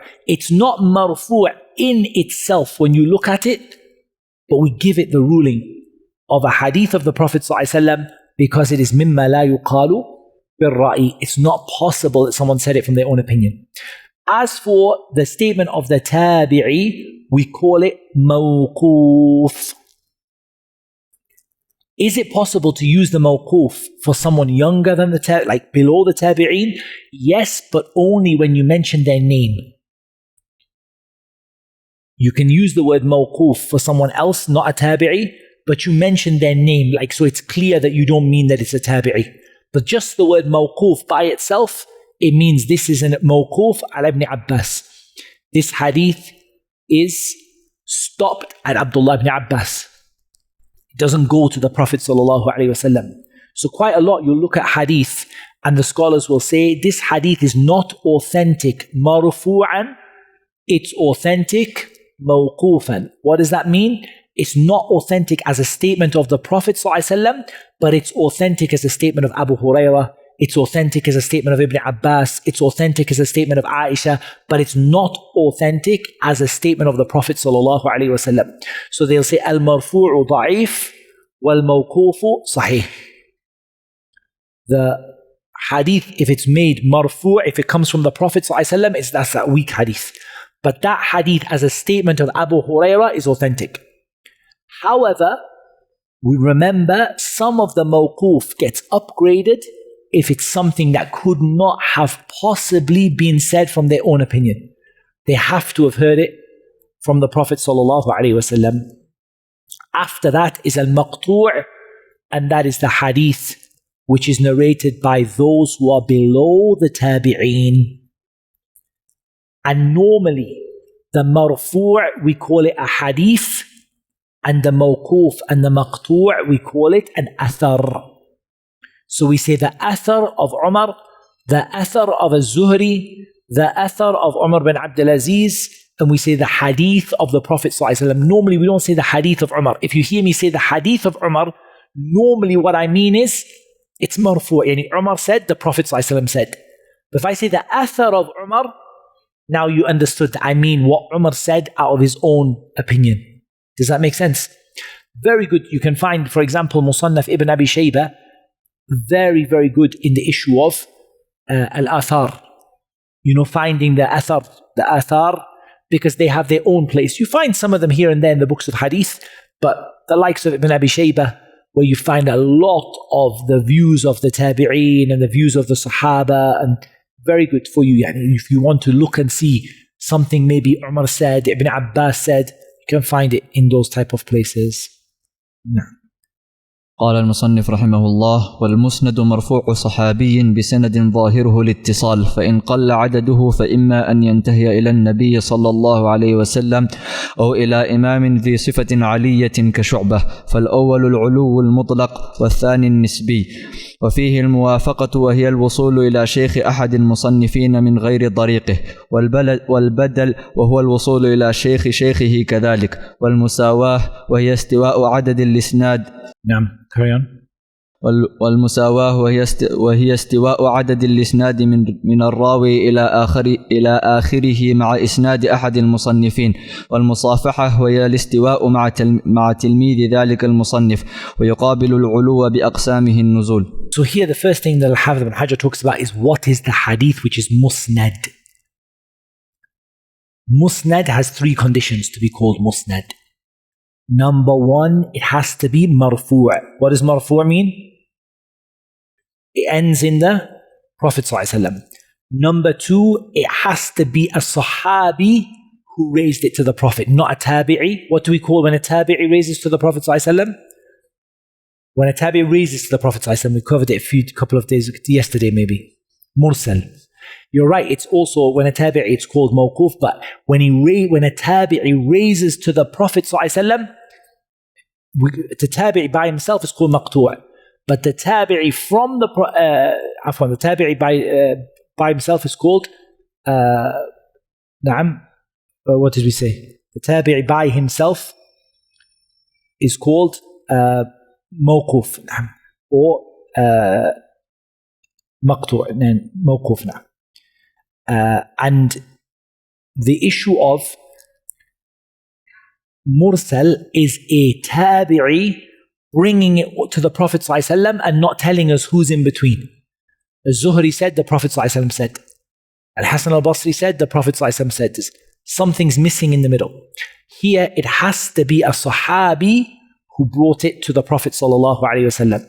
And the third condition is there has to be, you could make the second and third the same, to be honest, but we make it separate just for benefit. The last is that it has to have an apparently connected chain. I don't have to have studied for every illah or but there's no obvious break in the chain. There's nothing obvious. Then I call it musnad. Does musnad mean sahih? It doesn't. Why? What's missing from the musnad to make it sahih? We've got hadith, the sahabi brought it from the Prophet ﷺ with a connected chain all the way down to the author. What's missing? Al-adala wal-dabt of the ruwat. We haven't checked. Al-adala wal-dabt, and we haven't checked either for a shadh or a mu'al, really, not properly. So a musnad, we've done, for the musnad, we've done one thing, which is ittisal al-sanad. We've checked that the chain is connected to the Prophet ﷺ.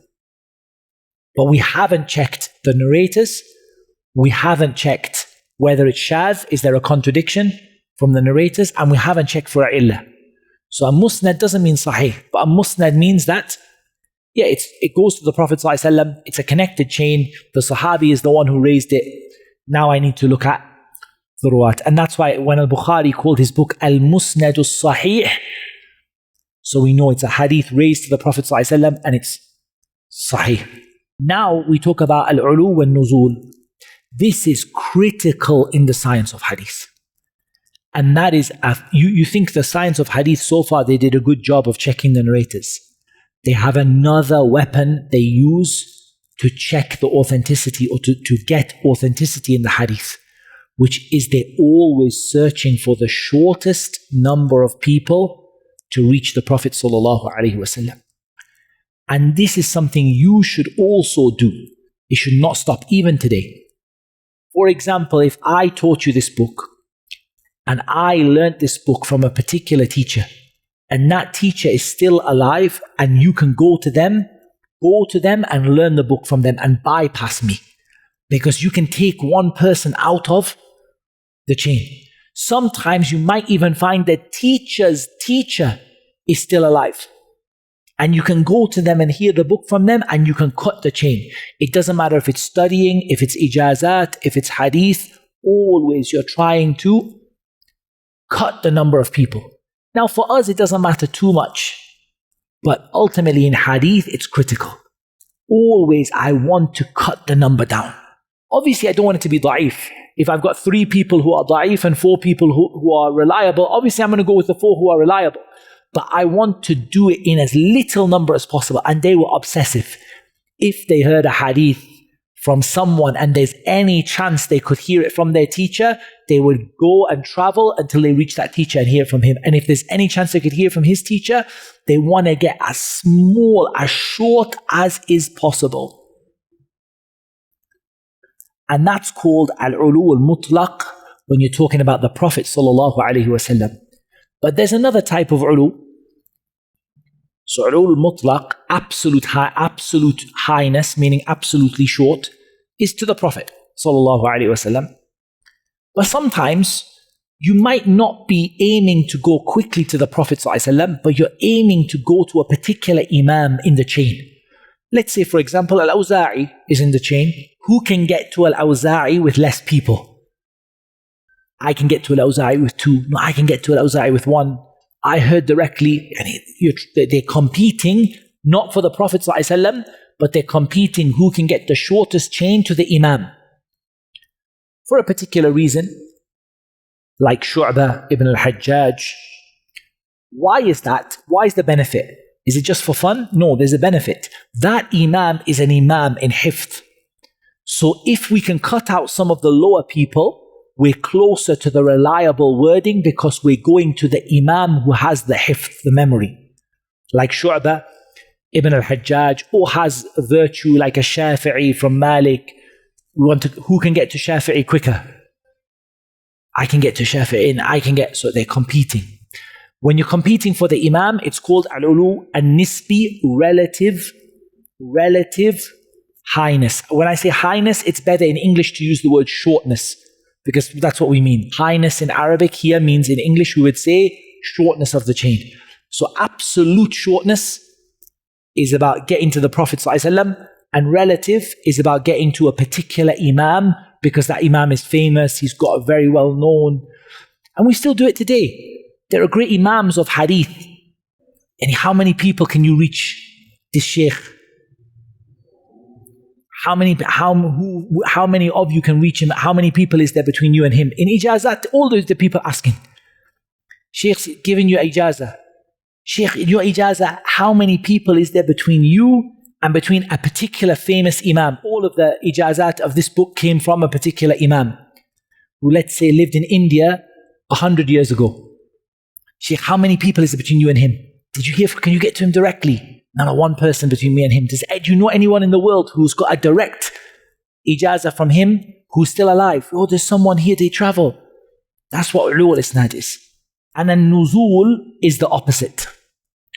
So it's about it being long. Nuzul means going down, but the word nuzul here means having a long chain. Sometimes it's better because the 4 people in the long chain are all huffaz, imams, and the 3 people in the short chain, that's this one is not known, this one had a bad memory. Of course, we're going to prefer the longer chain, but ultimately, we try to shorten the chain. It's less research needed. It's more likely to be reliable. This is a major tool that you have in Hadith. Cut the chain down. Because people talk about, Hadith were not written till Imam al-Bukhari. You know that in the time of Imam al-Bukhari, people reached the Prophet ﷺ in 3 people.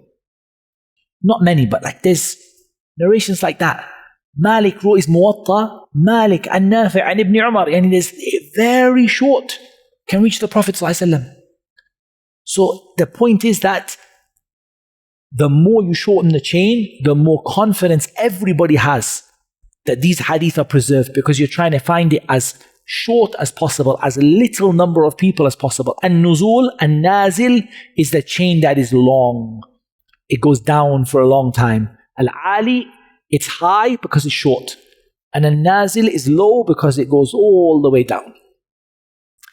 He then mentioned 4 terminologies when you're competing for a particular Imam. And the easiest way to draw these 4 is if you drew them kind of as a tree or something like that. So here for these 4, we're competing for a particular Imam. We're not looking at the Prophet ﷺ here. We're looking at a particular Imam. Let's say Al-Imam al-Bukhari, that's what we're talking about now. Here we all are living, let's say, 50 years, 30 years after Imam al-Bukhari died. And we're competing against the Bukhari's narration. So al-muwafaqah means that I can reach the Shaykh of al-Bukhari without going through him. That's what al-muwafaqah means. We just Bukhari as an example to make it easy. So we just use Bukhari as an example.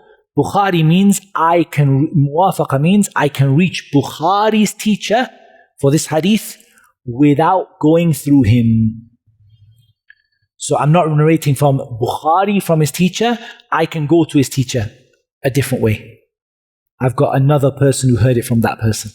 Al-badal is to reach his teacher's teacher without going through. So I can bring this hadith from Al-Imam al-Bukhari, not his teacher, but his teacher's teacher. And I can go 2 up and I meet without touching them. I don't touch them. I can meet them without... I'm supporting the narration now because I can bring you a hadith. Not that you had any lack of confidence in Imam al-Bukhari, but I can bring a hadith, I can show you that I heard the same hadith from a shaykh without him. And I can show you that I heard the same hadith from his shaykh's shaykh without him, without them. Al-Musawa is that there's the same number of people in my chain as his chain. For example, let's say we're going to Al-Awza'i. Bukhari reaches Al-Awza'i with this hadith. Let's say, as an example, so many people, whatever it is, 2 people, 3 people. I have the same number. I can reach that same Imam with the same number of people as Al-Imam al-Bukhari did. Does that make sense? So we're aiming for an Imam, famous Imam, Shu'bah. Bukhari takes 2, I can do it in 2 as well. Al-Musawa. And Al-Musahafa is that I can't reach with the same number as Al-Bukhari, but I can reach with the same number as Al-Bukhari's student. So I can't reach that Imam, let's say Shu'bah. Let's say Bukhari takes 2. I can't reach in 2, but I can reach in 3. So I'm the same as the students of Al-Imam al-Bukhari. That all makes sense? It's not difficult. I've got a hadith going to Shu'bah ibn al-Hajjaj. With regard to Al-Muwafaqa, me and Al-Bukhari, I can reach Bukhari's teacher. I can reach Bukhari's teacher without touching him. However long it is, I can reach his teacher without touching him. Al-Badal, I can reach his teacher's teacher without touching him. For this particular Imam that I'm aiming for, or hadith I'm aiming for, I can reach his teacher's teacher. Musawa, but Bukhari reaches Shu'bah, let's say example 2, I can also reach Shu'bah in 2. Musahafa, Bukhari reaches him in 2, I reach him in 3, so I'm the same as Bukhari's student. All of this is to strengthen that work from that author. Bukhari doesn't need it. You strengthen it, right? Because now you're seeing that this author wrote down these hadith, but you've got backups, you've got alternatives, you've got other people who have this narration with the same wording, and strengthens it.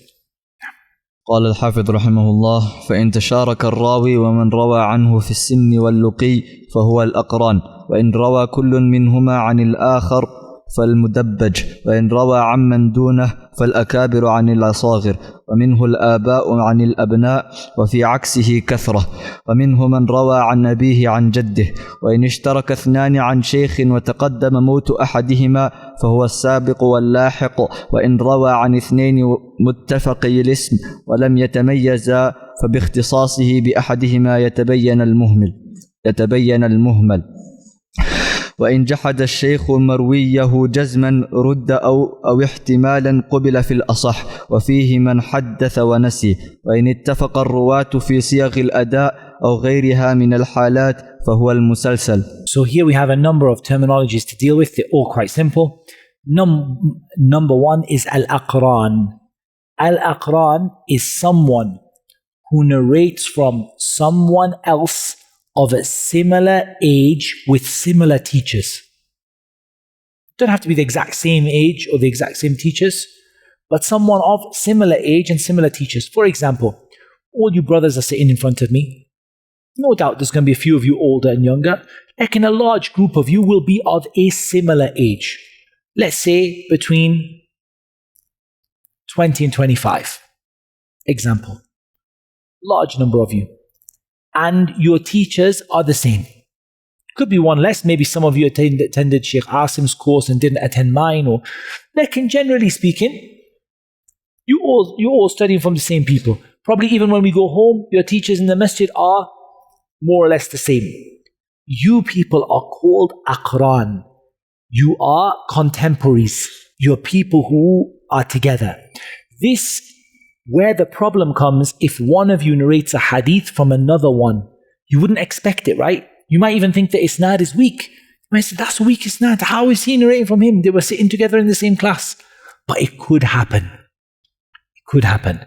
So they mention it so that you don't make a mistake in weakening a hadith that should be authentic or authenticating a hadith that should be weak because you didn't realize that these two people who had similar kind of teachers and similar kind of age, these two people actually narrated hadith. One of them narrated it from the other. Also, from the benefit of al-aqran is jarh al-aqran. Yutrah wa la yuktab. Generally speaking, that if two people in the same class with similar teachers, similar age, start refuting each other, we typically don't accept it. Not always. Sometimes we could, but typically we don't. Because what's the majority reason? Personal issues. Right? He didn't talk to me. He took my shoes. He just did this. Like there's personal issues there. So then the person says, لَيْسَ بِشَيْءٍ لا, his hifth is weak. His personal issues come. That's why generally this is a qa'idah. It's not, I didn't make this up. This is the a'imma of hadith. That we don't typically accept criticism from people who were together with each other at the same kind of time. We want criticism from the teacher. We don't really want criticism from the students. There's a fa'idah in that. That does also apply to tabdi' in some situations. The issue of bid'ah. Actually, two brothers, you ate together, you went to seek knowledge together. 10 years. 1 month later, he's mubtadi'. For 10 years, you didn't see any bid'ah from him. It could be he changed. Like, more likely, he upset you in something and then you got upset with him So don't take it too quickly when people of the same age and the same kind of shuyukh start refuting each other. It can be true, but don't take it straight away. Give it some thought. Don't be like, astaghfirullah, mubtadi'. It's important. Similar to that is a kind of tadlis. Kind of. Where the reality is, the shaykh makes a statement about the student. Allah. Shaykh so-and-so said that you're an innovator. Okay. It's a problem because we said we don't accept your friend. But the shaykh, Allahu Akbar. I think there's a problem here. There's something hidden. The shaykh doesn't know you. الشيخ لا يعرفك.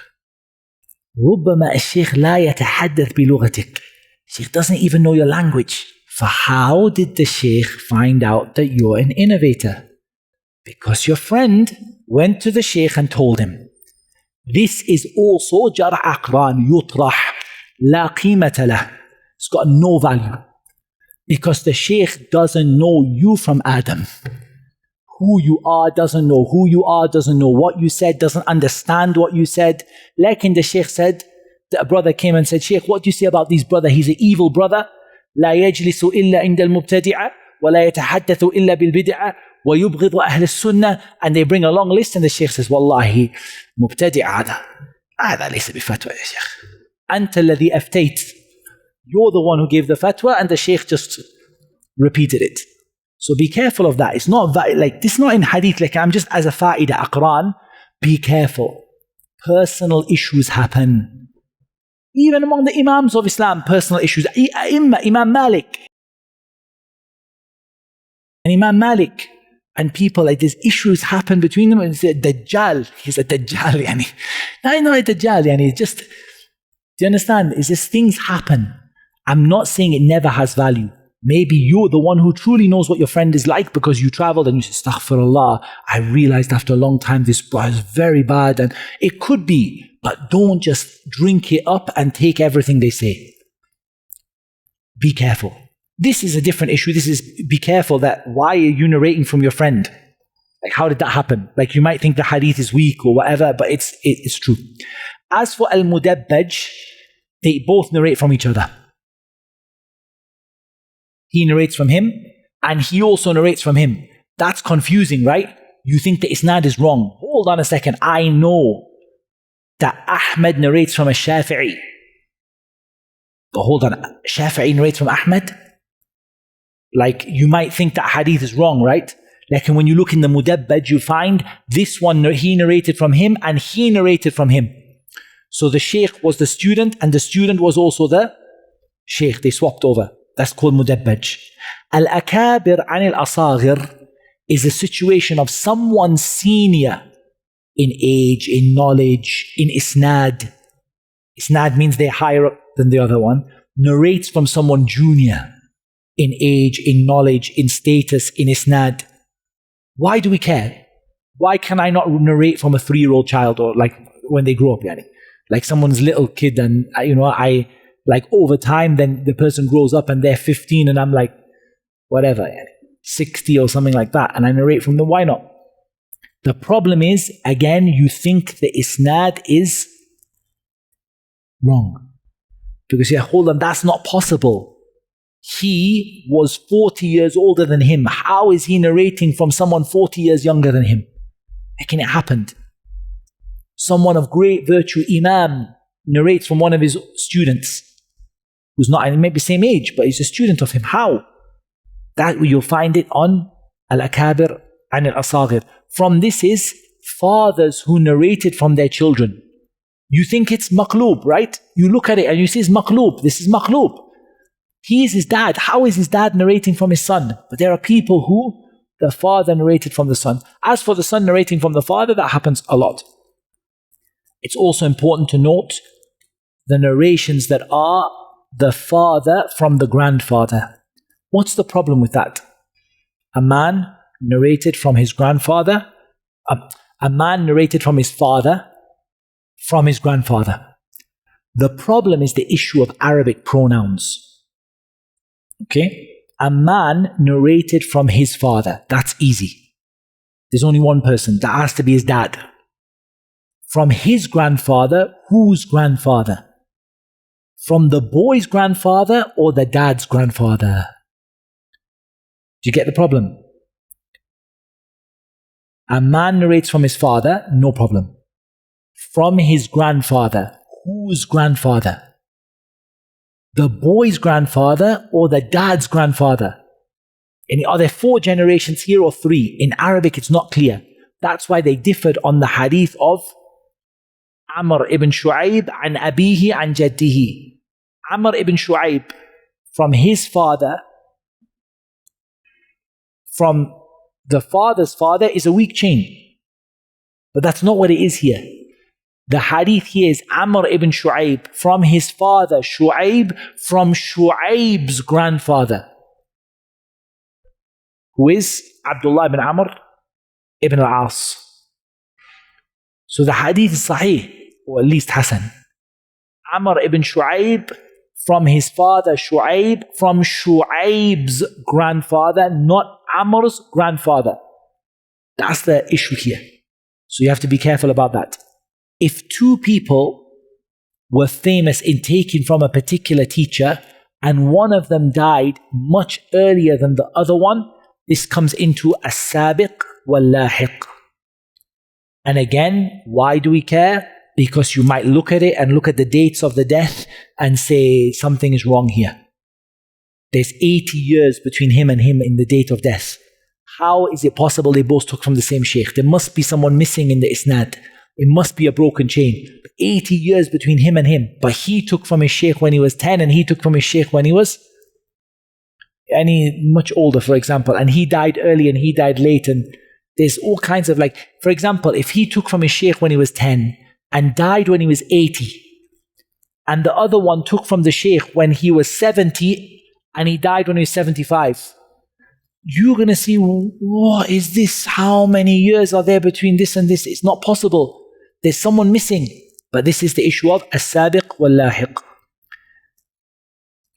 2 people with the same name and you don't know how to separate them, this is called al-muhmal. 2 people with the same name, Muhammad ibn Ismail. Is it the Bukhari or is it another Muhammad ibn Ismail? Especially same level of the chain, same sheikh and everything. Then Al-Hafidh ibn Hajar talks about what happens if a sheikh rejects his own narration. A teacher denies his own narration. So he said, وَإِنْ جَحَدَ الشَّيْخُ مَرْوِيَّهُ جَزْمًا رُدَّ. If he says, this is not mine, this is not my hadith, then generally we're not going to accept it. So the Shaykh narrates the hadith, and the Shaykh narrated the hadith, the student wrote it, and then when the student read it to the Shaykh, he said, "This is not my hadith. We don't accept it." But what about if he's unsure? Ihtimalan. The correct view is that we take it. Because he narrated it before, the student wrote it down, and then he's like, I'm not sure. No, if he narrated it before, we take it from him. He's a reliable narrator. So this is in the topic of man haddatha wa nasi, someone who narrated a hadith and then forgot about it. And then we have al-musalsal.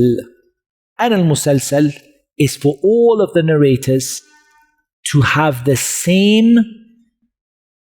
situation in the chain.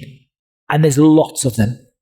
It could be, for example, the way that they narrated the hadith, all of them said haddathana, haddathana, haddathana, haddathana, haddathana, haddathana, haddathana, until the Prophet ﷺ. It could be a particular statement they said. For example, they said, Wallahi inni la uhibbuk. Wallahi, I love you. And the next narrator said to his student, Wallahi, I love you. And the next narrator said to his student, Wallahi, I love you. And the next narrator said to his student, Wallahi, I love you. And the Prophet ﷺ had said to the Sahabi, Wallahi, I love you. And the Sahabi had said to the Tabi'i, Wallahi, I love you, before narrating the hadith. Or it could be a particular situation like standing up. Haddathani wa huwa qa'im. The Prophet ﷺ told me while he was standing up. The Tabi'i told me while he was standing up. The next one told me while he was standing up. Some feature of the chain which is repeated all the way through. Could be the country they came from. They're all from Sham. And the Prophet ﷺ is the Prophet ﷺ. Like all of them are musalsal bishamiyin. All of them are from Sham. From Damascus, for example. All of them. All the narrators from after the Sahabi stayed in Damascus, and then the next one is from Damascus, and the next one from Damascus, and the next one from Damascus. You're looking for a feature in the chain, a situation that repeats itself. It's called al-musalsal. This one we take it paragraph by paragraph, inshallah. قال الحافظ رحمه الله وصيغ الأداء سمعت وحدثني ثم أخبرني وقرأت عليه ثم قرئ عليه وأنا أسمع ثم أنبأني ثم ناولني ثم شافهني ثم كتب إلي ثم عن ونحوها. Carry on. فالأولان لمن سمع وحده من لفظ الشيخ فإن جمع فمع غيره وأولها أصرحها وأرفعها في الإملاء والثالث والرابع لمن قرأ بنفسه فإن جمع فهو كالخامس. نعم. Up to here. نعم, we take الإنباء as well. والإنباء بمعنى الإخبار إلا في عرف المتأخرين فهو للإجازة كعن. نعم. So now we're talking about صيغة الأداء. How did he hear it from the Shaykh?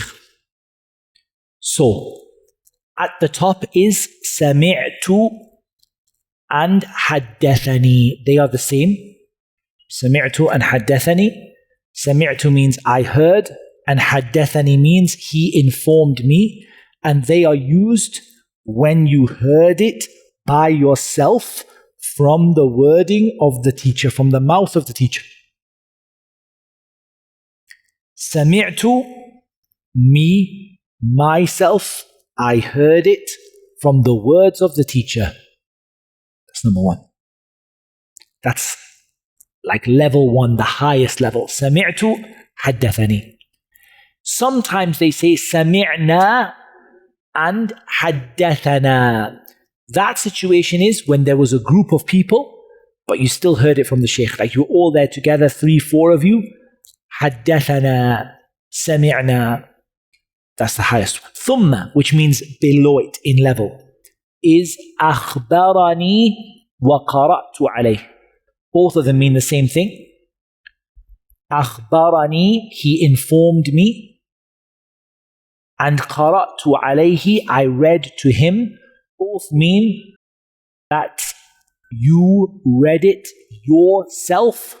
Okay? What about if the person says أخبرنا What does أخبرنا mean? It means the same as قرئ عليه وأنا أسمع. So أخبرنا with a na on it is the same as number 5. Count them. سمعت, حدثني, أخبرني, قرأت عليه. Number 5 is قرئ عليه وأنا أسمع. Someone else read and I was listening. So that's lower down. So the highest and the best is سمعت. Then حدثني, سمعنا, حدثنا. Lower than that is أخبرني, قرأت عليه. Lower than that is أخبرنا or قرئ عليه وأنا أسمع, which means that I was sitting while someone else was reading to the teacher and I was listening. Lower than that is أنبأني. Now some people use أنبأني the same as أخبرني. So some people use it the same. But later on people used it for إجازة. They used it for إجازة. Ijaza meaning the Shaykh gave me permission to narrate this hadith. But I never heard it necessarily from him. I never read it to him.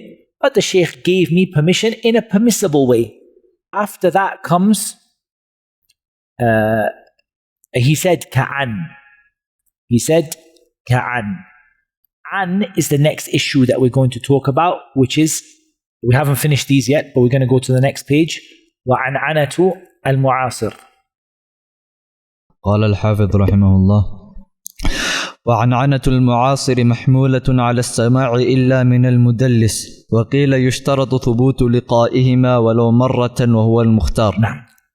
So now he talks about al-an'ana. What about if somebody says an? So there's two situations. The first thing we say is it possible that these two people met? Because an doesn't prove that they heard something, right? It's not haddathani or sami'tu. An is like, it's from him. First thing we're going to ask is, can we prove they met? Can we prove it? If they lived in the same time and it was possible to meet, then we're going to ask a question. Are they known for tadlis? If they're not known for tadlis, there's no chance of tadlis, like giving a false impression, and they lived at the same time, most people say it's authentic. However, Al-Bukhari and Al-Hafidh ibn Hajar said it's the mukhtar, it's the chosen option, put another condition. He said, I'm not going to accept an, even if they lived in the same time, unless one time you can show me for sure that they met. There's one hadith in the whole of the hadith where he says, Sami'tu, akhbarani, haddathani, then I will accept an for all the others. Is that clear? Bukhari says, now I'll accept an for all the others. But you have to bring me one hadith in all the hadith of that student where he said, haddathani, or akhbarani, or sami'tu, then I will accept it. But if you don't bring it to me and you just have everything with an, I'm not going to accept it in Sahih al-Bukhari, and some of the scholars differed about outside. I'm not going to accept it unless you can prove to me that they met even one time. So this is al-an'ana. This is al-an'ana. After that we have anba'ani and nawalani, which are going to come inshaAllah ta'ala. وأطلق المشافهة. قال الحافظ رحمه الله: وأطلق المشافهة في الإجازة المتلفظ بها والمكاتبة في الإجازة المكتوب بها. نعم. كرم. واشترطوا في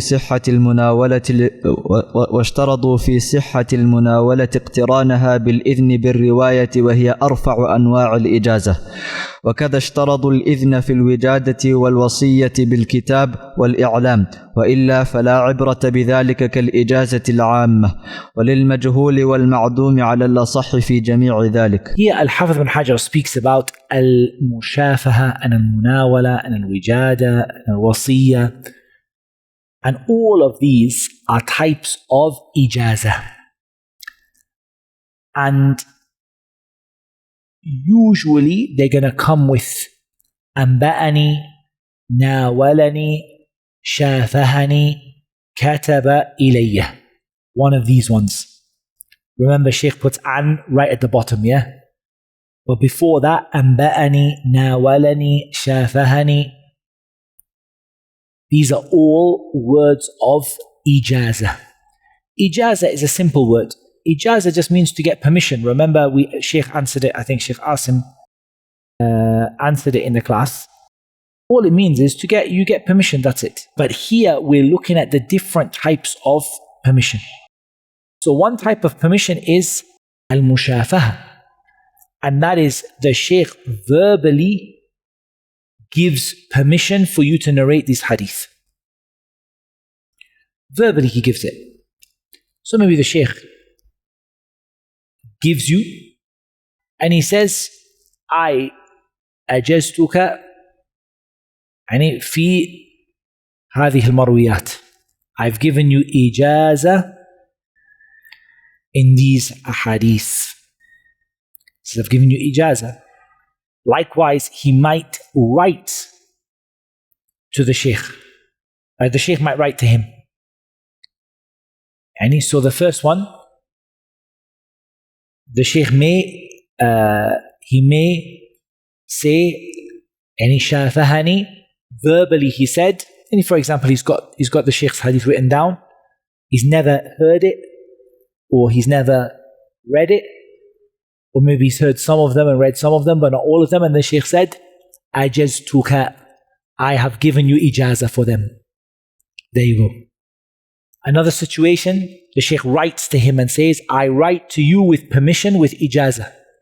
And the issue of al-munawala is that the Shaykh gives his book to the student. Like all of the scholars differed about these different situations. When is the ijazah valid or not? So they differed. Like if the Shaykh just gives you a book and walks off, does that mean you can narrate his hadith? They differed about it. Some of them said, yes, if he gave you the book, obviously he wants you to narrate it. Like generally, the issue of al-munawala, did he give an ijazah? Did he write an ijazah? Kataba ilayya, he wrote to me.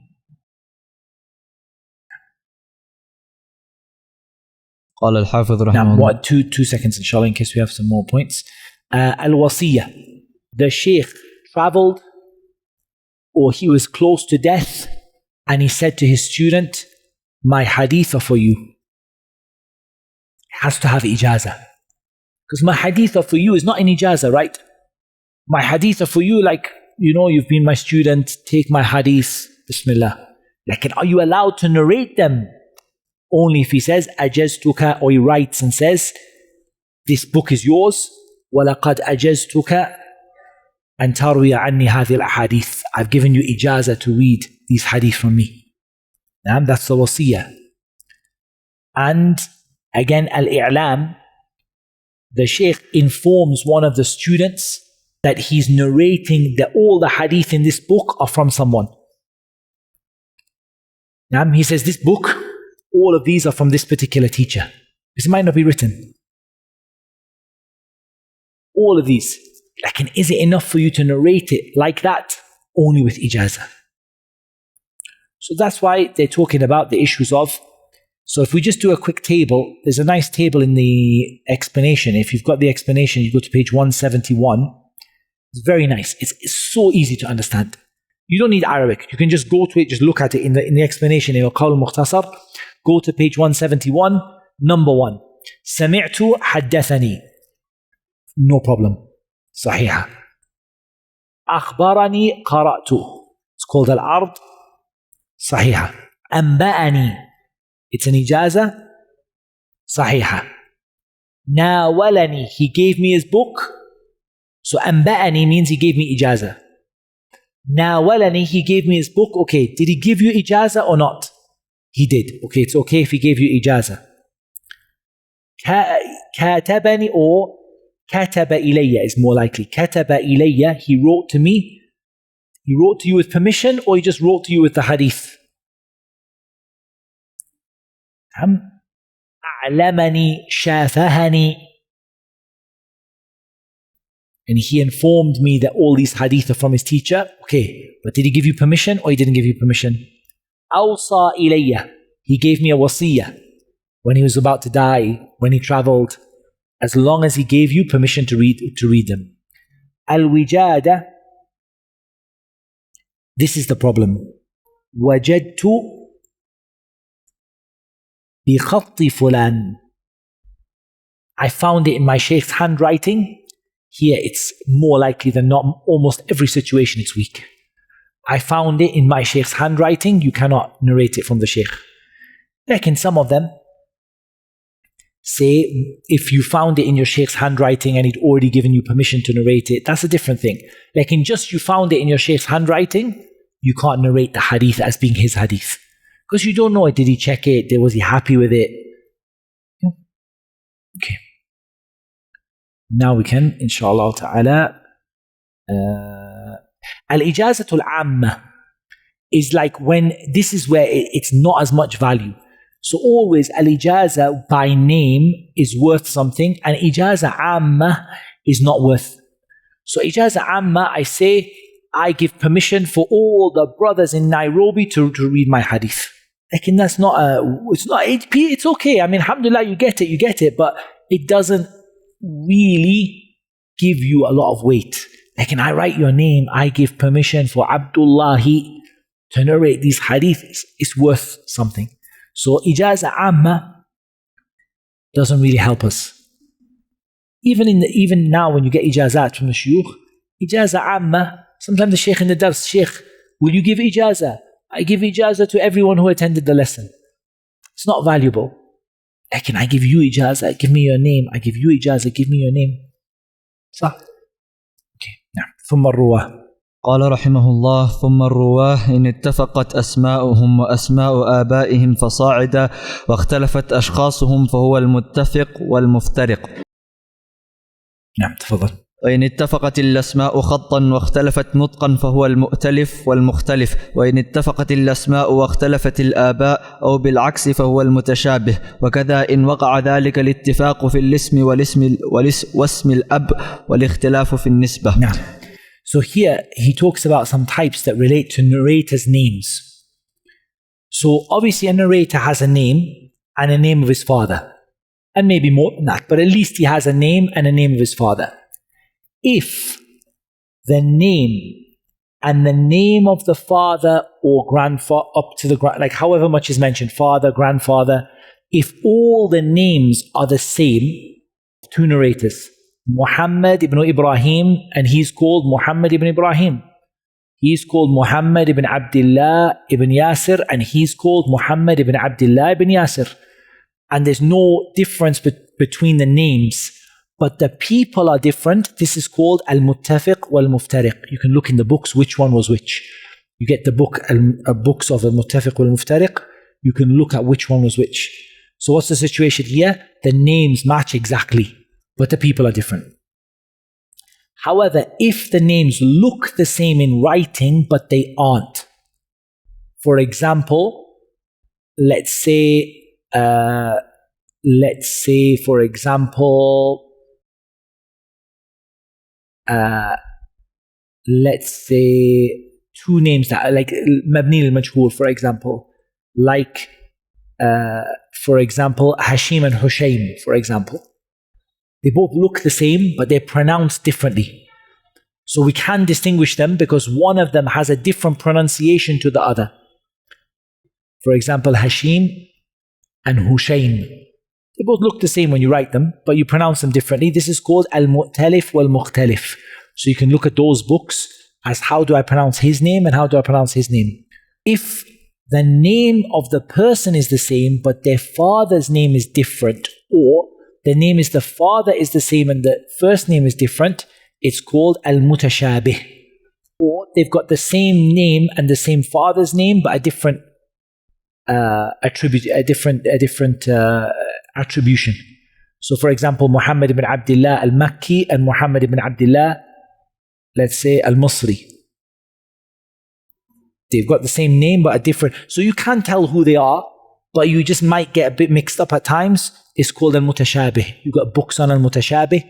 They deal with people, maybe they've got the same first name, different second name. Maybe they've got the same kunya and first name, but different here. Maybe one's Masri and one's Yemeni. But it's easy to get confused between them. So the hardest one is, of course, al-muttafiq wal-muftariq. Because everything's the same. Muhammad ibn Abdullah, Muhammad ibn Abdullah, Muhammad ibn Ismail, Muhammad ibn Ismail. That's the hardest one. Then you've got the difference between Hashim and Hushaym, for example. That's second hardest, because if you don't know how to pronounce it, they look the same. Then after that is the ones, it's kind of a bit of resemblance, but it's not exactly the same. One is Masri, one is Yemeni, and mutashabih. تفضل. قال رحمه الله: ويتركب منه ومما قبله أنواع، منها أن يحصل الاتفاق والاشتباه إلا في حرف أو حرفين أو بالتقديم والتأخير ونحو ذلك. So here, Al-Hafiz ibn Hajar said it's not limited to those. Actually, you can mix and match those three types.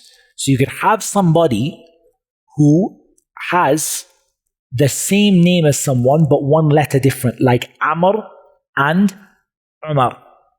Amr's got a waw, Umar doesn't have a waw. Or you could have a situation where there is taqdeemun wa ta'khir, Muhammad ibn Abdullah, or was he Abdullah ibn Muhammad, from the same sheikh. It's not everybody with the same name, like in the same sheikh, the same time, they lived in the same time. One was Muhammad ibn Abdullah and one was Abdullah ibn Muhammad, and people keep mixing them up. Which one was which could also be there. So Al-Hafiz ibn Hajar doesn't limit it to these three types: al-muttafiq wal-muftariq, wal-mu'talif wal-mukhtalif, wal-mutashabih. He actually says you could mix and match them and have different situations. With that, we finish the core content of the book. That's the end of An-Nukhba, except the conclusion. But the conclusion has a lot of important points in it, inshallah ta'ala. So we'll take the Khatima all the way to the end of the Jarh. So all the way to the beginning of page 39, end of page 38, you can read, inshallah. قال رحمه الله: خاتمة.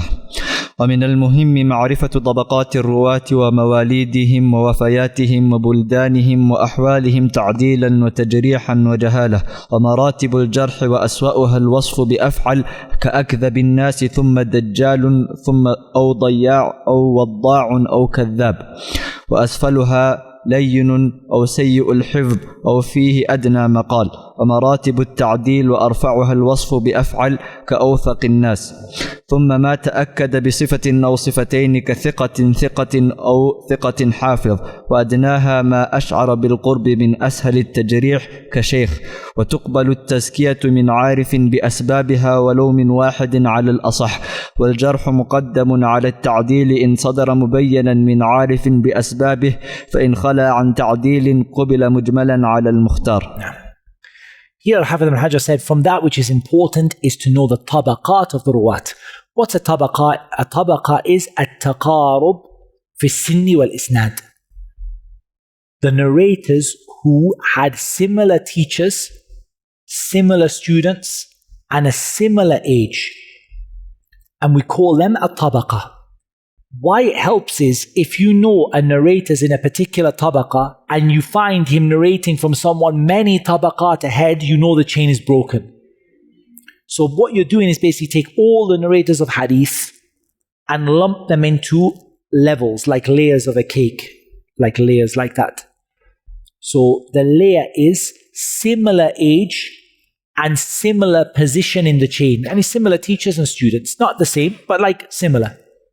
So similar age, similar, and it helps you to separate narrators. If you know there's a Muhammad ibn Abdullah who's in the second tabaqa, yani the tabi'een, the elder tabi'een, and you know there's a Muhammad ibn Abdullah who's in the 10th tabaqa all the way down there, you're not going to mix them up. You're never going to mix them up.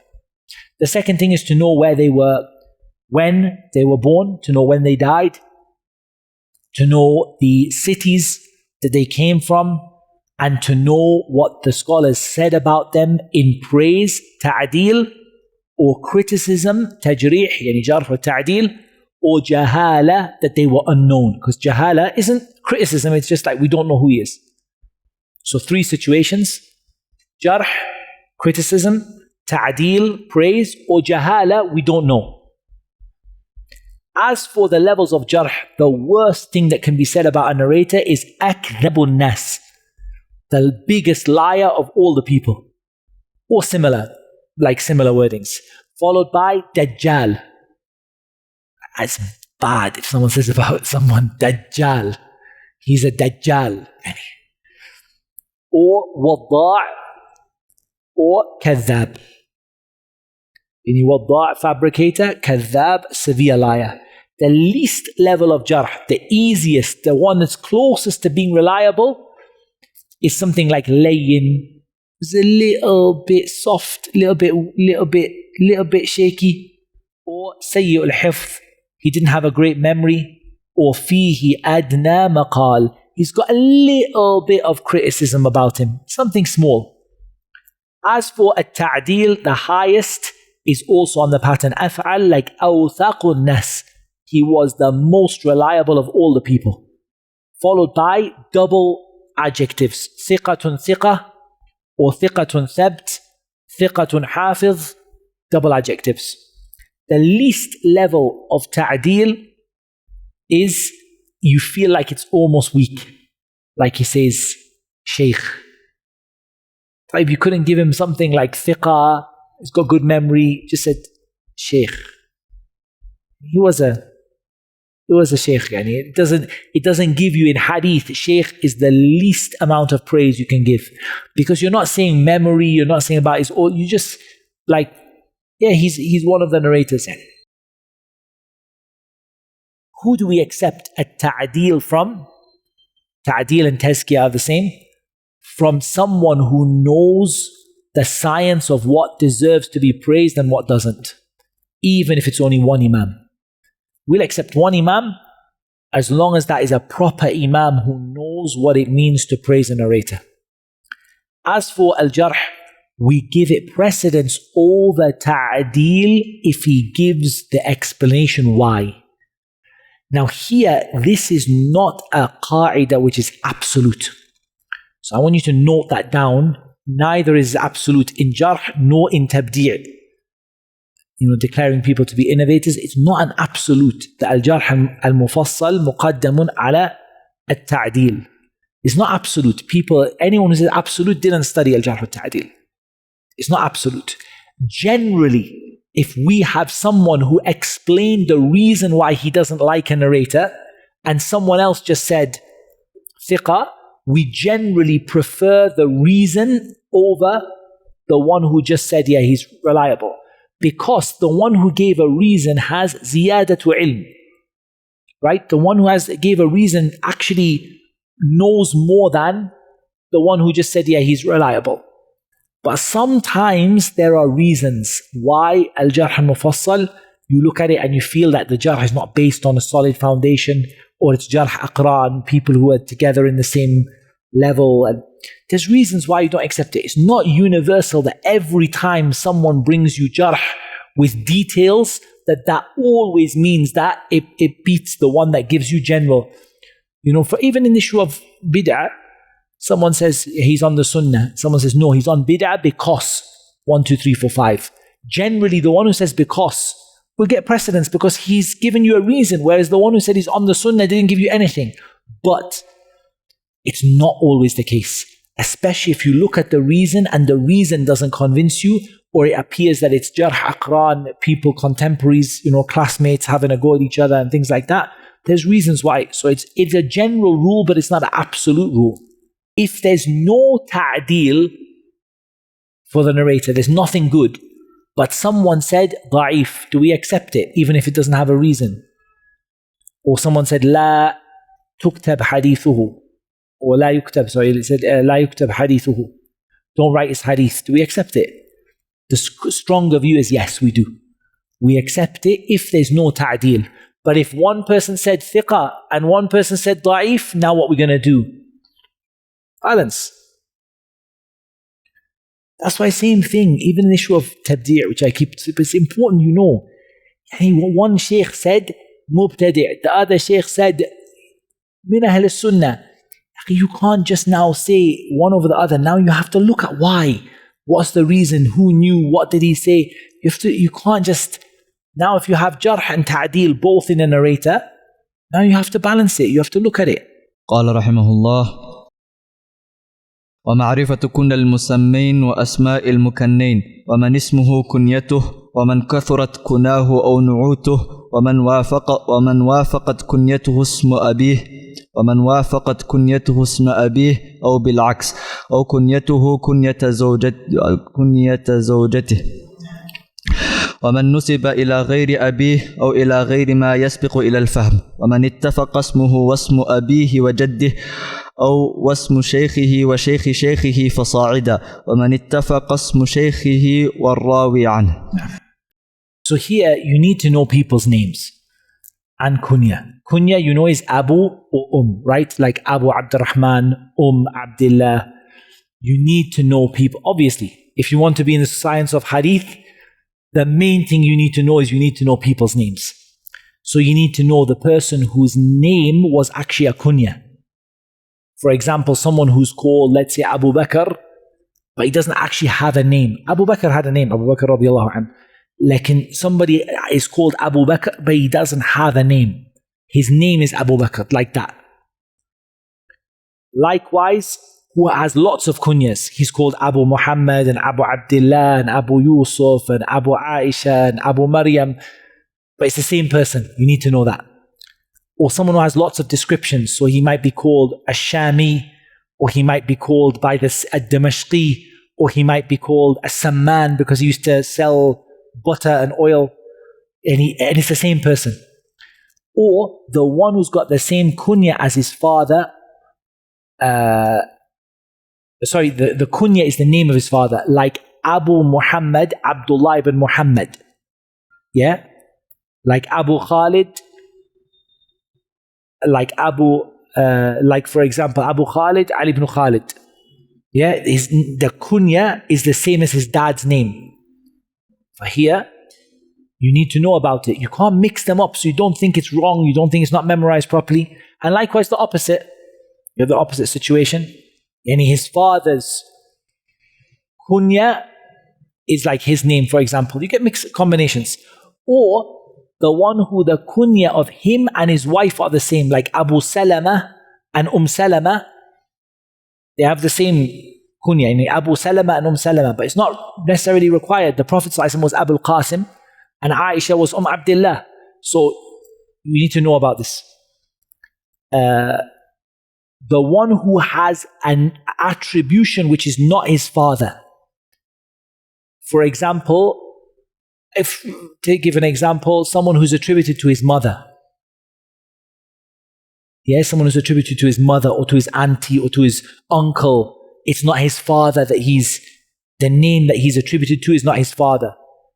Sirin and for example, as an example, today's names, Ibn Taymiyyah, for example, someone who's not, the name that they're known by is not their father's name. It could be grandfather, could be mother, could be, but they've got a father's name, but it's not used.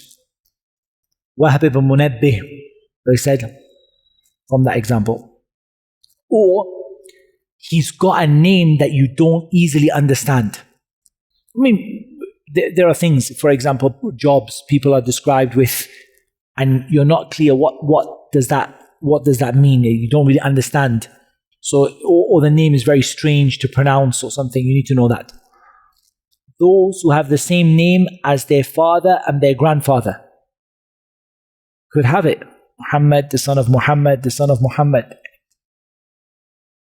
Or the same name as their sheikh, Muhammad ibn Abdullah, narrating from Muhammad ibn Abdullah. Or the same as their sheikh, Muhammad ibn Abdullah from Muhammad ibn Ahmed from Muhammad ibn Yasir. Just so you don't mix up, so you check, you know where there could be a mistake or you don't make a mistake in the sanad. قال رحمه الله: ومعرفة الأسماء المجردة والمفردة وكذا الكنى والأقلاب والأنساب وتقع إلى القبائل والألقاب, right? وكذا الكنى والألقاب والأنساب. أحسن الله إليك. وكذا الكنى والألقاب والأنساب وتقع إلى القبائل والأوطان بلادا أو ضياعا وسككا ومجاورة، وإلى الصنائع والحرف، ويقع فيها الاتفاق والاشتباه كالأسماء، وقد تقع ألقابا، ومعرفة أسباب ذلك، ومعرفة الموالي من أعلى ومن أسفل بالرق أو بالحلف، ومعرفة الإخوة والأخوات، ومعرفة آداب الشيخ والطالب، وسن التحمل والأداء، وصفة كتابة الحديث وعرضه وسماعه وإسماعه والرحلة فيه، وتصنيفه على المسانيد أو الأبواب أو العلل أو الأطراف. Now, for now, inshallah, we'll stop there for a second. So first of all, معرفة الأسماء المجردة والمفردة. الأسماء المجردة are the names where there's nothing else to describe them except their name and father's name. For example, Muhammad ibn Abdullah, there's no extra help, no kunya, no country, no job. That's one thing. Al-Mufrada are the ones where the person is the only person with that name. Nobody has that name except them by themselves. So you know for certain who it is. Likewise, you know people's kunya, people's alqab, their nicknames. People could be known as Al-A'mash, Al-Ahwal. And they're given names based on, for example, he had one eye, or he used to limp on one leg. Or this is not ghiba, by the way. This is to distinguish them from other people. So people became known by those nicknames, or they're known by ansab, a particular country. Al-Makki, Al-Madani, Al-Yamani, Al-Misri, Al-Damashqi. Likewise, you know the qaba'il, the tribes, and the awtan, yani the peoples, countries, and you also know yani the hiraf, the sana'i', you know people being attributed to their country, or people being attributed to a place that they were near but they didn't live in it. People being attributed to a particular profession. We've said samman is someone who sells oil and butter, or who mixes it, and who strains it or whatever, or churns it and then sells it. Sometimes somebody might be given a name that actually isn't true. So for example, they're called Al-Yamani, but they weren't from Yemen, but it's just they used to hang around with the people from Yemen all the time, so people call them Yemeni, but they're not Yemeni. You get someone who's called that he was, for example, he had a particular profession, but he wasn't actually Haddad, for example. He was a blacksmith, but he wasn't. He just was, they used to see him like with them, or he used to sit in that place, so he became known like that. And in this, you can also have people that have the same profession. He was Samman, and he was Samman. He was Haddad, and he was Haddad. He was a oil seller, and he was an oil seller. And you can also have people that you confuse. He's Abdullah the blacksmith, and he's Abdullah the blacksmith, but he's Abdullah ibn Muhammad, and he's Abdullah ibn Yasir. So you get those problems as well. And likewise, in nicknames, you could have two people who are called, for example, Al-Ahwal, or whatever it might be. You could have two people with the same kind of nickname. So you need to know that. And you need to know the reasons why those names were given. And then you need to know, we read this, وَمَعْرِفَةُ الْمَوَالِي, right? You read that, page 41. I'm sure you did. Yeah. So مَعْرِفَةُ الْمَوَالِي is the person who's called Mawla. And the word Mawla is a bit tricky in Arabic, because Mawla can be used for someone above you or someone below you, right? Some people call the sheikhs Mawlana. It can be above you, or your Mawla can be your freed slave below you. Likewise, Mawla can be for two reasons. ما يتعلق بالرق وما يتعلق بالحلف. الرق is slavery. So someone who freed a slave, that slave becomes his mawla. And you freed the slave, or even if he was a slave, and whether he freed him or not, but he becomes a mawla. And that Mawla could even take the tribal name of the people who freed him. So he could become Qurashi, could become Ansari, could become Khazraji, could become like, he could have a name, the name of the tribe of the person that freed him. And Al-Hilf is when they took the tribal name because of tribal ties. I mean, there was a tribal tie between them, and they would leave people with that tribe. There's a tribal agreement. So there would be people who stayed to preserve the agreement with the other tribe. And they took the tribe's name. That is also a reason for the name Mawla. So you need to know, why was he called Mawla ibn Umar? Was he a freed slave? Was he a slave? Was he because of tribal connections? Why was he called Mawla? And is the Mawla above or below? And then Ma'rifatul Ikhwatu wal Akhawat, brothers and sisters. Read again for me from 42, inshallah. قال رحمه الله ومعرفة آداب الشيخ والطالب وسن التحمل والأداء وصفة كتابة الحديث وعرضه وسماعه وإسماعه والرحلة فيه وتصنيفه على المسانيد أو الأبواب أو العلل أو الأضراف. نعم. So, you need to know the manners of the sheikh and the student. Khwani, this is very important. In fact, this is one of the first things you should ever learn when you're studying Islam at all. Sah, Al-Hafiz ibn Hajar is talking about hadith, but actually this topic is wider than that. The adab of the talib and the sheikh. How should the student be when studying?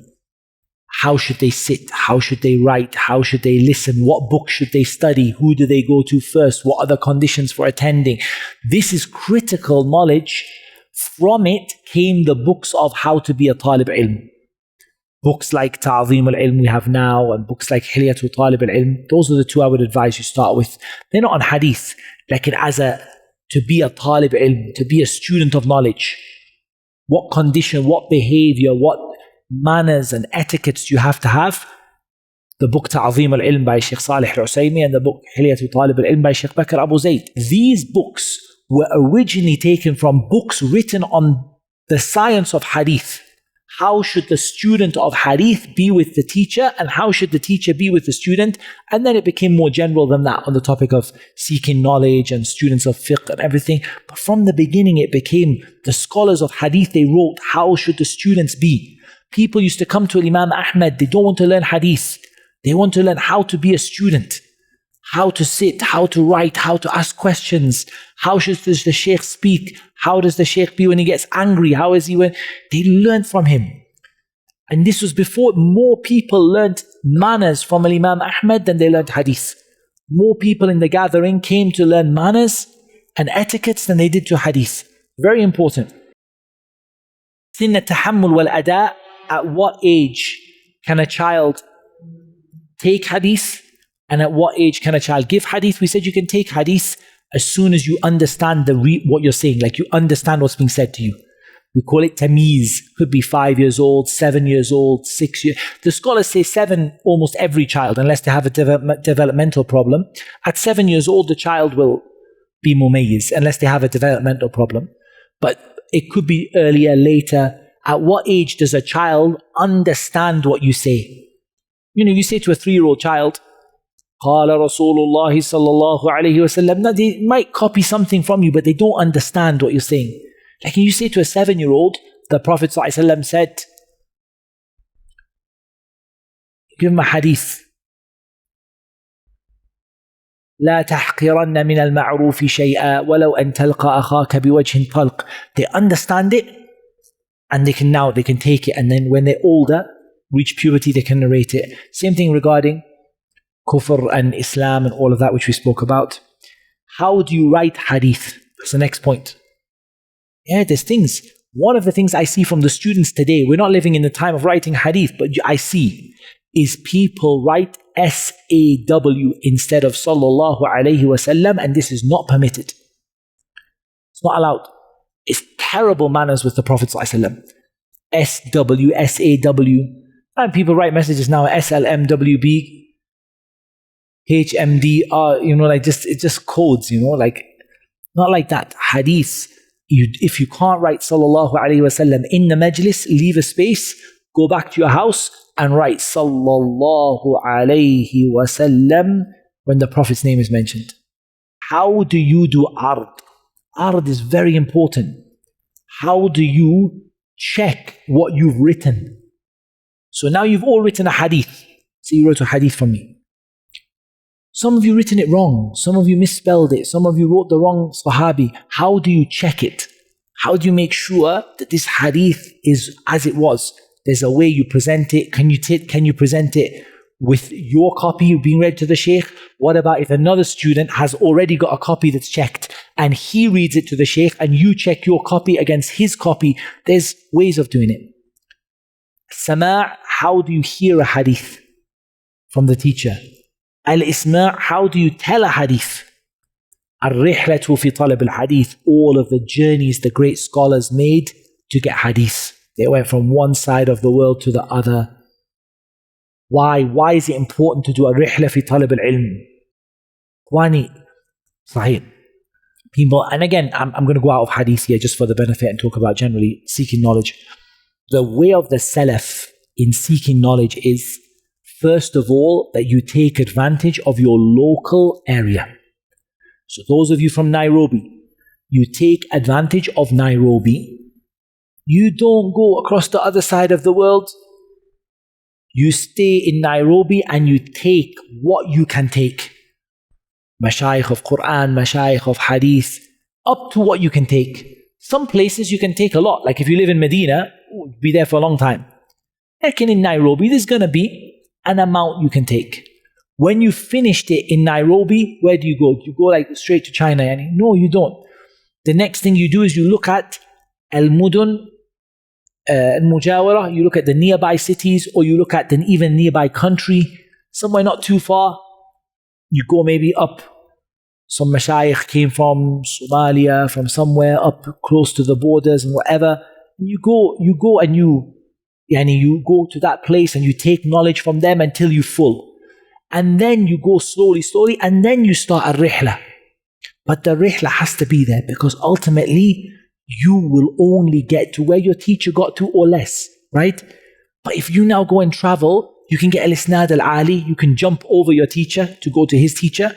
Not only that, but you can hear different teachers and different hadith and views. That's why the people who stayed in one city, most of them, except Medina, the people who stayed in one city, they had a lot of mistakes in their hadith, in narration of hadith.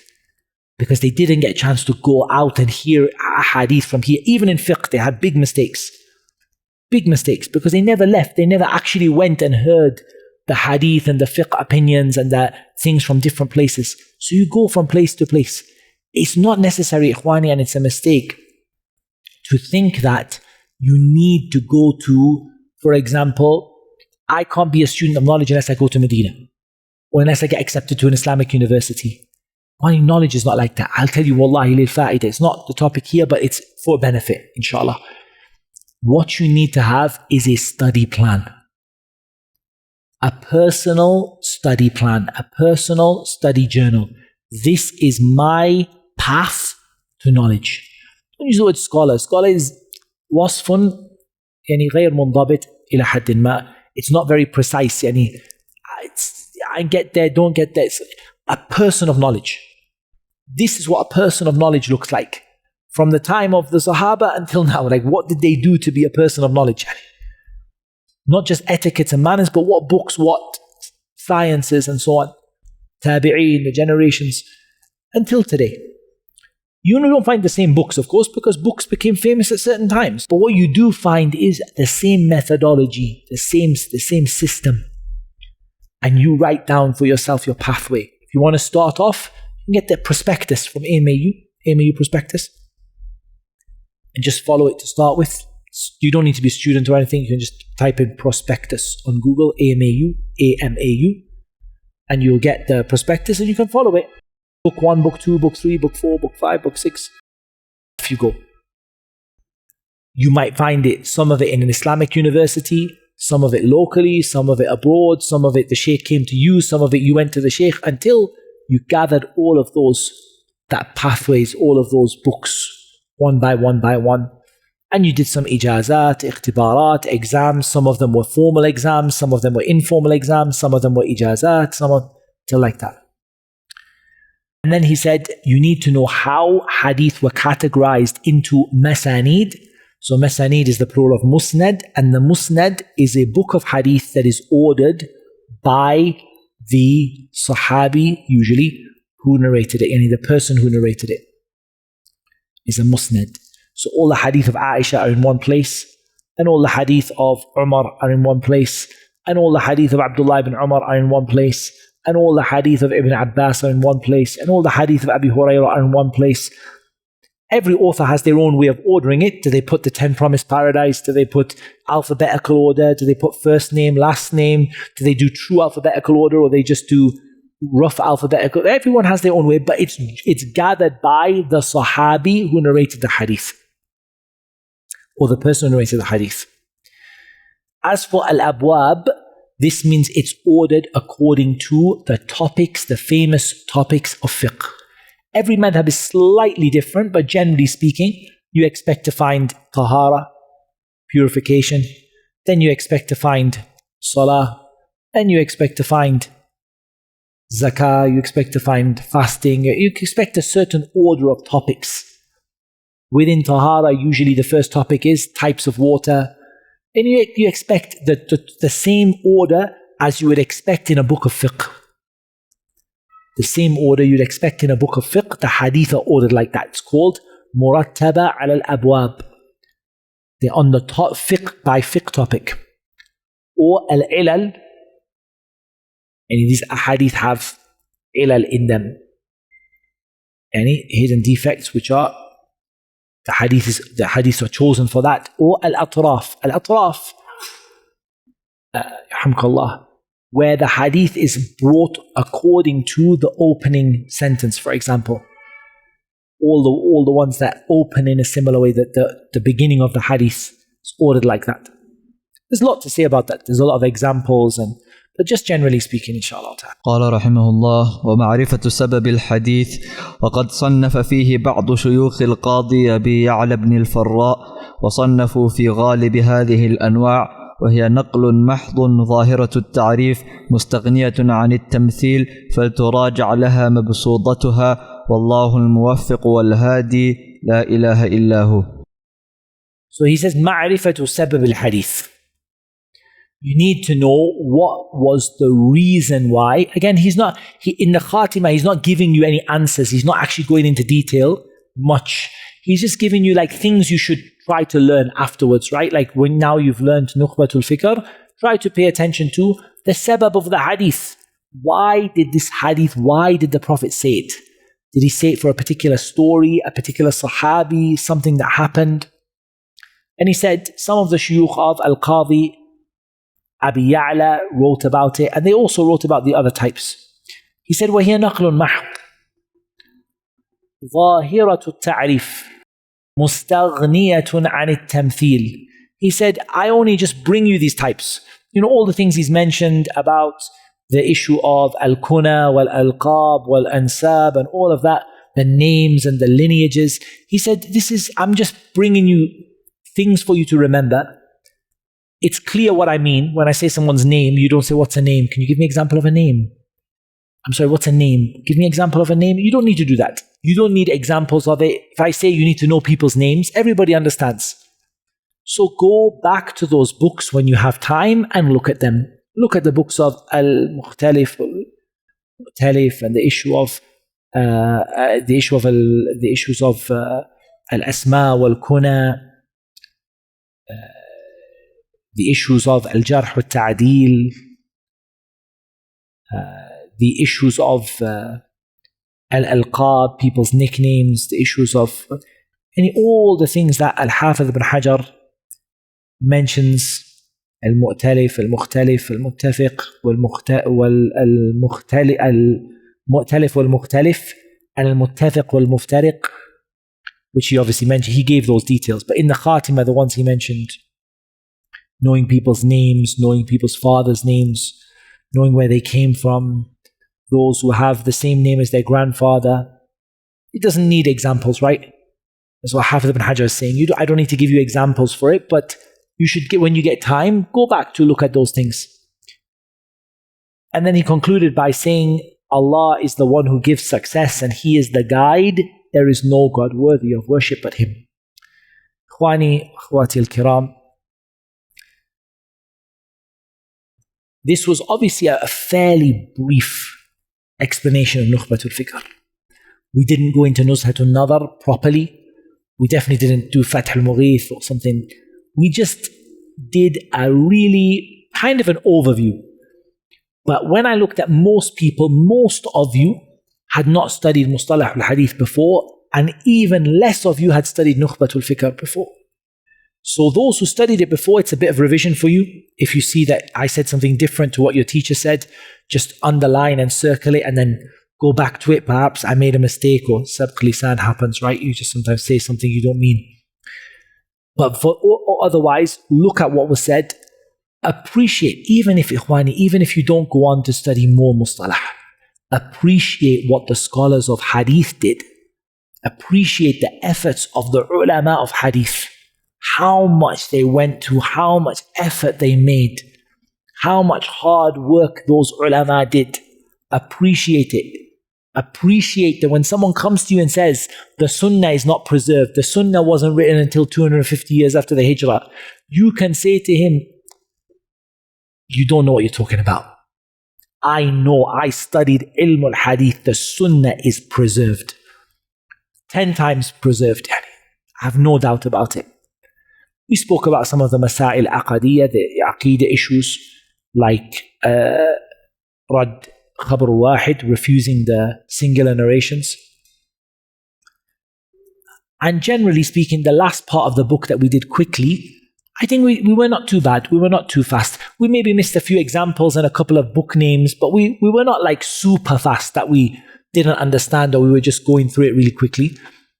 You may want to go a little bit over the end part, particularly what we did today. You may want to go over it, the issue of the isnad particularly. I think that's particularly Thumma al-Isnad, page 29 onwards. You might want to watch the longer videos we have explaining it in case you feel like some things were a bit quick. Generally speaking, I hope we did an okay job. The reality is that this book, it opens a door to you to a whole new science that many of you never thought of before, never saw before. But wallah, it's a very, very important science. And by it, Allah preserved the whole religion. Because at the end of the day, the Qur'an generally is what? It's mujmal, generally. It's an overview, it's a summary. Pray with the people who bow, it's a summary. The Sunnah brings the detail. This science is the gift that Allah gave us to preserve that Sunnah by His permission and keep it safe. And you know from Shaykh Asim, and I'm going to tell you this very clearly, the aqeedah of the Muslims was preserved the same way the hadith of the Prophet ﷺ was preserved. Rather, even the Qur'an was preserved the same way, except that the asanid of the Qur'an are mutawatira, so they don't need as much study. Does that make sense? The Qur'an, people think, what, you think the Qur'an just came like that? The Qur'an, the riwayah that you read, Hafs and Asim, it came with a chain of narration like this. It came with a chain of narration. The only difference is the chain is mutawatir, yani there's no doubt that the Prophet ﷺ read it. Again, the Qur'an was preserved with chains. The hadith were preserved with chains. The aqeedah of the Muslims was preserved by chains. The views of the Sahaba and the Tabi'een in fiqh were preserved by chains. Every single one of those was preserved by this science after the grace of Allah.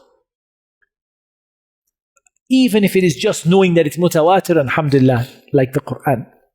Like, even there are riwayat of the Qur'an that are not mutawatira that you could use as tafsir.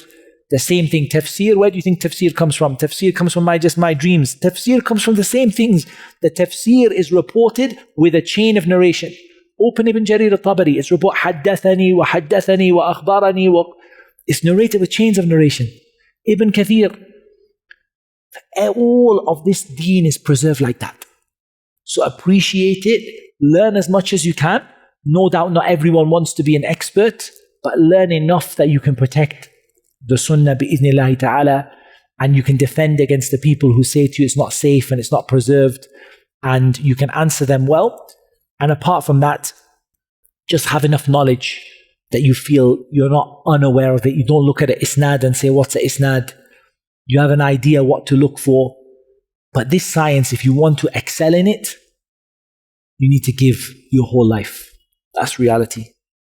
Nobody excelled in this science, wallahu alam, except that they gave their life to it. Whole life. And some of them 60 years, 65 years of every day just inside the hadith and the chains and the asanid.